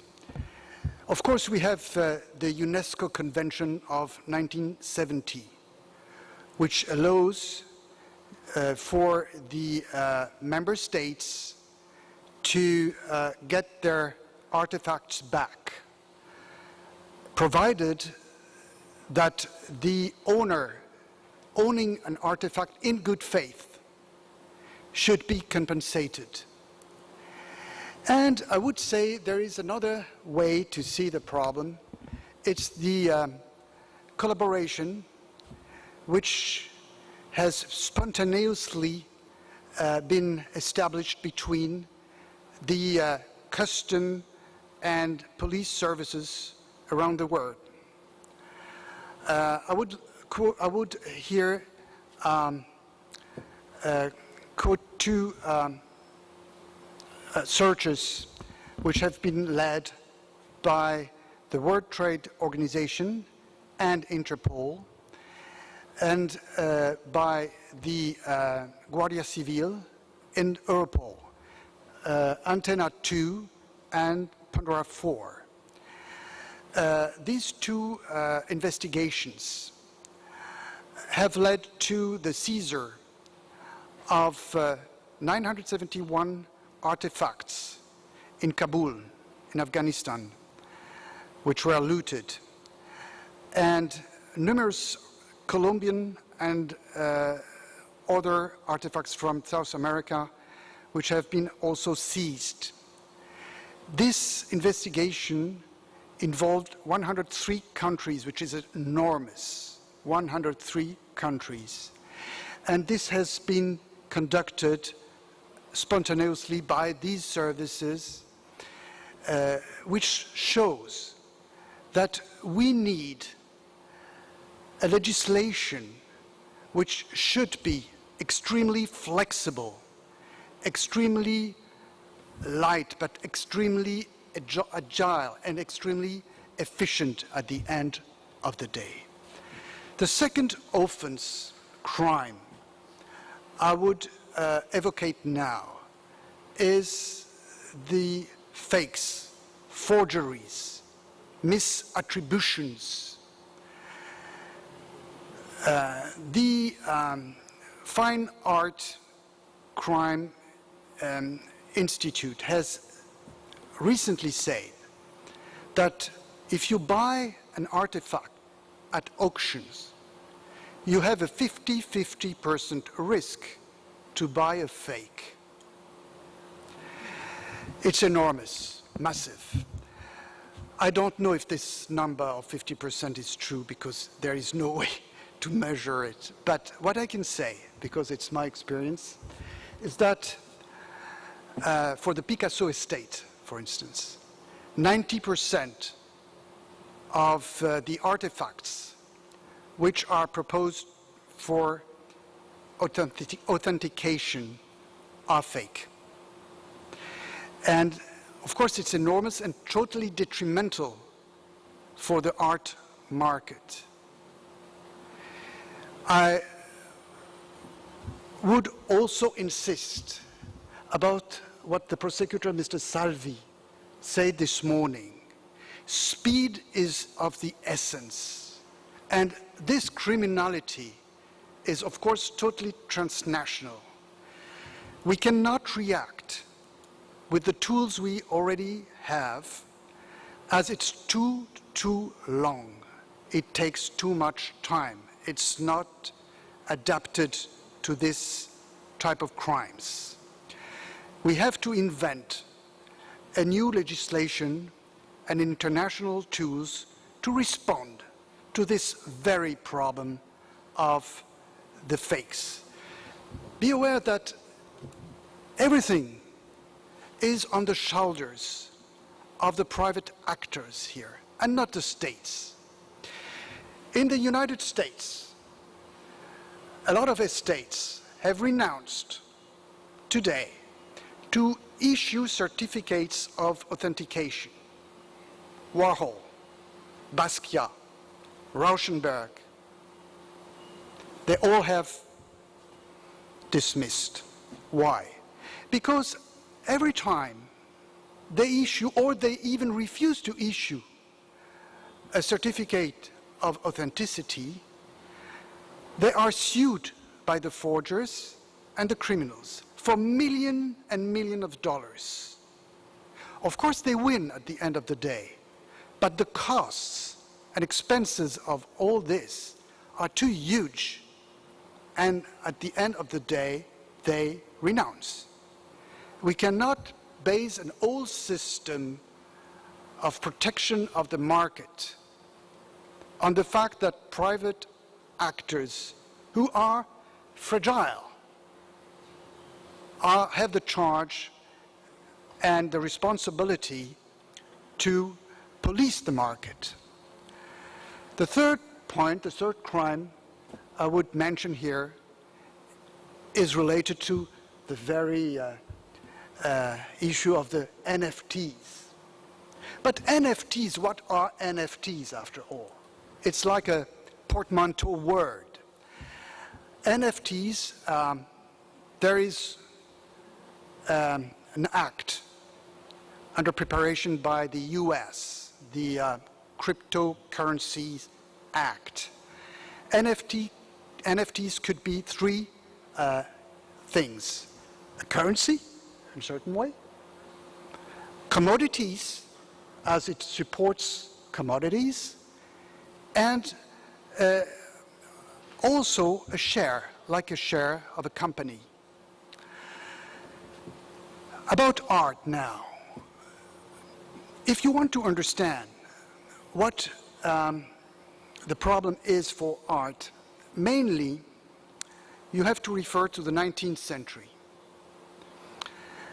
19th century, we had, 20th century also, prints. It means when you had a painting, you could reproduce this painting on paper and have hundreds of copies of these paintings. As far as these copies were authorized, they were considered as authentic. Multiple, but authentic. However, or at least licit, authentic it refers to the concept of originality. I don't want to enter into this, it's too technical, but authentic in the sense that it was licit. Here, what is the problem? The problem is that you have digital copies. This is like digital, a token is like a paper.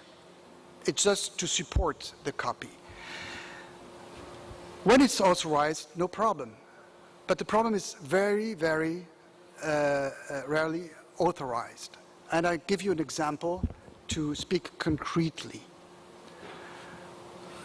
Last day, on OpenSea, We saw that there were 11.5 million Picasso NFTs.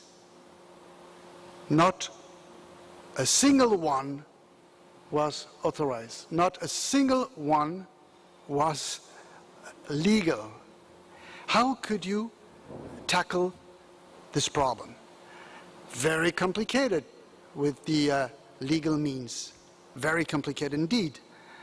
At some point, we saw, and it's interesting about the procedures we could imagine in the future. We saw that there was one of these NFTs which looked to be connected to Elon Musk. Why Elon Musk? Elon Musk had never made such a thing. But there was a publicity, a campaign saying, at least Elon Musk has launched Picasso NFTs. Wonderful, billions and billions of dollars involved, and perhaps you can be lucky enough to enter into this market for just $50 million. We were a little bit surprised, and we thought that probably it was time to say that the party was over, and we reacted. And what we saw was that the site was registered in the West Indies. So we digged a little bit, and we realized that behind the West Indies, there was a site in Canada. And behind Canada, there was a site in Alaska with a Chinese in Alaska. And behind the Chinese guy in Alaska, there was a Russian hacker. And finally, we succeeded to end this story using not, and this is why it's interesting here, not a legal procedure, but an administrative procedure of WIPO, UDPR. And this procedure allowed us to get the control of this site within 10 days. But it shows that what we need here is efficiency. So if the purpose of all this is to prepare laws which will be very long to maneuver, it is worthless. We need something speed and efficient. By the way, of course, NFTs are the place of other very serious offenses, tax crime, and also wash trading, which means that to inflate dramatically the value of the NFTs, you sell them to yourself under a false identity many times. And of course, it distorts totally the market. So what I want to focus on here is the need we have to reform or to create an additional protocol for art, which is huge, massive, and which has to be treated in a very swift and efficient way. Thank you very much.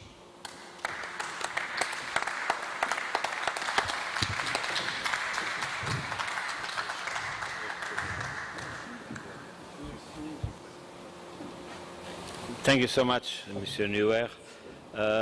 Now, last but not least, I will give the floor to Brigadier General Mohammed Sheikh. You have the floor.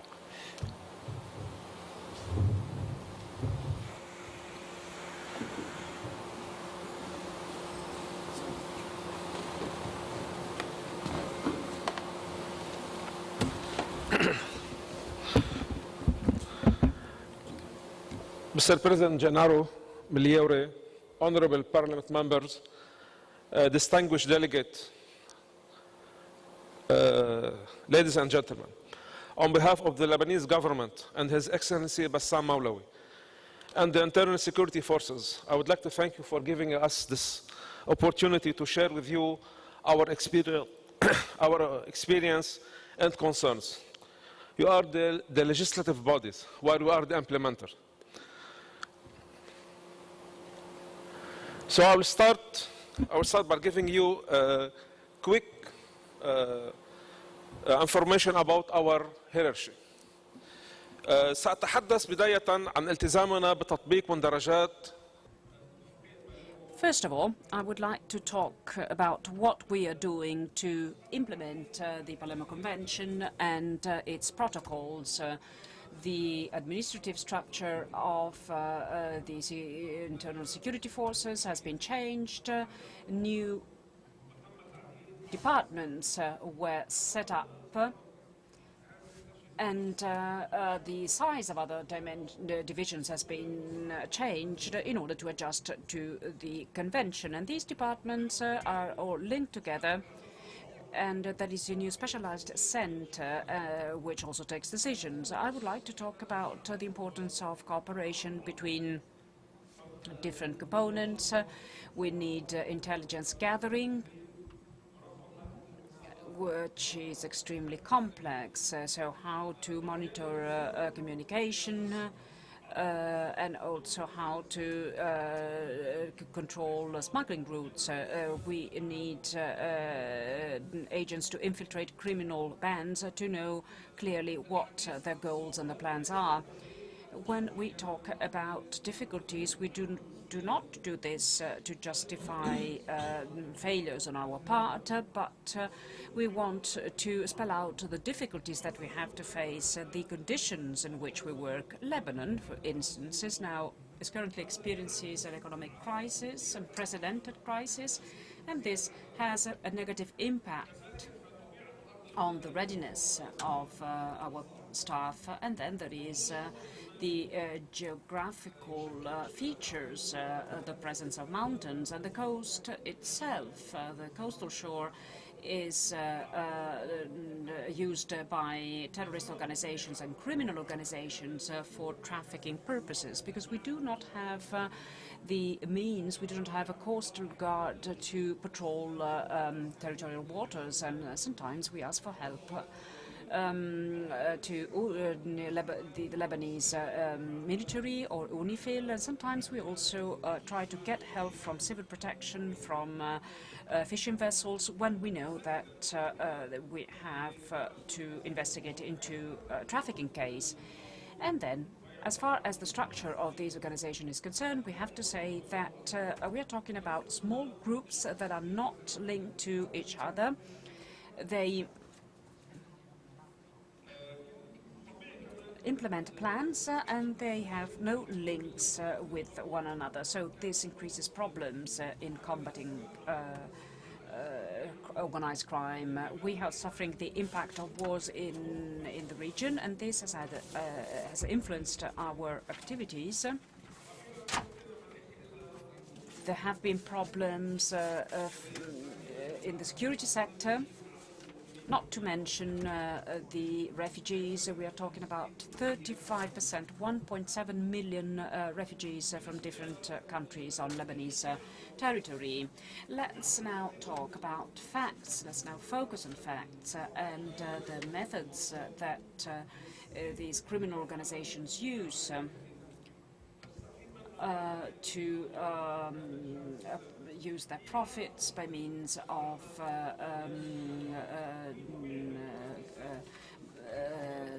laundering of money, armed trafficking, and they do this to the detriment of human beings and sovereignty of the Lebanese state and the stability of populations. On these pictures, we can see that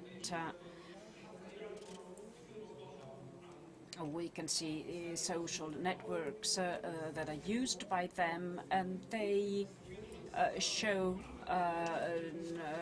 stolen artifacts or archaeological remains, and they also try to use or misuse our administrative system to obtain benefits. And despite all the problems that we have in Lebanon, I wanted to talk about this problem.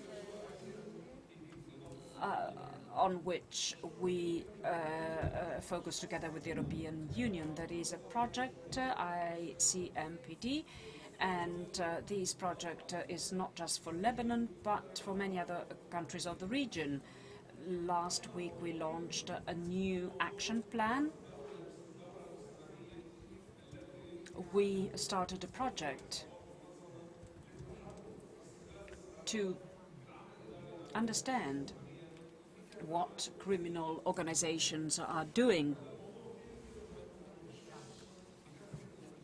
in trafficking. And this is an extremely important aspect, because we do not only have to protect our borders and give our staff the necessary means. We know that there is a big problem of how to control borders. I would like to talk about our achievements. We see what has been seized in terms of drugs, both at sea, by land. So Lebanese, Arab and foreigners, people were arrested. And human trafficking is also a big problem. You can see the figures of prisoners, of victims. Victims have been saved. You can see numbers here. And these numbers, these figures are annual figures, thanks to the work of our staff, of the internal security forces. This slide concerns antiquities. I mentioned that earlier on. Thanks to our cooperation with law enforcement agencies of neighboring countries, we managed to get back 5 relics that go back to the Palmyra, Kingdom of Palmyra, to the Roman civilization, and more than 337 artifacts were stolen from, were returned by the Iraq Museum. So we have a problem. We've had this problem for 40 years because many artifacts were stolen in southern Lebanon, and so we are trying to identify the culprits. And finally, as a Minister of Interior, as security forces, to international law and to all convention, and our will to cooperate with all for the benefit of the humanity and sovereignty and stability for all the people. Thank you.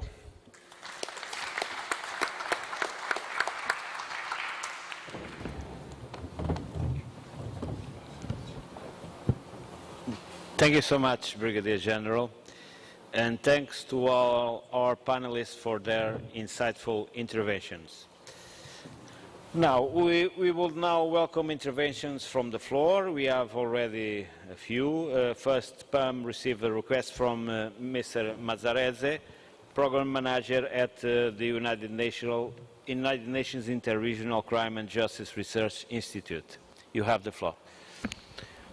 Thank you, Mr. Chairman. Indeed, and thank you for the opportunity also to address another area of interest of UNICRI and the United Nations in the recent year. Indeed, we have, all the UN agencies in general have observed the increased interest of criminal organizations and even terrorist organizations towards the movement of sport, because of, as usual, the amount of money that attract and also the involvement of younger generation. There is an increased attention in how sport may be, and it is actually infiltrated by organized crime in relation to doping and other illicit practices, such as game fraud. Also, there is an increased attention on the phenomenon of corruption of sport to address competition and match fixing. Most lately, there is also an increasing phenomenon in organization that use sport and sport camp for recruitment purposes, both criminal organization and terrorist organization. And finally, there is an increased attention of corrupted bidding procedure for major sporting events, which really jeopardize also the security of those events. It's very important to underline how the United Nations in general are very active in all these 4 fields, starting from promoting the value of sport and UNESCO with the Kazan Action Plan. Also must be mentioned here the program of UNODC on sport integrity that fights indeed corruption in sport and match fixing, which also the Italian government was really part of this program and with excellent results. Also, most recently, it's a couple of years that the United Nations Office of Counterterrorism and the UNICRI is also partner of this initiative, launched a sport global program to promote the value of sport, to avoid instead to recruitment of youngest generation by the terrorist organization. And finally, a program that UNICRI launched back 20 years ago on major event security and major sport event security, which is still one of the flagship programs of UNICRI. So the United Nations are really exploring and really, with the different agencies, are really exploring this increasing trend of sport and the connection with organized crime. I think there must be also a major effort by the member states in developing a specific tool to produce integrated response. As for other topics, we saw the response are most likely due to this whole of a government approach, so put together all the different ministries which are relevant to fight sport and crime. So typically Ministry of Sport, Ministry of Economy and Ministry of Justice.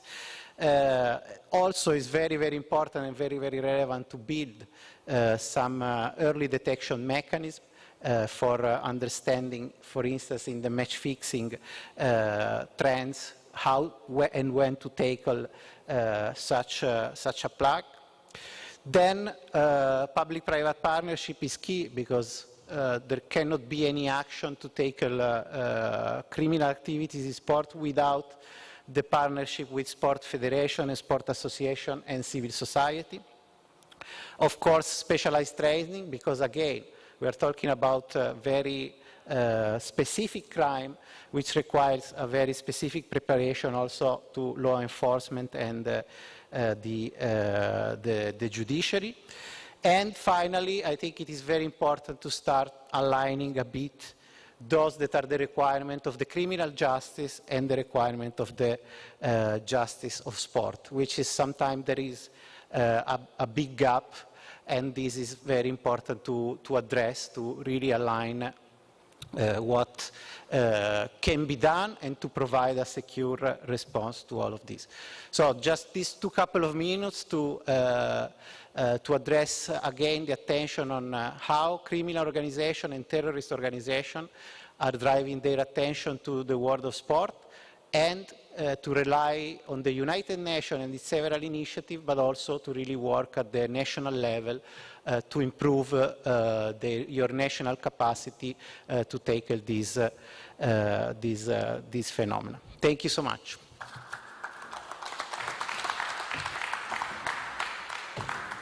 Thank you so much, Mr. Mazzarese. Now I will give the floor to Youssef Ramania, Head of Delegation from the Arab Parliament. You have the floor.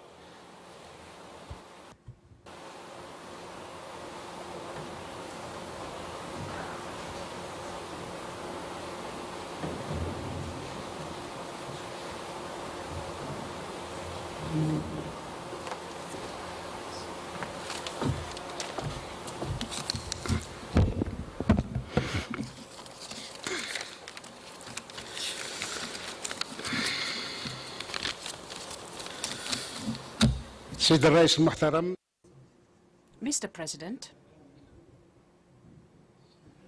members of the Bureau, ladies and gentlemen, distinguished guests, may Allah's peace and His blessings be with you. I'm really happy to start talking about the efforts of the organizers of this conference, and I would like to thank PAM. The Arab Parliament has the honor to collaborate in a very constructive way with PAM in different sectors that are of interest to both of us. I would like to thank the UNODC and the Arab Parliament has signed a memorandum of understanding last December to try and strengthen the capacity of MPs to stand against organized crime. And I would also like to thank the Rocosa Foundation because it is an organization of the civil society that is also engaged in fighting organized crime. The organization of this conference takes place in a very delicate moment. Many countries in the world have to face a lot of problems associated with organized crime. And this shows to us that there was a growth, and especially this growth was evident in 2021. 80% of the world population live in countries where organized crime is on the rise. And this percentage is very high, and it reflects the magnitude of the problem we are speaking of today. Ladies and gentlemen, distinguished guests, the fight against transnational organized crimes and the convention adopted to tackle it in 2000 reflects the international intention to face this type of crime, which poses a threat to the stability and security of societies. But the recent development that the world has seen in the past 20 years showed to us that we need to make further steps forward to go ahead, and we have to take appropriate measures to tackle the different challenges, including climate change, illegal migration, conflicts, political instability, pandemics, and so on and so forth. And we cannot neglect technological developments that the world is experiencing today. And these international organizations exploit these means to obtain benefits and to circumvent the law, or to recruit people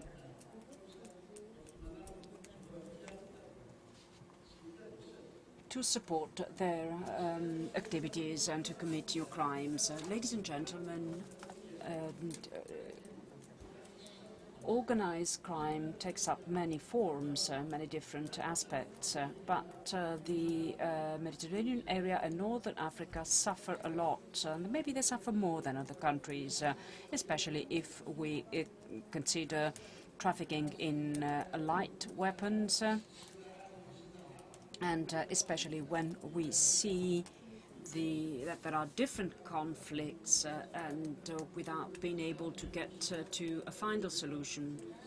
And this creates fertile ground for illegal trafficking in arms.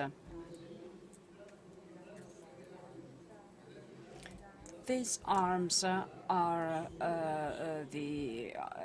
preferred by criminal organizations because they are not expensive. It is easy to transport, conceal, and use them. Therefore,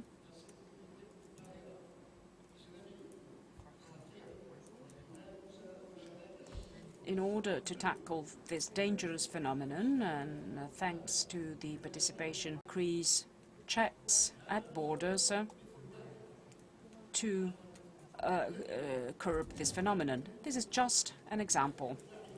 Organized crime in all its forms poses a very dangerous threat to peace and security at regional and international levels. We as MPs have the duty and the responsibility to translate all the recommendations of the Palermo Convention, trying to pass adequate laws, suitable laws, in order to keep pace with the changes that we are experiencing, in order to provide a legal framework to stop international organized crime. We mustn't just be content with agreements and conventions. The most important part is the implementation stage, how we implement conventions and international instruments, and to share best practices among us.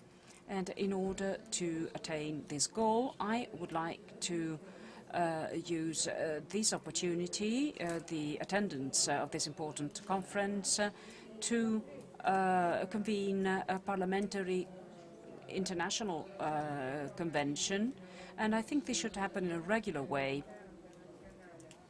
so that we may discuss how we can tackle and counter organized crime in order to support the efforts made by the governments in this field. And let's hope that this conference is a starting point to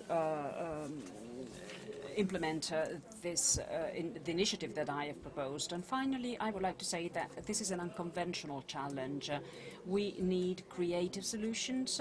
We need cooperation between parliaments, governments, and the civil society. And we are confident that this conference will give a very important contribution in this respect, as we have seen in the past, thanks to other meetings that have been organized by PAM. I thank you for your attention.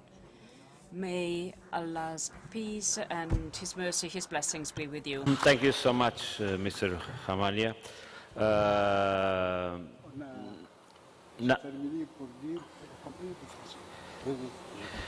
Now we reach the end of this session, and I will declare this session concluded. Thank you very much.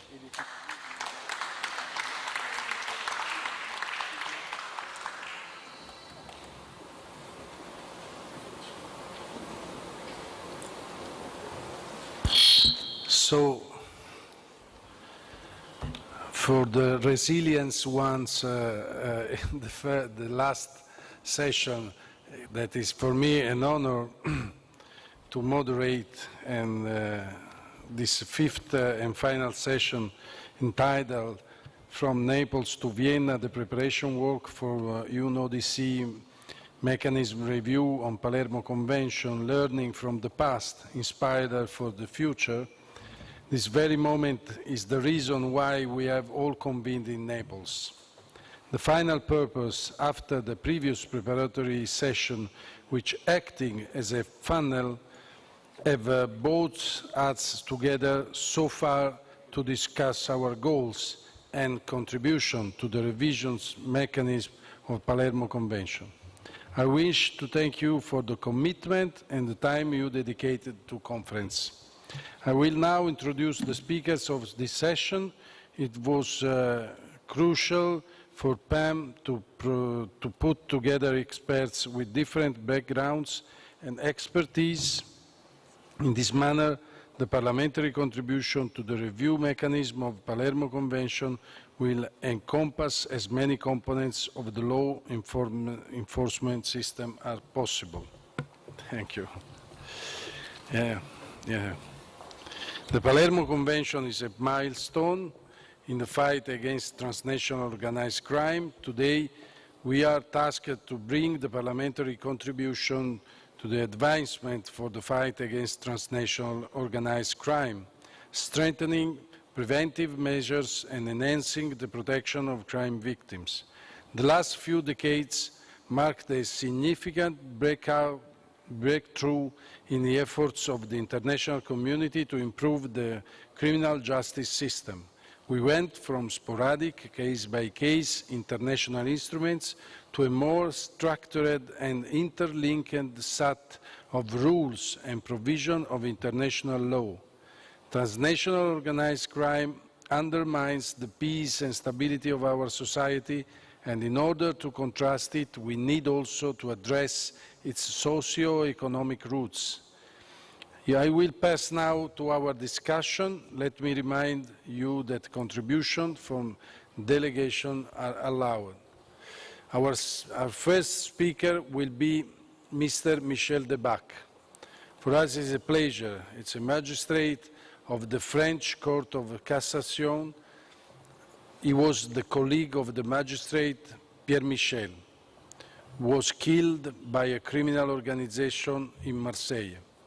His death is intertwined with the death of Giovanni Falcone.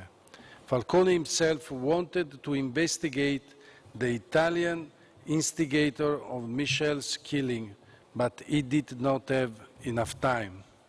Today, we are here also to honor the memory of Michel and all the victims of crime. And thank you so much, Mr. Debac. C'est bon. Vous m'entendez? Vorrei ringraziarla, signor Presidente, per le sue parole.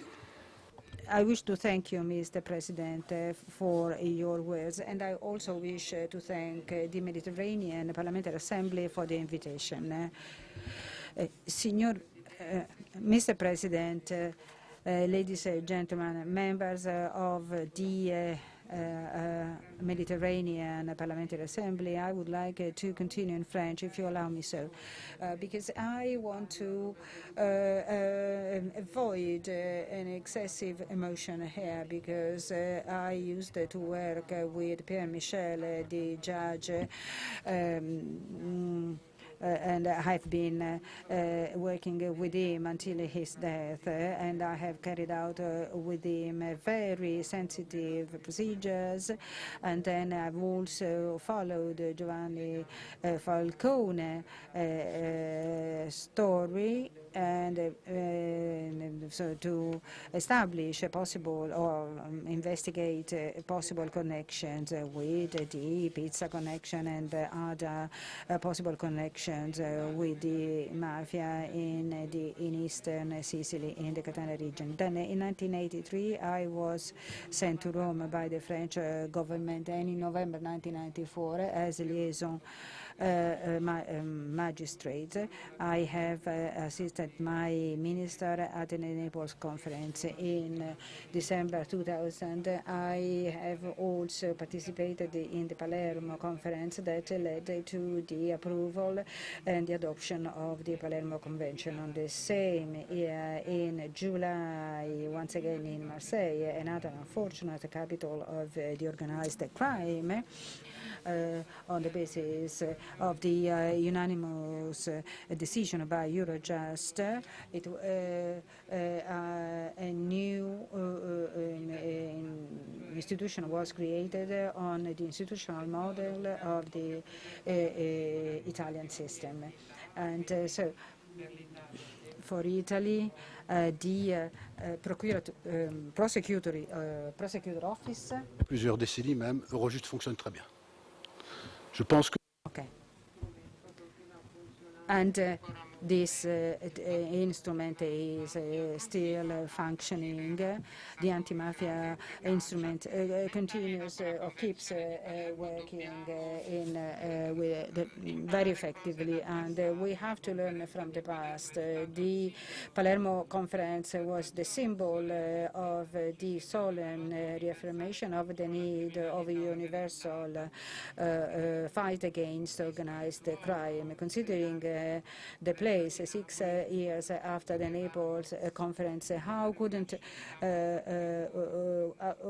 we make a wiser decision than to organize here another milestone.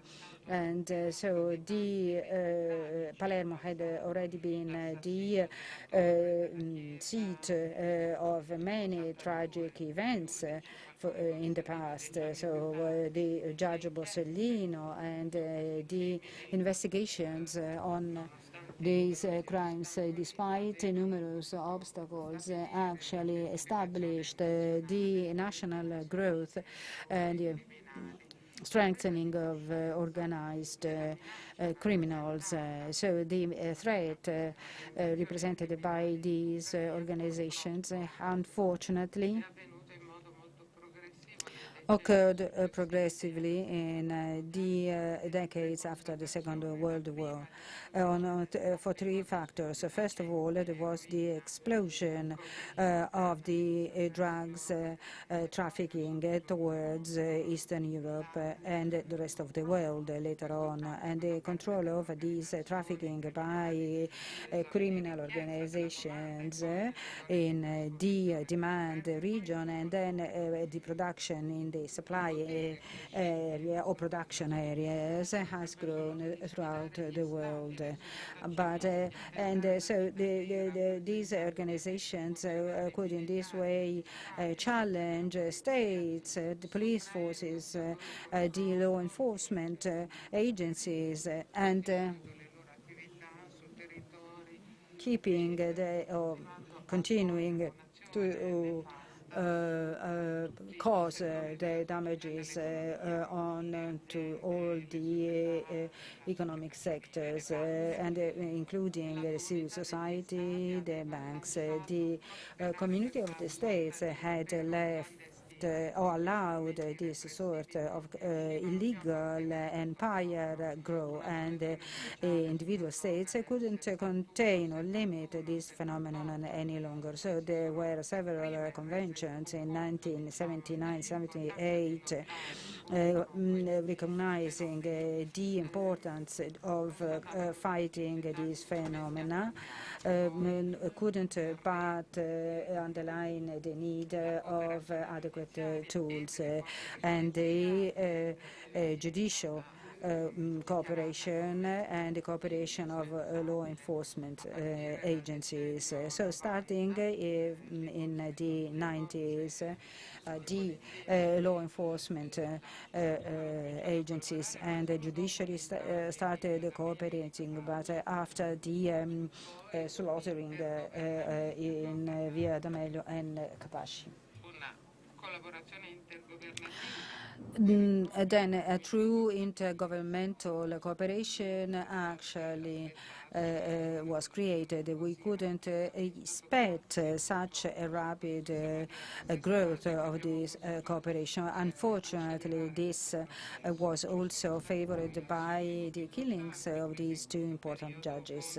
But then there have been important cooperations in the same period against money laundering. But all this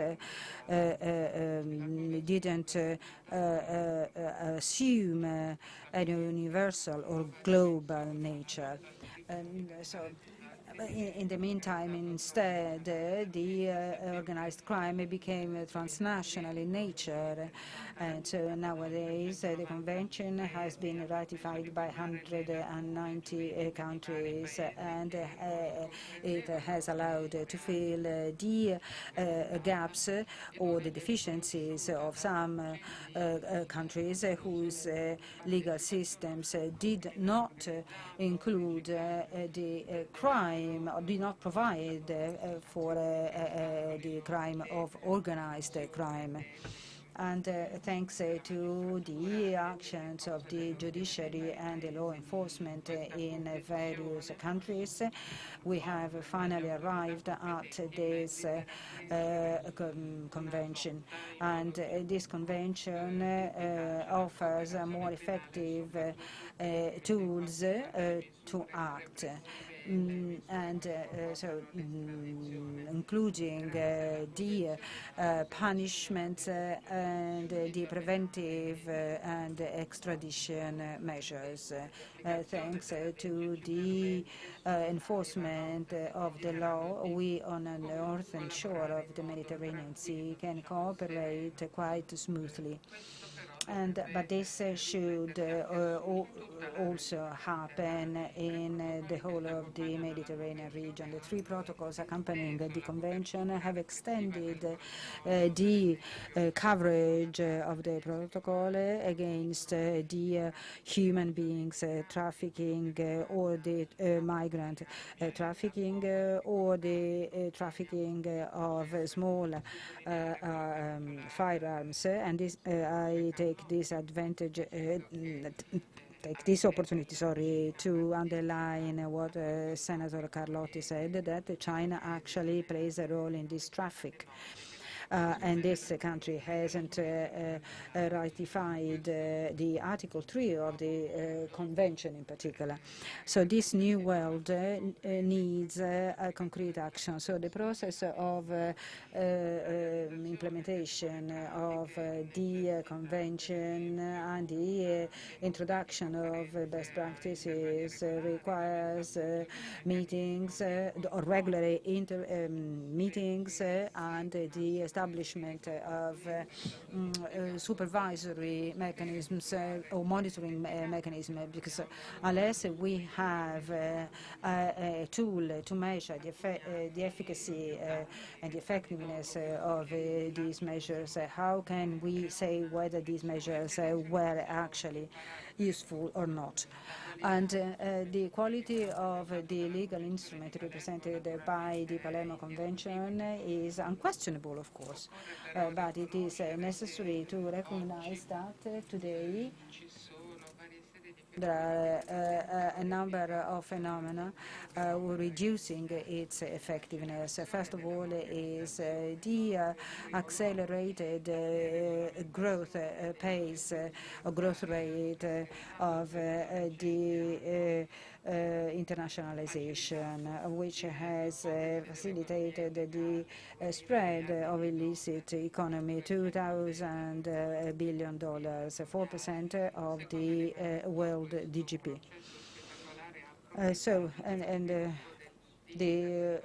And of course, this spectacular process has benefited from internet, so the dark web, but also the very sophisticated occult instruments favored by the loss of ethical principles and benchmarks or in terms or vis-à-vis the money laundering. So to foresee or to provide legal, adequate or ad hoc legal instruments, and sometimes we even see a militarization of the response. So we go from a failing state to a military state, but the rule of the law and the judiciary must have solid principles. Judicial police and a healthy judiciary must be at the very basis of our action. So we have to streamline the investigations in order to try and prosecute effectively the criminals and especially conduct more effectively transnational investigations. At the beginning it was quite difficult when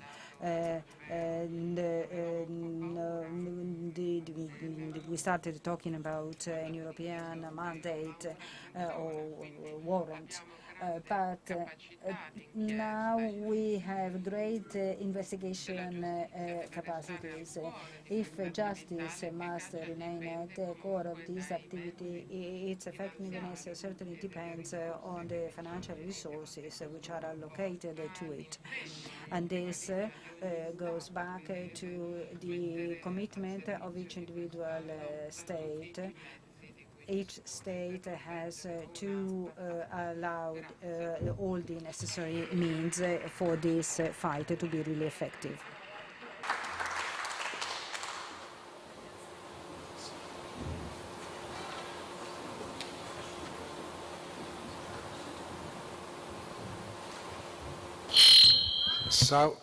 So I have the pleasure to have on the stage, and I give him the floor, Mr. Demosthenes Chrysikos from the UNODC Division of Treaty Affairs, Organized Crime and Illicit Trafficking Branch.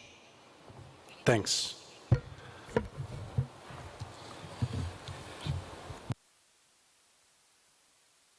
Thank you very much, Mr. Chair. It is an honor and a privilege for me to join you again at this fifth session of the conference, where we are discussing interesting issues relating to the experience accumulated on the practical application of the Convention in order to address challenges posed by organized crime, but also having a look at the future to see how we can develop and implement better and more efficient responses. Also utilizing tools that have been made available recently at the international level and also for consideration by national authorities while reviewing their policies and strategies against transnational organized crime. My intention is to divide my intervention in two main parts, and I would also like to create a bridge with what was mentioned in the previous presentation regarding the need for adapting ethical standards and human rights while developing responses to the organized crime. This is part of my presentation. But allow me, distinguished colleagues, to start my presentation with the main focus on what has been established recently to guide us in our future efforts in the fight against international organized crime, and this is the review mechanism for the implementation of the Convention and its supplementary protocols. The UNTOC review mechanism is a peer review process by state parties, which has the intention to facilitate the review of implementation of the provisions of the Convention by state parties and the protocols as well, assist state parties in identifying and substantiating their own specific technical assistance needs in order to improve the responses to these manifestations of organized crime, gather information on national laws, good practices, and also challenges encountered by state parties in the implementation of these instruments, the Convention and the protocols, and finally promote international cooperation to combat transnational organized crime. It is a mechanism that has been established by the Conference of the Parties to the Convention at its 9th session in 2018. And it was launched operationally through Resolution 10/1 of the conference, adopted in Vienna in October 2020. Currently, 189 parties under review in this mechanism are called to participate in a process which will result in the production of certain outputs, including lists of observations on how the Convention and the protocols are implemented at the national level, summaries of these observations which will become official UN documents, and general reports on trends and patterns. There are two tracks of this review process, one general review which will take place in the plenary of the conference, gathering information on general trends and patterns on organized crime, resulting from the national reports of the countries participating in the review mechanism, and the main corpus, the body of country reviews, involving, on the one hand, the states parties under review, which are reviewed by two other states, one from the same regional group and another one from another regional group. The pairings of these countries involved as countries under review and reviewing states parties have been identified through drawing of lots in order to finalize the pairings of these countries. And these pairings have been classified in three groups, starting reviews in a staggered manner in December 2020, and then 1 year later, the second group November 2021, and the third group will start in November 2022. In the context of the first review phase of the Convention. And the review mechanism will focus gradually, thematically speaking, on 4 particular clusters, starting with criminalization and jurisdiction forming the first cluster, prevention, technical assistance, protection measures, and other measures, including also protection of victims, for example, as the second cluster. The third cluster relating to law enforcement and the judicial system, where the domestic criminal justice and the law enforcement responses will be the focus of the review. And the fourth cluster is that of international cooperation, including mutual legal assistance, extradition, and international cooperation for purposes of confiscation. Now, UNODC, as the guardian of implementation of the Convention and its 3 supplementary protocols, provides secretariat services and support to the review process of this review mechanism. At the parliamentary level, and here I'm focusing on issues of relevance for your work and your interests, it is important to highlight that the observations generating from this review mechanism are likely to affect national legislations, national legislative responses, and UNODC stands ready to support states in relevant legislative assistance to the extent possible and upon request. So it is important to highlight the potential and importance of cooperation between UNODC and PAM in this regard. We are actively working to support states in strengthening their legislative and strategic frameworks against organized crime in line with the requirements of the Convention, and therefore parliaments and interparliamentary organizations such as PAM are key partners in this regard. UNODC is also ready and willing to actively collaborate with PAM on enhancing the implementation of the Convention through robust legislative and strategic responses, including by implementing the observations resulting from the mechanism. Allow me now, as the second part of my intervention, to, and since this will be the concluding session of the conference, to take a few minutes in order to share some thoughts with you regarding the role of parliamentarians in the fight against transnational organized crime and in national efforts to promote more efficient responses to address this challenge. And I would summarize this role of parliamentarians using the triptych advocate, educate, legislate. The role of parliamentarians in promoting a focused agenda against international organized crime based on the requirements of the Convention and the protocols is fundamental. All of you could be agents of change, acting at different levels and on the basis of this triptych that I mentioned. And I will start with the first element of this triptych, advocate, awareness raising.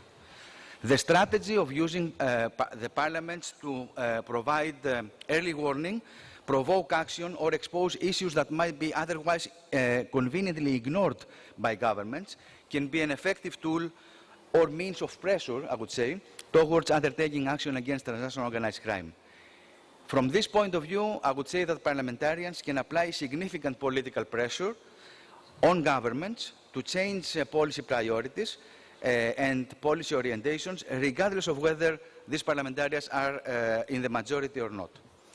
Moreover, parliamentarians are at their most effective when they do not only speak individually, but also act collectively with colleagues in parliaments of other regions, as well as with external networks and civil society organizations to raise awareness and promote political action. And we will have a very strong voice of the civil society in our panel in order to hear also the views and perspectives from the civil society view. And also it is important to understand the need for multifaceted strategies in this regard. The second element of the triptych is educate, promote dialogue with the society, within the society. The parliaments and all the parliamentarians, all of you, are also the voices of citizens and representing different groups within the society, including disadvantaged communities, and therefore you are very well situated for community engagement. With your role as representatives of society, you are very well positioned to create a national dialogue regarding issues relating to the fight against organized crime, including the examination of conditions that are conducive to related crimes, so issues relating to the prevention of international organized crime. One good practice for the parliamentarians would be to ensure that there are public hearings in place to discuss such conducive factors within the local community in order to prevent effectively transnational organized crime. And the third very basic element is that of legislation, legislate. All of you play a very important role in maintaining the rule of law. While parliamentary systems vary between different countries and regions, parliaments are typically the bodies that are responsible for the enactment of legislation and the oversight, and this is very important, of implementation and national budgeting for supporting policies and strategies against transnational organized crime. So, from this point of view, parliamentarians can play a role of a catalyst for important legislative changes. These changes include the ratification and effective implementation of international legal standards, such as those contained in the UNTOC and the protocols thereto, through their incorporation into the domestic legal order of your countries, and through the establishment of the necessary institutional framework to support the provisions that domesticate the international standards. Moreover, and in light of the need for adjustments of existing rules and standards, parliaments have also a primary duty to streamline, simplify, or even codify national legislation geared towards the domestication of standards, international standards such as those contained in the Convention and the protocols. Parliamentarians can also offer substantive input in the country reviews of the UNTOC review mechanism and contribute to the identification of technical assistance and legislative needs, an issue that I mentioned before. And this would be a very important framework for encompassing all these important contributions of parliamentarians in the efforts to ensure most effective implementation of the Convention and the protocols domestically.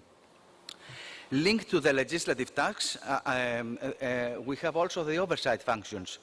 And I would say that through their legislative powers, parliamentarians are also able to facilitate the establishment of national mechanisms for the prevention and the fight against transnational organized crime. Parliaments should set an example of integrity and accountability, and should also have a responsibility to ensure good governance, and in this way also provide the guarantees so that state institutions protect the rights of the population and of citizens while addressing the challenge of transnational organized crime. And here I'm connecting my observations with what was mentioned before regarding the need for enhancing ethical standards and protecting human rights while implementing policies against organized crime. Criminal justice and law enforcement institutions bear an important responsibility to protect citizens against organized crime threats originating within the national borders or from outside. So they must be subject to accountability and oversight to exercise these functions and remain guardians of democratic order. Another important element which was mentioned in previous interventions during this conference. So it is imperative for all of you as elected representatives to have an active role to support criminal justice and law enforcement institutions, including intelligence services, to pursue counter-organized crime functions according to the rule of law. An overarching component of all these elements is that of formulating strategies to prevent and combat the TOC, and this development of strategies is another important element that we have to take into consideration when we examine the role of parliamentarians. National and regional strategies and plans of action play a key role in the global response to the threats presented by organized criminal groups. The international community has stressed consistently the importance of comprehensive strategic frameworks to prevent and counter organized crime. And allow me here to also add two important elements that we should not forget: mainstreaming the gender and human rights dimensions in these strategic frameworks. Comprehensive and multifaceted strategies against transnational organized crime should focus on at least 4 cross-cutting principles, namely, first of all, prevent organized crime from infiltrating into communities, the economy and political institutions. This principle seeks to build a resilience to organized crime, denying the ability to organized criminal groups to penetrate society. This is the preventive element. I would also mention the element of pursue organized criminal groups and their illicit gains, targeting the financial element of their criminal activities, protect vulnerable groups and victims from further harm, and promote the fourth element, partnerships and cooperation at all levels, including across international borders, but also within national frameworks, focusing on the need for a whole-of-society approach. This principle of promoting partnerships lies at the very heart of the Organized Crime Convention, and highlighting the importance of these partnerships at the local, national and international level is among the priorities of the work of UNODC as well. And since we are talking about partnerships, especially in the national level, allow me to conclude my intervention by highlighting some elements associated with the role of parliamentarians in enhancing the role of civil society in efforts to develop efficient strategies against organized crime. This role can focus on increasing public debate and enhancing the dialogue and discussion of the issue of organized crime, consulting with the civil society and non-governmental organizations in hearings and other oversight forums, holding public hearings where members of the civil society can offer their opinions on ways and means to combat organized crime, engage victims and survivors of organized crime in formulating policy frameworks for victim identification and protection, encourage government agencies to cooperate and establish partnerships with the civil society, mobilize public opinion and public support to back related government policies, and lead public awareness campaigns to raise awareness. As a conclusion, I would say that it is our duty all together, bringing together all relevant stakeholders, including the parliamentarians, to work collectively to address the scourge of transnational organized crime, also within the overall efforts of member states to address crime and promote the rule of law in the context of wider development strategies, and in line with the action on the implementation of Agenda 2030 for Sustainable Development, and particularly its Goal 16, which aims to promote peaceful and inclusive societies and provide access to justice for all. I thank you for your attention, and I'm at your disposal for any further questions that you may have. Thank you.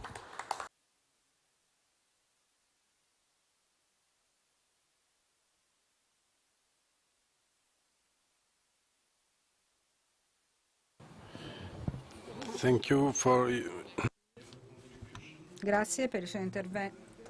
the last, but of course not least, speaker is Mr. Jan Tennant, Head of Vienna Multilateral Representation and Resilience Fund of the Global Initiative Against Transnational Organized Crime in Vienna. Mr. Tennant manages a multi-donor initiative which supports civil society individuals and organizations working to counter the damaging effects of organized crime around the world.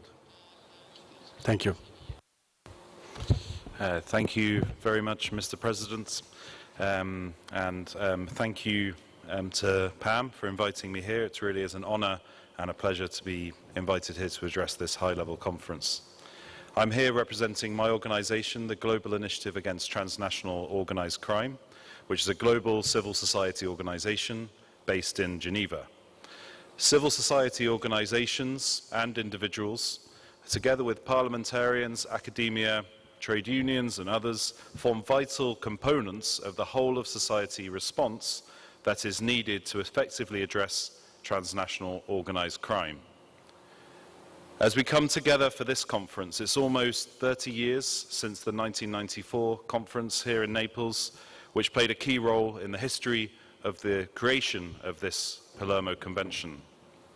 And it's more than 20 years since the convention itself was adopted. But since then, most countries have indeed signed up to the convention. This must be welcomed. But a lot has changed, and there is still a lot that we don't know, both about criminal markets, but also how effective state responses to organized crime has been, including through their implementation of the UNTOC. And the review mechanism that we're discussing in this panel was not agreed until 18 years after the convention was adopted. And since its exponential growth, which began in the 1990s, it's undeniable that since then, organized crime has continued its acceleration, its diversification, including in this region across the Mediterranean, through the financial crisis, through COVID, through various conflicts, despite the widespread ratification of UNTOC and the other conventions such as the UN Convention Against Corruption and the plethora of other regional and international instruments designed to counter illicit financial flows and other specific criminal markets. The effects of organized crime are manifold and clear to see. Most clearly, the assassinations of Falcone, Michel, and others commemorated here this week are unfortunately not incidents of the past. It's happening all the time, all around the world.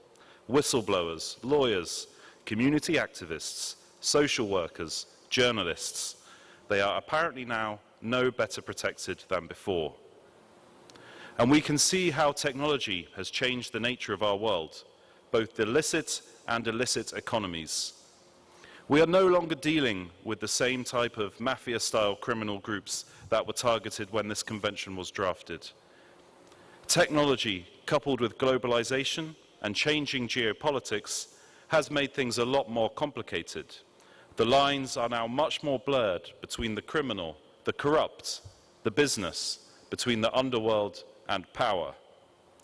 But the UNTOC is broad and flexible and remarkably modern in its scope and provisions. This should allow it to be used to prevent and counter forms of transnational organized crime committed in the modern world, through providing a framework for developing legislation and facilitating international cooperation. However, the implementation review mechanism of this convention is only just starting, following years of political disagreements on how a review mechanism should operate, in particular on how it should be funded and on how non-governmental actors should be involved.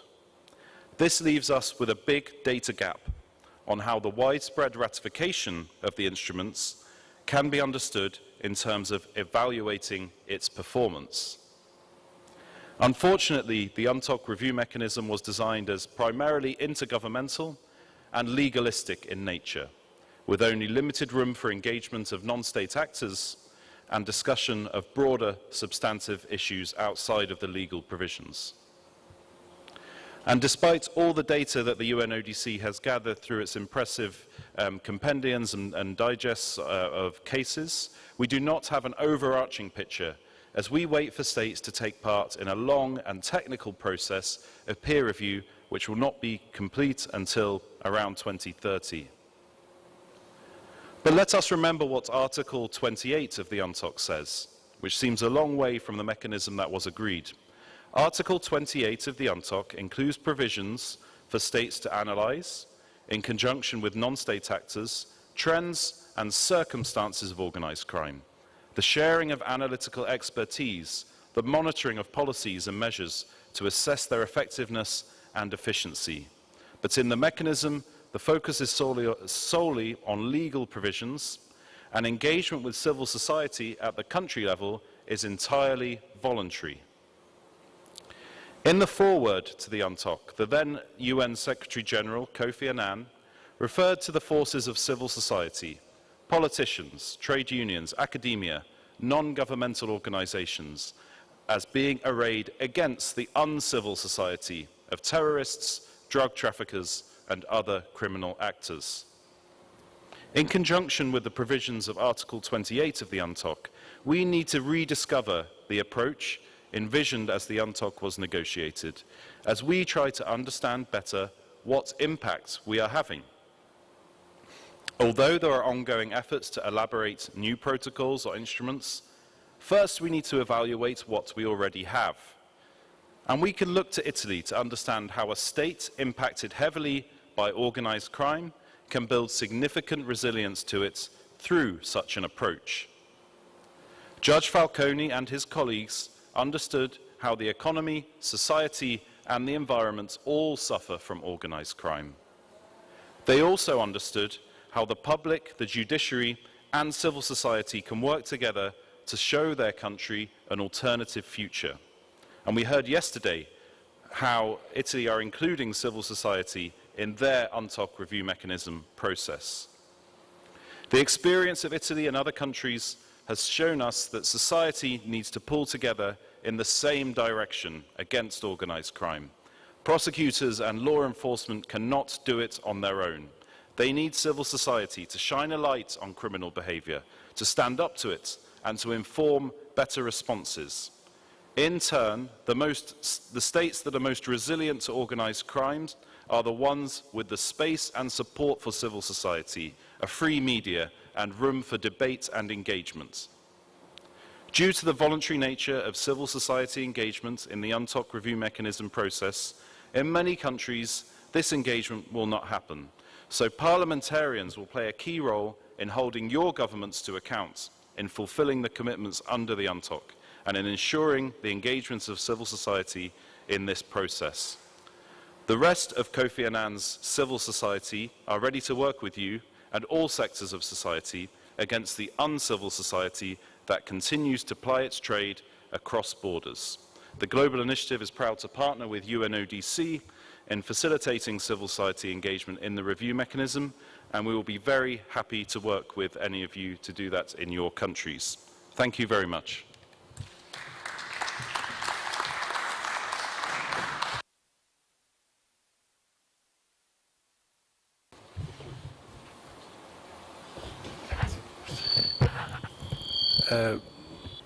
Please, thank you for your contribution.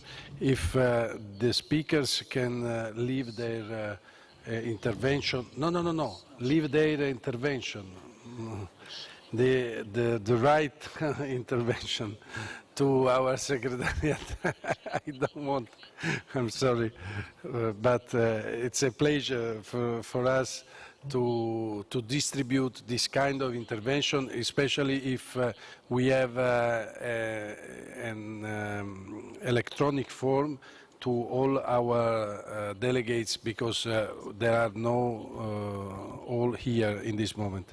Now there are some interventions from the floor, and first from Cyprus, Honourable Superman.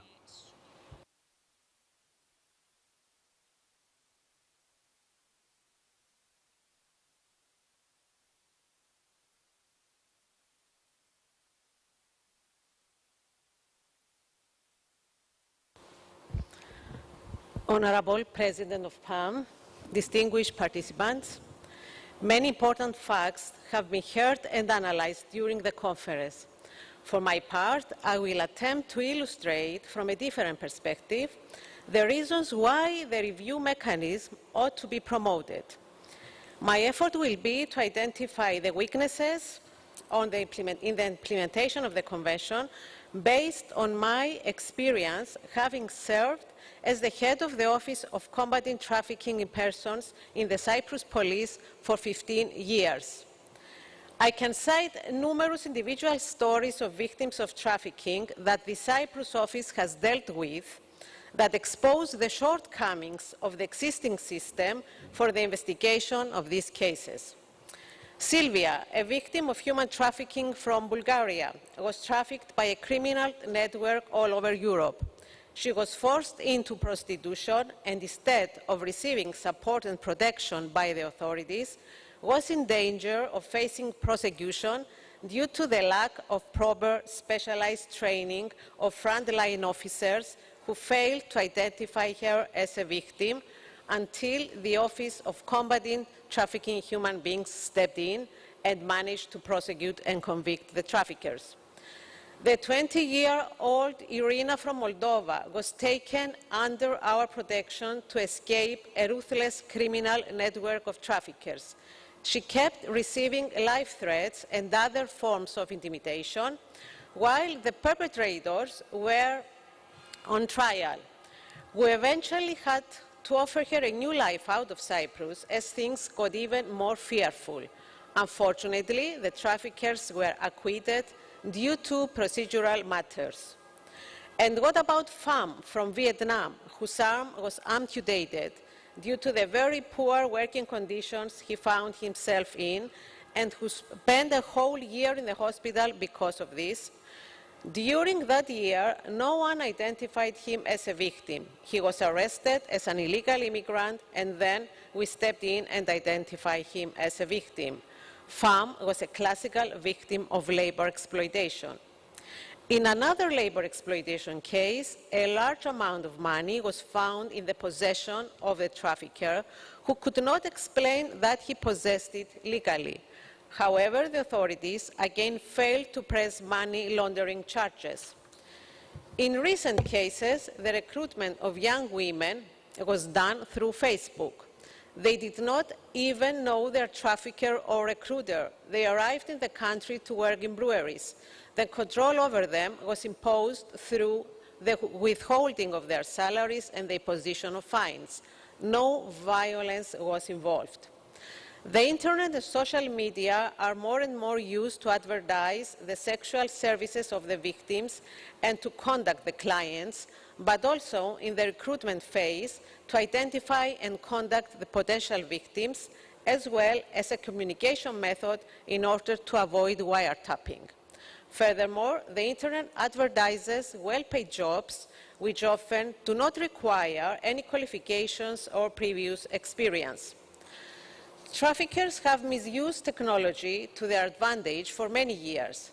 Trafficking for sexual exploitation is now primarily an online phenomenon, increasing traffickers' revenue, enhancing their anonymity, and allowing them to better isolate and control victims, particularly women and girls, who comprise 92% of the identified victims of trafficking for sexual exploitation. The global COVID-19 pandemic has accelerated the traffickers' use of technology and has put more groups at risk.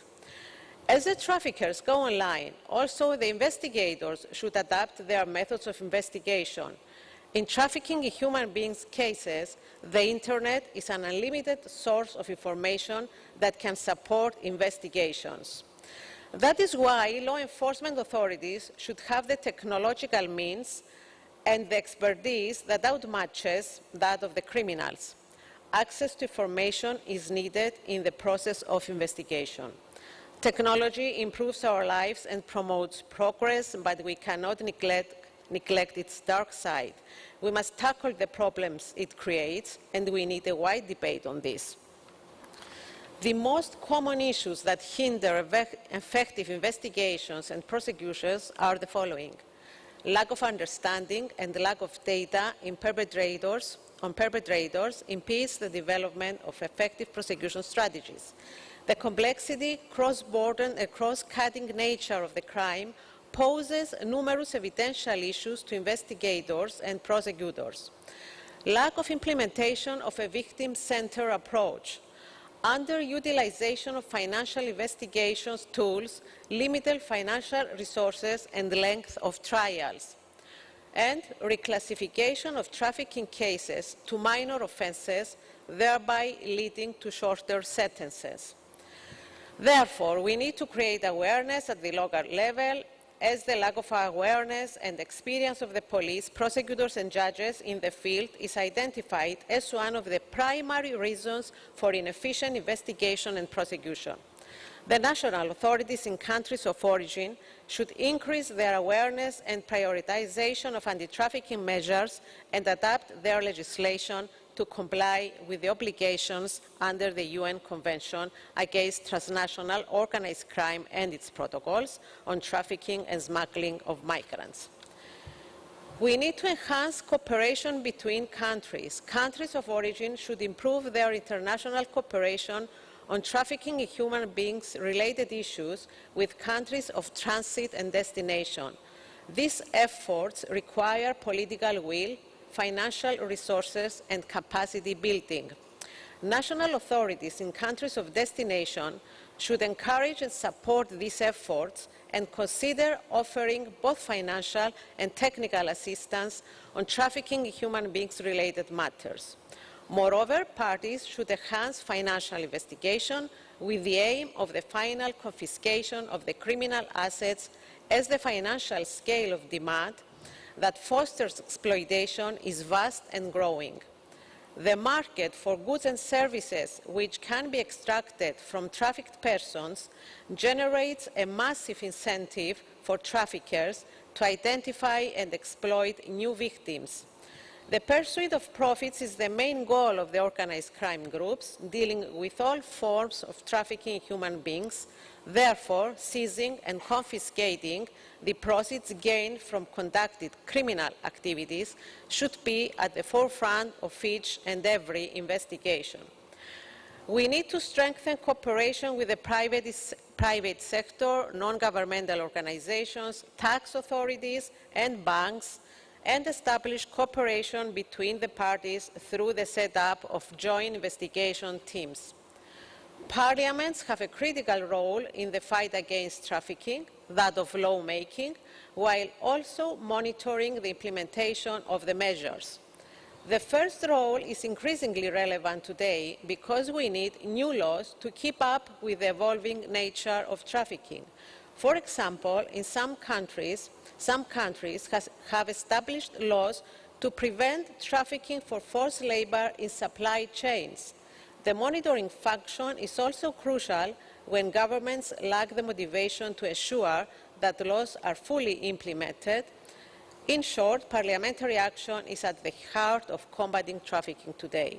Moreover, governments and parliaments should address the misuse of technology together, and there is a need for serious debate and action.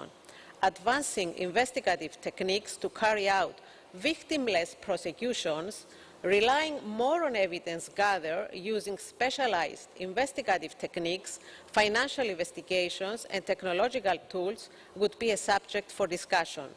As regards the victims, their support and protection will always be relevant. Last but not least is the lack of a comprehensive focus on the gender dimensions of trafficking, including awareness of and response to those who do not fit the ideal victim profile. Such cases include the increasing share of detected male victims of various forms of trafficking. This has limited the understanding of who potential victims might be or what their vulnerabilities and needs are. Most worryingly, this has hindered the development of a tailored assistance and protection systems, as well as the development of prevention and prosecution strategies. The Convention on Organized Crime is a broad, innovative and modern legal instrument, flexible enough to adapt to new and emerging crimes and criminal group behaviors, and along with its 3 protocols, it promotes the international cooperation between law enforcement and judicial authorities in investigating and prosecuting the relevant crimes in a way they could not do it before, most notably in human trafficking. It also provides the framework for countries to update their legislation to be better able to investigate and prosecute such criminals. What we actually need to discuss today is how the international community to forward its collective efforts on achieving the goals of the Convention and thereby fulfilling the promises made in Palermo. To do that, we need to understand the legal framework with which the Member States now deal, its objectives and purpose, and the politics and policy involved. We are looking forward to the implementation of the review mechanism to shed more light, as well as on whether any of this cooperation is having any tangible impact on organized criminal activities around the world. Thank you very much.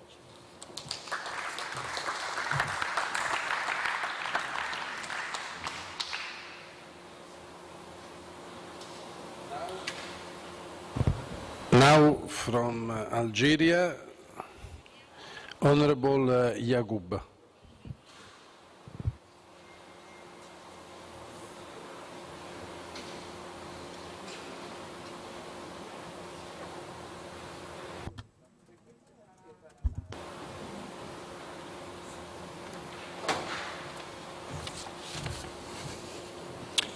Thank you so much, President. Chers amis, bonjour. السيد رئيس برلمان البحر الأبيض المتوسط.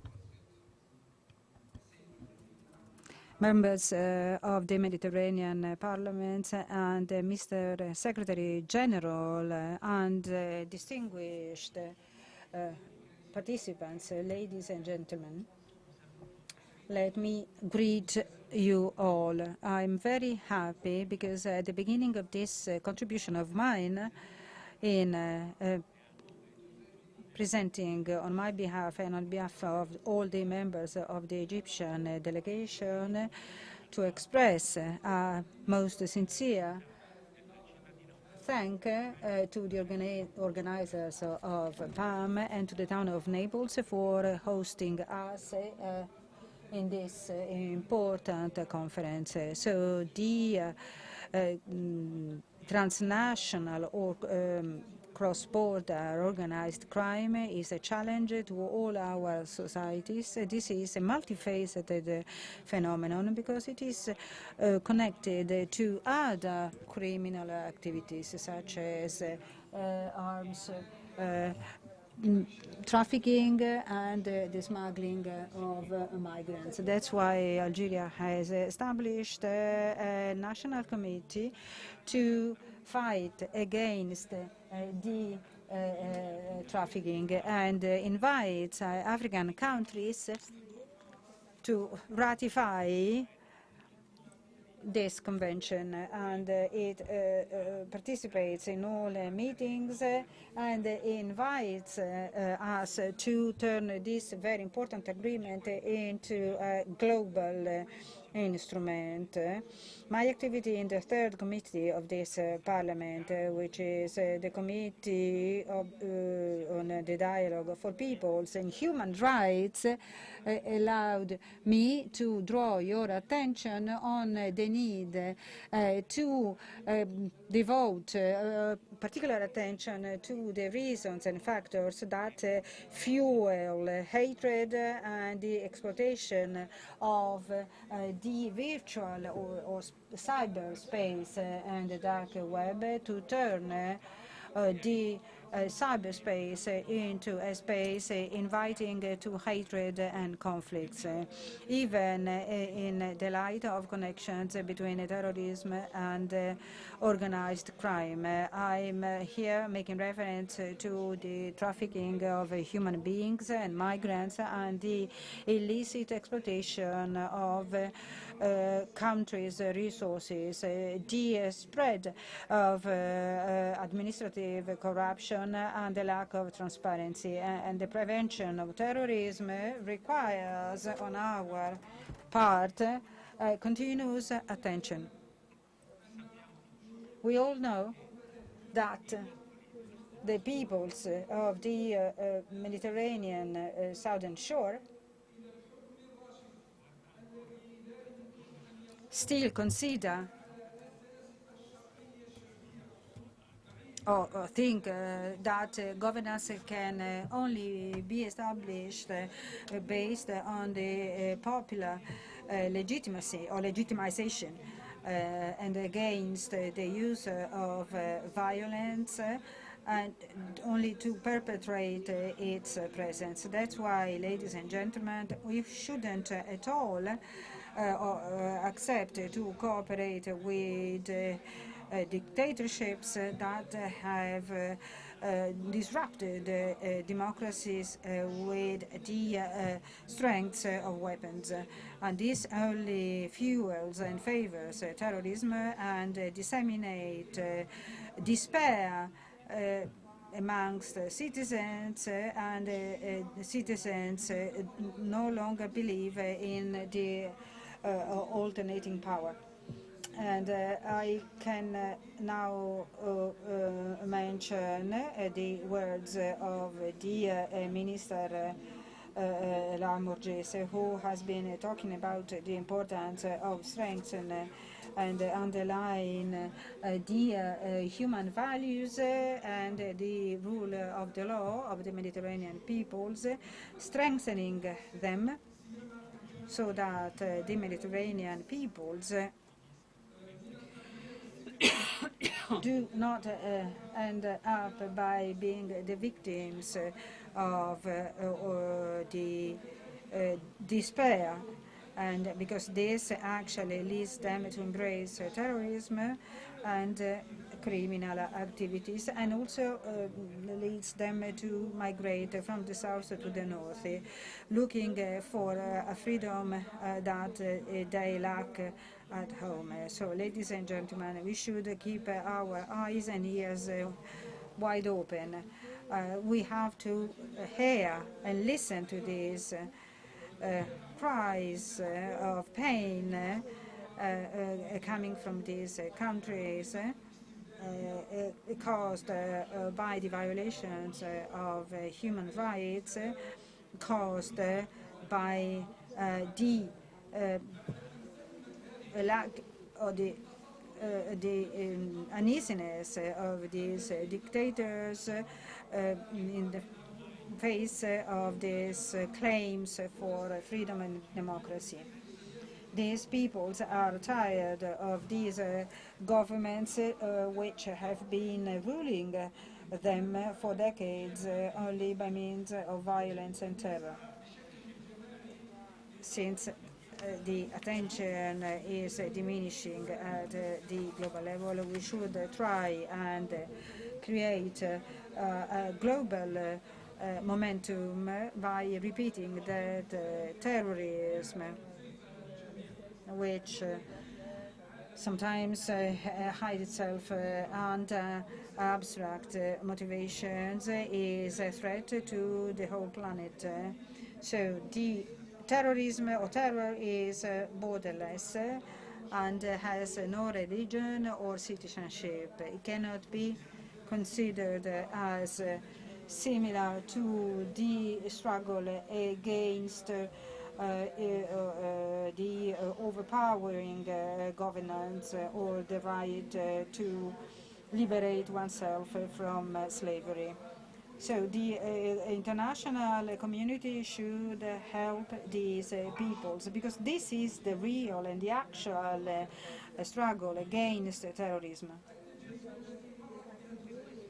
Focusing on the hidden causes of it, and this is done based on the example of the Algerian struggle. So terrorism cannot only cannot only be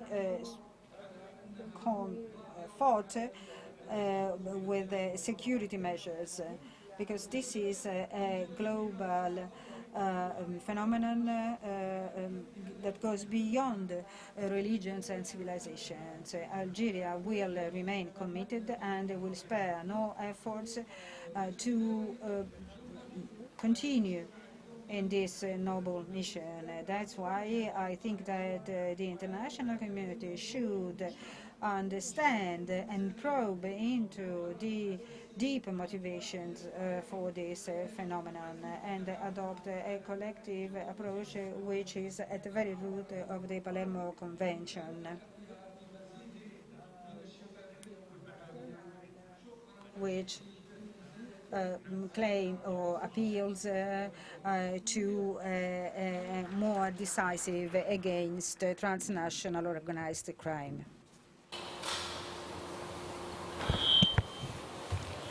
Now I give the floor to l'ambassador and friend Jean-Paul Laborde.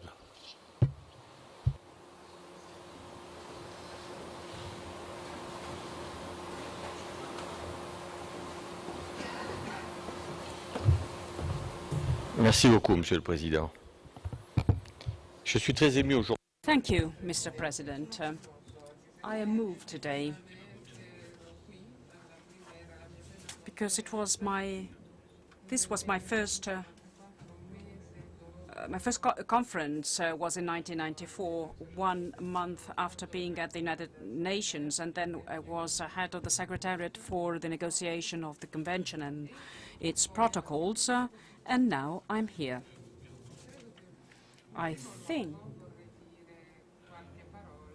first of all, I would like to spend a few remarks to celebrate Dimitri Vlasic, who is the one who wrote the first draft of this convention under the direction of Edoardo Vetere, whom a lot of you know, and of course with the huge support of Giovanni Falcone. It was a great moment and also a great recollection. And I have to say that it was also a living moment, which means that the convention is a living convention. The FMI tells us that the IMF tells us that we have about $1 billion coming from several forms of trafficking, and so it is important to underline this fact in the light of what was been said in the previous session, $198 billion from cybercrime. The convention did not tackle this issue, but it can adjust to all the new types, the new forms of crime with certain rules that must be complied with. It can be used to tackle trafficking in organs, as we heard from our French colleague. It can be adapted to cover trafficking in human beings. So progress must be made, but it is adjustable, it is flexible, and for this reason it is important to remember something that has not been mentioned so far. And if we say that the convention can be applied to almost everything, we're not saying a correct thing, because we had set some constraints and boundaries when the convention was drafted, so that it would not be applied to everything. For international cooperation to be feasible, video conferences for witnesses or video links for judicial proceedings was laid down, but two boundaries were set at legal level. So the first constraint is that there must be an organized criminal group consisting of 3 people, not criminal association, which in Italy is a separate offense, but we must have 3 persons. And then the second boundary is the transnational nature of the crime. which can be the outcome of acts committed in a single country. So in order to apply the Palermo Convention, the transnational nature must be present. So the offense must be originated in a country, so by a criminal group that has criminal ramifications in other countries. And this is very important because it makes it possible, by means of this specific convention, to counter organ trafficking, human trafficking, and cybercrime. These are the 3 points that were discussed today. Why am I saying this? Because based on the initiative of our French colleague, we may think that our Parliamentary Assembly of the Mediterranean could encourage its members to incorporate in their legislation specific elements to have a criminal offense in their legislations punished with 4 years imprisonment. What do we do with human rights? It is the same thing with cybercrime. When judicial cooperation in criminal matters is applied, human rights must be complied with and must be respected. There's nothing more that we need for the Palermo Convention. All the people and all the negotiators who were with us, well, we had done a very good job. At that time, it was a very good job. The point, and it is the final point that I want to make, I don't want to be too long, terrorism and organized crime is a bit blurred, isn't it?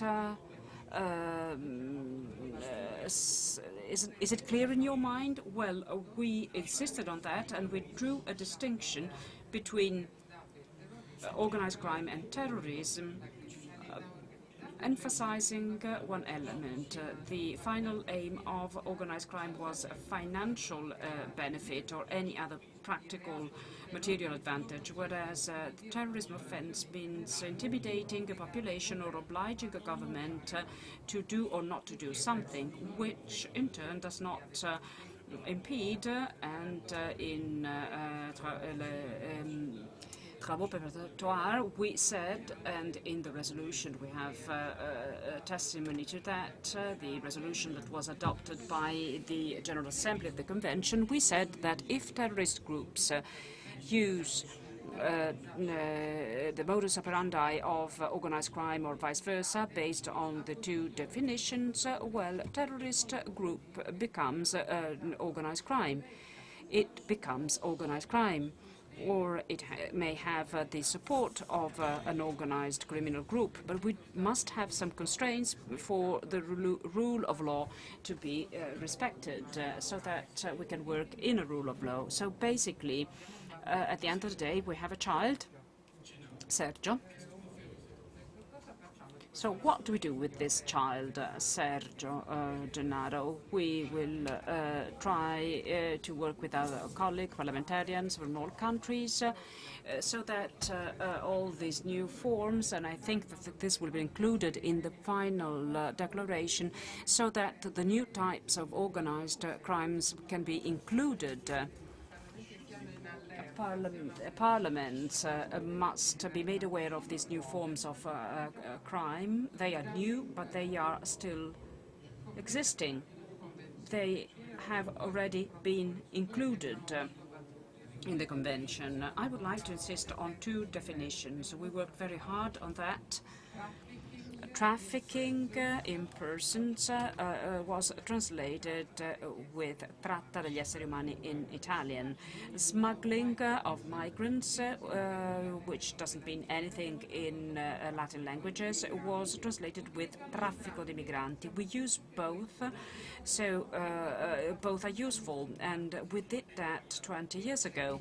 It is incredible how we managed to do that. And you know why? Why we managed to do that? Because before being negotiators and representatives of the various countries or of the Secretariat, we had something in common. We had humanity in common. We were a group of friends. So, with this group of friends of the Parliamentary Assembly of the Mediterranean, we will have to apply what Camus said. We can know what we want, we may know what we want, but you must want to pursue it for a long time and with great strength. Demos Ian Gennaro, this is the child that I give to you, and please take care of him.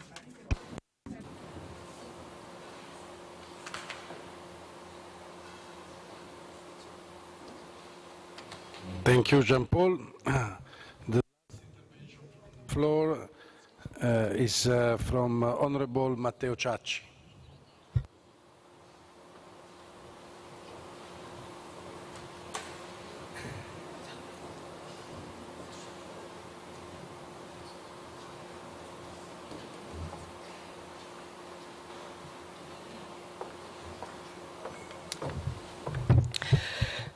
Grazie.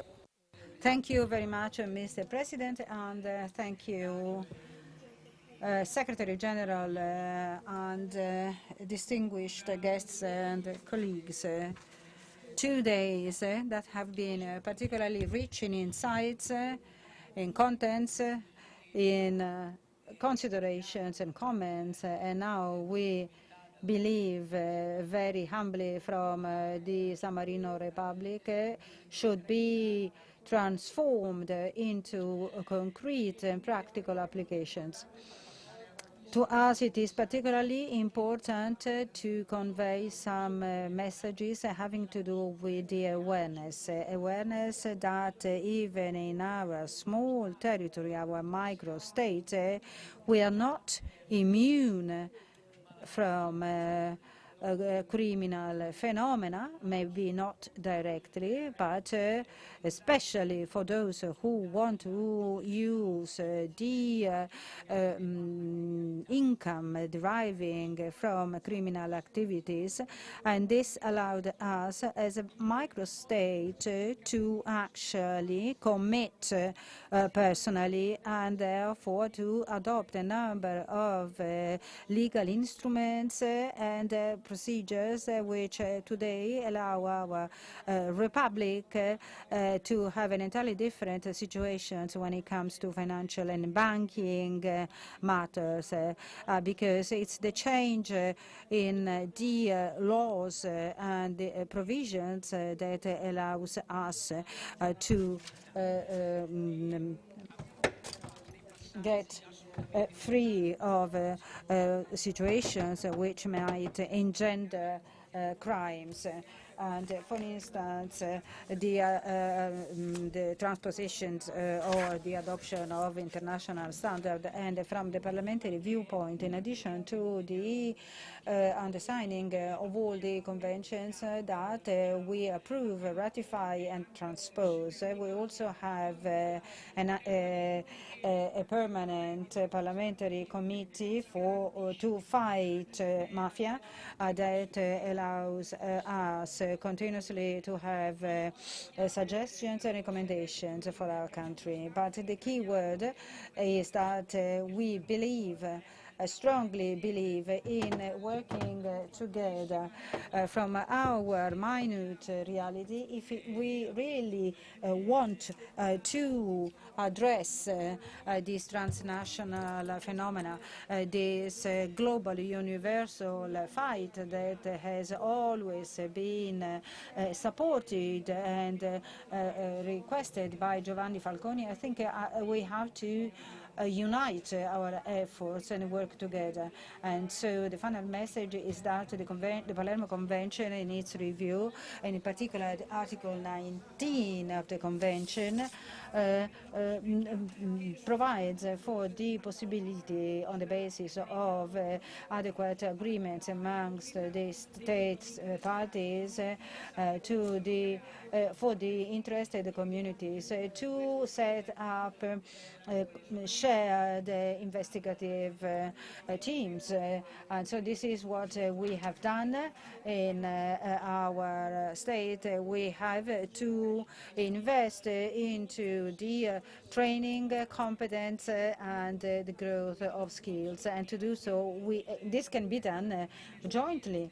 And therefore, even the experiences of the larger states may become disposable in terms of human and economic resources, even to small states as ours, so that by working synergistically we may develop practical and concrete work, which is, I believe, our ultimate goal. Thank you for the attention. Thanks a lot, Matteo. And now we have the very last session honoring the memory of the victims of crime.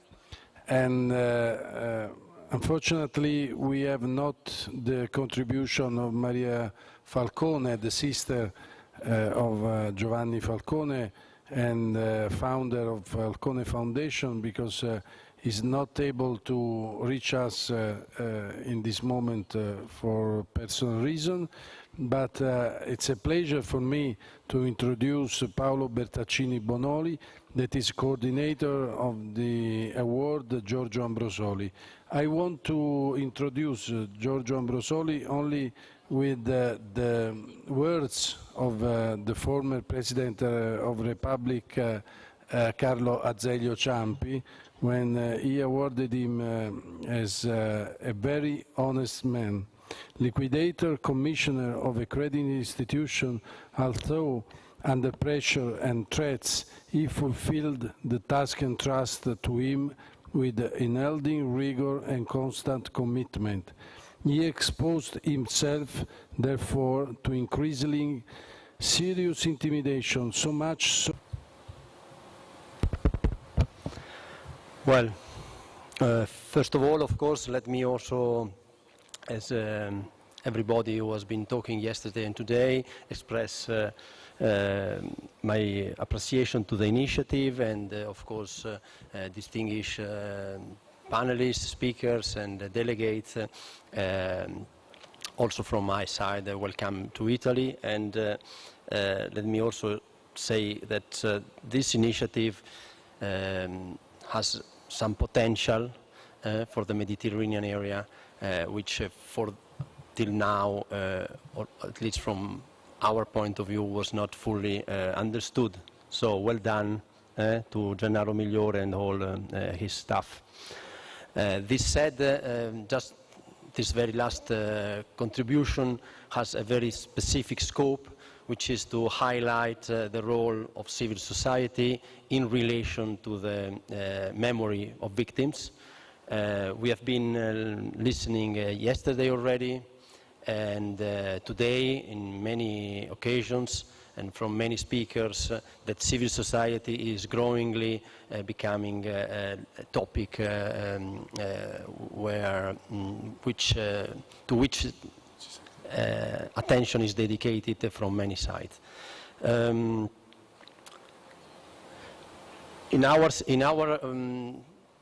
My profile is a social researcher, specifically involved in policy making in the sector of organized crime and corruption, and typically I've been working on sport in the last 15 years with the Ministry of Interiors, Foreign Affairs, and the Ministry of Sport. But in this occasion, I am just addressing to you this presentation in my capacity of being the creator and inspiring person and director of an initiative dedicated to one of these victims, which is Giorgio Ambrosoli, and the initiative started more than 10 years ago. Giorgio Ambrosoli was has been a very relevant profile in Italy, and to some extent also in a global sense. He was the guy who was managing as a public officer, being him a lawyer, so an expression of civil society, a free professional. A very relevant case in the middle of the 70s, the bankruptcy of a relevant Italian bank connected to American banks. And you can see here on the right also one of the news in the New York Times on those, in those years. Very unfortunately, he was killed in 1979, so more than 30 years ago. 12 years ago, with some colleagues in Milan, where he was based, and of course with the family, the son, the widow, the daughter, and some other, let's say, promoters, expression of different sectors of society, we have promoted an initiative called Award, of course dedicated to Giorgio Ambrosoli. As you can see, the claim highlights the relevance of integrity, responsibility, and professionalism. This is the welcome page of the website, and you can see on the right a list of institutional and civil society entities promoting the initiative, starting from the Italian President of the Republic and reaching at the very end a theater, a relevant theater in Italy, which is the Piccolo Teatro, very much engaged in the civil role of theater. And we can see on the left the edition when the President of the Italian Republic intervened in person. We can see him here just 3 years ago, stating the relevance of the initiative. To be very concise, we would like just to highlight in this occasion 3 key elements of this practice. The essence and the scope of the initiative has been just to promote good behavior, so awarding situations and people acting somehow with relevant similarities to the action of Giorgio Ambrosoli. So, as a matter of fact, defending and protecting rule of law in difficult situations. So people have been awarded when they have, in their professions, protected the rule of law, given complicated or even very threatening situations. And networking them. So far, in 10 years and 10 editions, we have awarded, with the upcoming edition at the end of next October, more than 60 profiles in Italy and 3 in Europe. That means more or less 10 every year. And this states the fact that we are facing a relevant and significant number of practices and people who are acting under complicated situations in defense of rule of law. Unfortunately, a limited number of them have been then killed or have faced a very complicated situation. Nonetheless, all of them have generated very relevant outcomes and effects through their action. The second role is that through this initiative we have tested somehow the proactive role of civil society within a coherent, appropriate, and sustainable multi-stakeholder approach. That means that in our experience, and this is one of the reasons why we consider that this practice might be of some use for you all distinguished delegates from the Mediterranean basin, the civil society, if it acts in a coherent framework, so recognizing the role of state, operating on a very strong technical basis, coordinating at best the different actors contributing to it, for example, moving from the funding model of the initiative, this might be very relevant. And we are already in an advanced phase with cooperation protocols with many Italian state authorities, just to emphasize the potential of the initiative to strengthen the operations of law enforcement agencies. And then the last one is the international dimension. Since the 6th edition, we are operating under the patronage of the European Parliament and in strict cooperation with the Ministry of Foreign Affairs.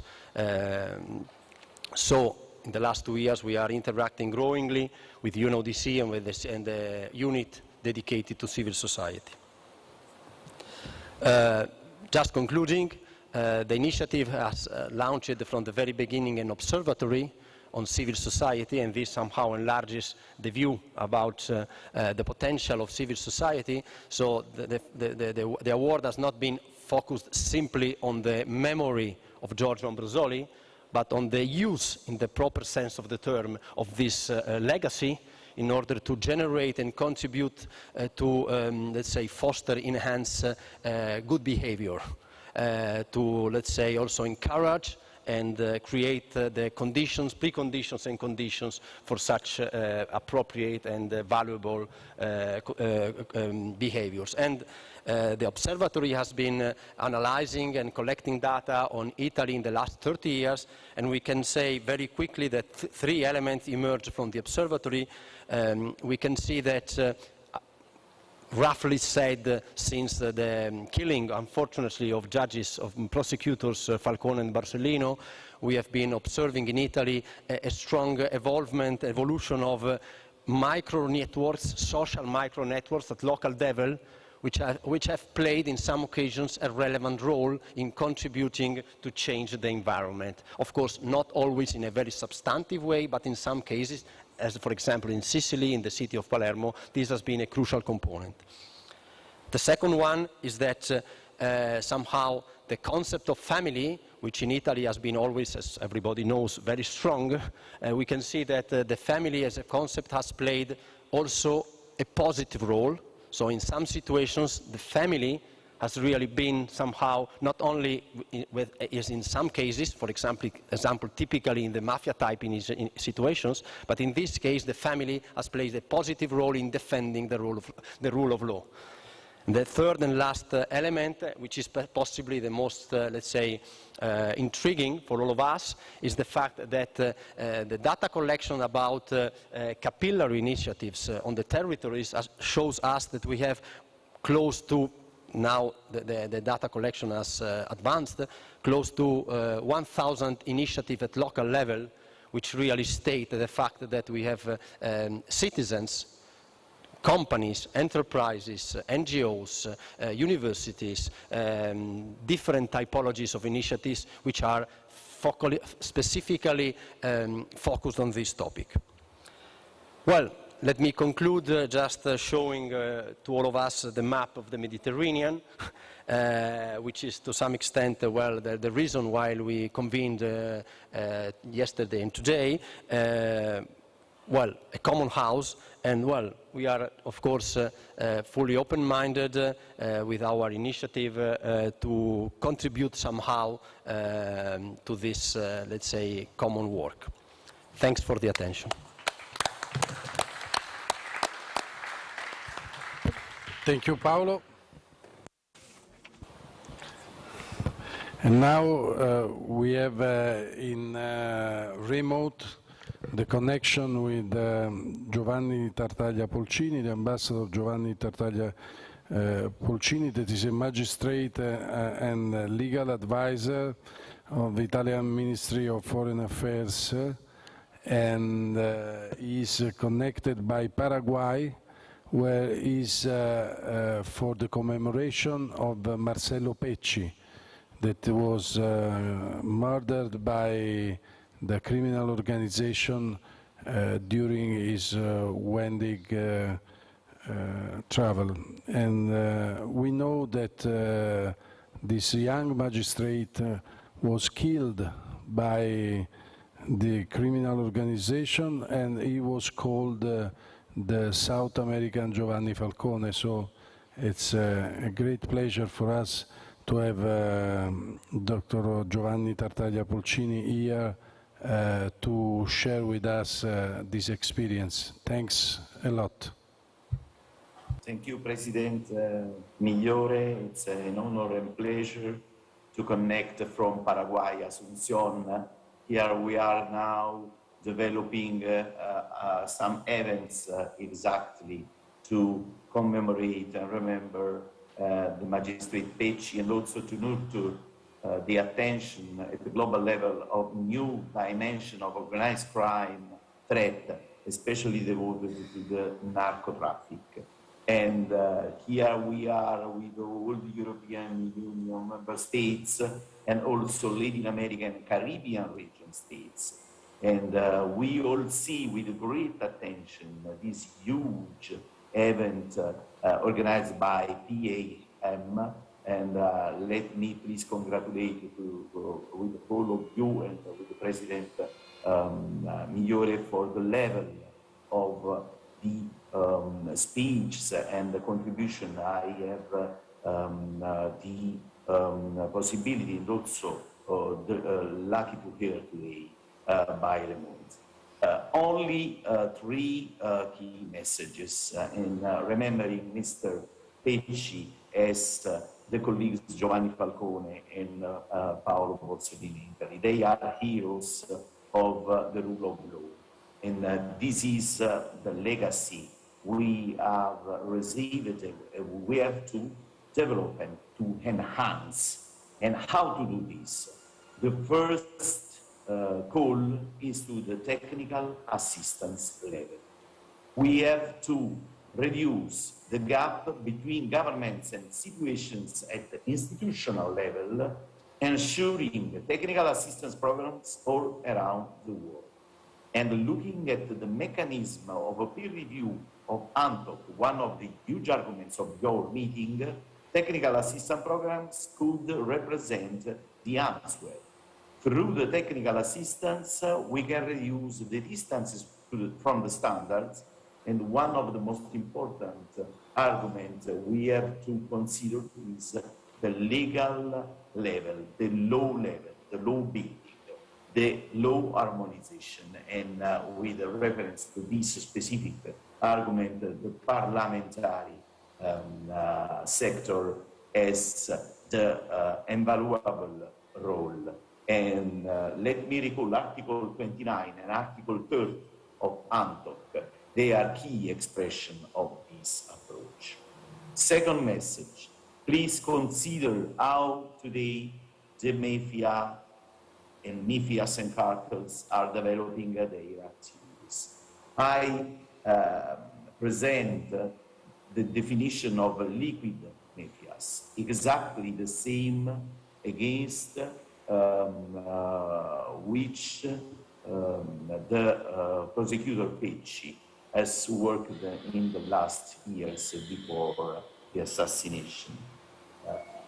Liquid mafias, recalling the definition of society of Sigmund Bauman, are exactly the expression of the modality of infiltration of a criminal organization at all levels. On one hand, in politics by corruption, and on the other hand, in economy by money laundering. The last message I can share. We are here with several prosecutors coming from different countries and regions. And one of the most important requests we are receiving, remembering the experience and the legacy of Pecci, is a new architecture at the international level to fight more effectively organized crime. For instance, constituting the basis to ensure effectively asset recovery and confiscations when these goods are abroad, because we need to understand that it's necessary to construct something of efficient and effective to demonstrate that also the institutions can react and can enhance their efforts against this new attack to our prosecutors, to our independence, and to our rights. Let me conclude to recalling one insight from Giovanni Falcone. Exactly 30 years ago, before Capaci, one of the last interviews that Giovanni Falcone released, we are collecting all of them to have exactly his insight. He was effectively one of the most important representatives at global level of the judicial diplomacy. Giovanni Falcone said that mafia adapts itself to the socio-economic environment. And exactly, we have to do the same from the institutional side and the legal side. We have to adapt our instruments and our efforts considering these new dimensions of mafia, very dangerous and very threatening today our global community. Thanks again, President Migliore, and all of you for your attention.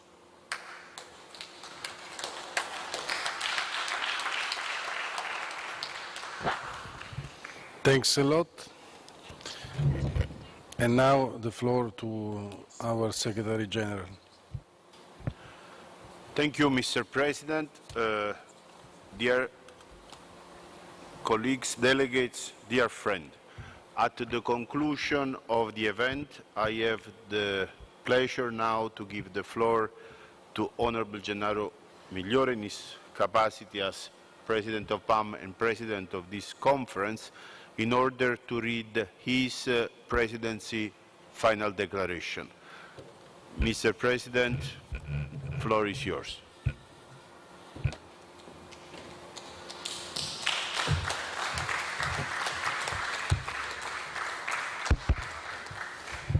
Before to start, I want to thank a lot the interpreters, all the staff, and people that all the people from this extraordinary museum that is the Royal Palace, because a lot of people is working, the phonics, the photographer, all the workers that are for us necessary to be able to conduct this very important activity in this moment.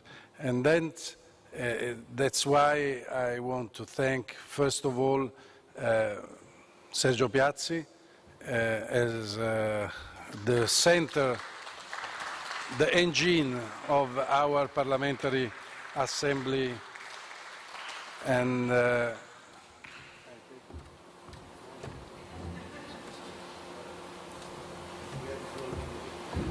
some floating to conclude. So the final declaration is, as President of the Parliamentary Assembly of the Mediterranean, together with the PAM National Parliamentary Delegation, ministers responsible for criminal justice system, high-level representative of governments, experts, law enforcement and judicial authorities, representative of the United Nations and other international organizations and the academic world. Having assembled in Naples from 20 to 21 June 2022 on the occasion of the PAM high-level conference entitled The Palermo Convention, The Future of the Fight Against Transnational Organized Crime, 22 years after the adoption and opening for the signature of the United Nations Convention Against Transnational Organized Crime, the so-called Palermo Convention, and 19 years after its entry into force, to affirm our shared commitment to uphold the rule of law and make best efforts within our respective mandates and expertise to prevent and combat transnational organized crime in its different manifestations, and to elaborate the parliamentary contribution to a review process embodied in a mechanism for the review of implementation of the Convention and the Protocol thereto, by identifying inter alia ways and means of strengthening and improving national capabilities and international cooperation against organized transnational crimes. Reaffirming the importance of the United Nations Crime Prevention and Criminal Justice Programme in promoting effective actions to strengthen international cooperation in crime prevention and criminal justice, as well as of the work of the United Nations Office on Drugs and Crime in the fulfillment of its mandate in crime prevention and criminal justice, including providing to Member States, upon request and as a matter of high priority, technical cooperation, advisory services and other forms of assistance, and coordinating with and complementing the work of all relevant and competent United Nations bodies and offices in respect of all forms of organized crime. Nothing that MOU between UNODC and PAM, signed on 16 December 2021 to provide a framework of cooperation and understanding and to facilitate collaboration between the PAM and the UNODC to further their shared goals and objectives in regard to preventing and combating crime, corruption, drugs and terrorism. deeply concerned about the exponential growth of organized crime over the past decades and about its global reach, which constitute a threat to the security, stability and well-being of our states and population, and the strong connection between terrorism and organized crime. Expressing grave concern about the negative effects of transnational organized crime on development, peace, stability and security and human rights, about the increasing vulnerability of states to such crime and about the growing degree of penetration of criminal organizations and their financial and economic resources into the economy, from preamble of the General Assembly Resolution 76-187, latest omnibus crime resolution of the General Assembly, calling upon all states to recognize the links where applicable between transnational organized crime activities and acts of terrorism as acknowledged by the General Assembly in its resolution 5525/25, and to apply the Convention in combating all forms of criminal activity which fall within its scope, from Resolution 10/4 of the Conference of Parties of the UNTOC. Alarmed by the high cost of transnational organized crime in both human and material terms, as well as by its effects on national economies, global financial system, and the rule of law and fundamental values of democracy and human coexistence, emphasizing that transnational organized crime must be addressed with full respect for the principle of the sovereignty of states and in accordance with the rule of law as a part of a comprehensive response to promote durable solutions through the promotion of human rights and more equitable socio-economic conditions, emphasizing the continued relevance of the Convention and its protocol, including encountering new, emerging and evolving forms of transnational organized crime, recognizing that, thanks to its nearly universal adherence and wide scope of application, the United Nations Convention against Transnational Organized Crime offers fundamental legal basis for international cooperation to support the investigation and prosecution of crimes covered by those conventions, including for extradition, mutual legal assistance, and confiscation and asset recovery, and that it provides effective mechanisms that should be further implemented and utilized in practice. Sharing with the international community the sense of urgency to address the new threat proposed by exploitation of information and communication technologies by criminals, including organized criminal groups, often operating across a border. Acknowledging that the COVID-19 pandemic has worsened economic and social gaps, providing organized criminal groups with a new opportunity to carry out their malicious activities, and stressing the importance of finding effective ways to address related challenges, including through the effective implementation of the Convention and the protocols thereto during and after the pandemic.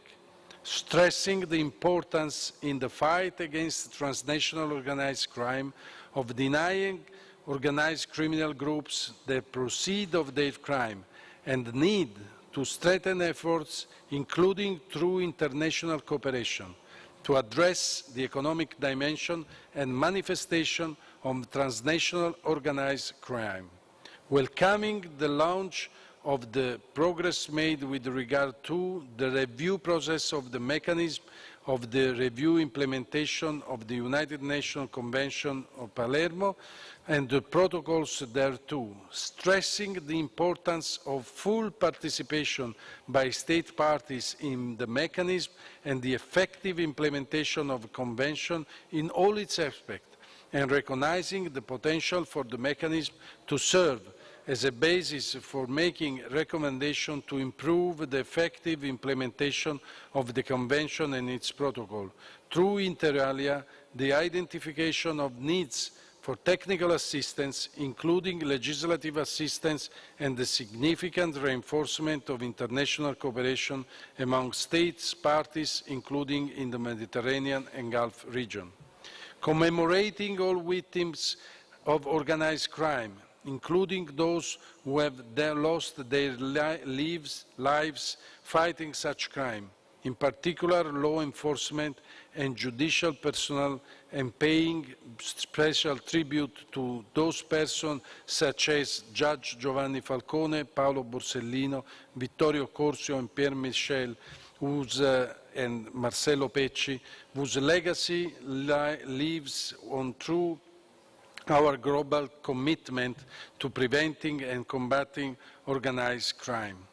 Taking note with the appreciation of the conclusion reached by the high-level conference and the contribution of all distinguished guests and participants to the debate, PAM, point 1, affirms that the fight against transnational organized crime is of high priority for PAM member countries, particularly the development and implementation as appropriate of comprehensive evidence-based crime prevention policies, national and local strategies and action plans based on an understanding of multiple factors that contribute to crime, as well as addressing such factors in a holistic manner in close cooperation with all stakeholders, including relevant international and regional organizations, the general public, the media, business, institutions, and non-governmental organizations.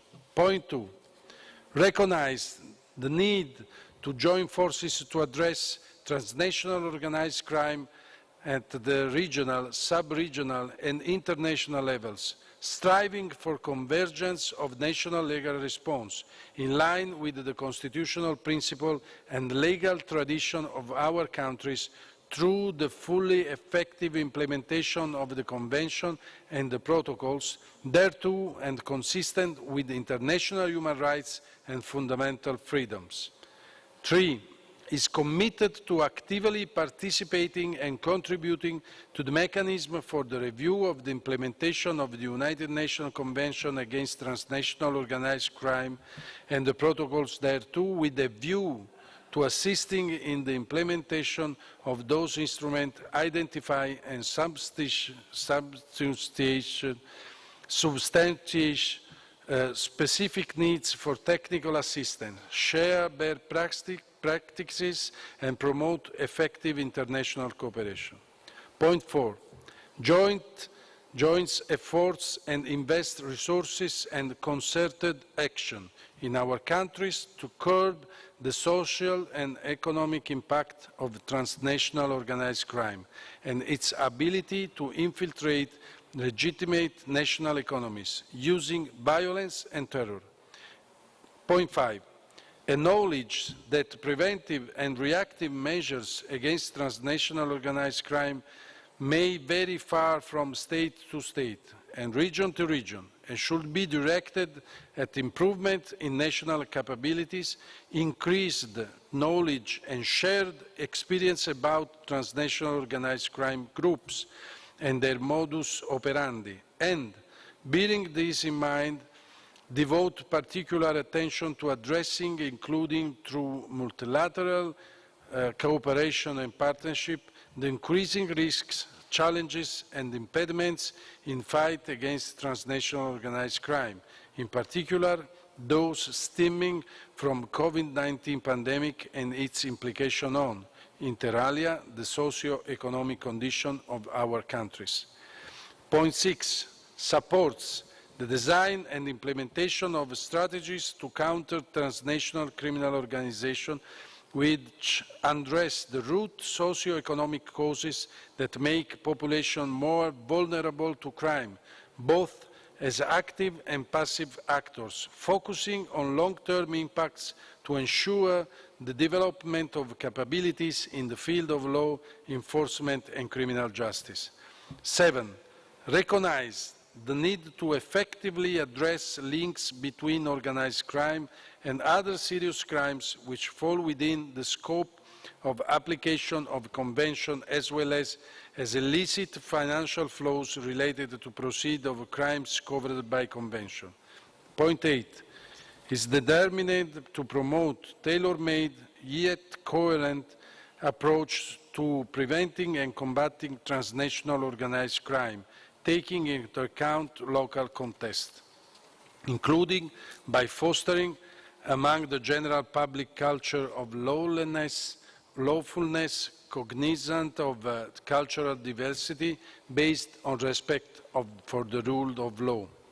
9, express its commitment to ensure that the gender perspective is always taken in consideration in the implementation of crime prevention and criminal justice policies, programs, legislation and other related action, as appropriate to inter alia prevent all forms of gender-related violence, crime and victimization, including trafficking in person and gender-related killings, through analysis of gender-related specific needs and circumstances.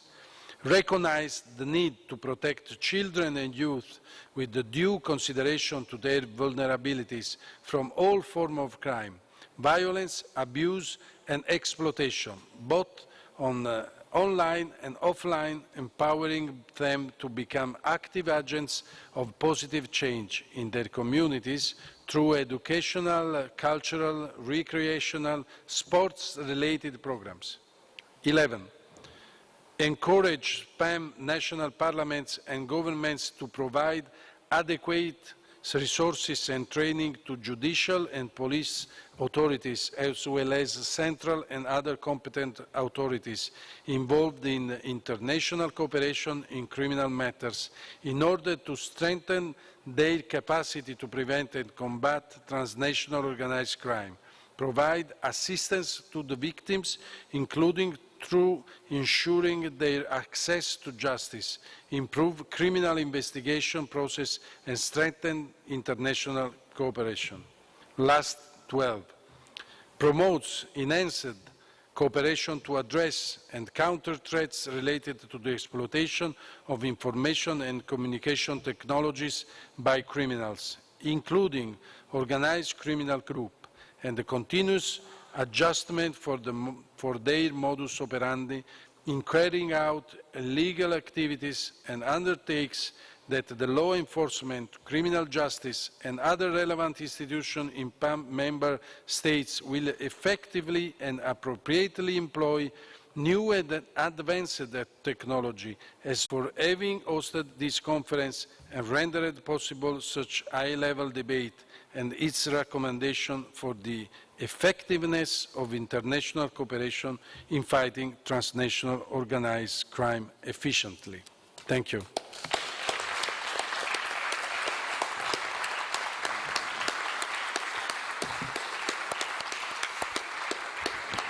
The applause is sent to the people that work to this beautiful document, first of all, because it's a document adopted by me as a president, but is drafted by UNODC, PAM, and so I thank so much also the real writers of this document.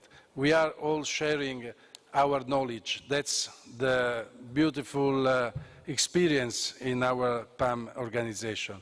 We are all together because we exchange also not only experience but also knowledge. For that, we send this document to all the parliaments of our region, and I hope that it's possible for all of you to debate on this line and to contribute for the next very important UNODC conference with our contribution, but also with the national parliament contribution. Thank you all, and thank you. The last, I thanks to the police that safeguard our activity all these days, and thank you so much, first of all, to all you delegates that are here and that are present in the past days for this extraordinary experience. Thank you very much.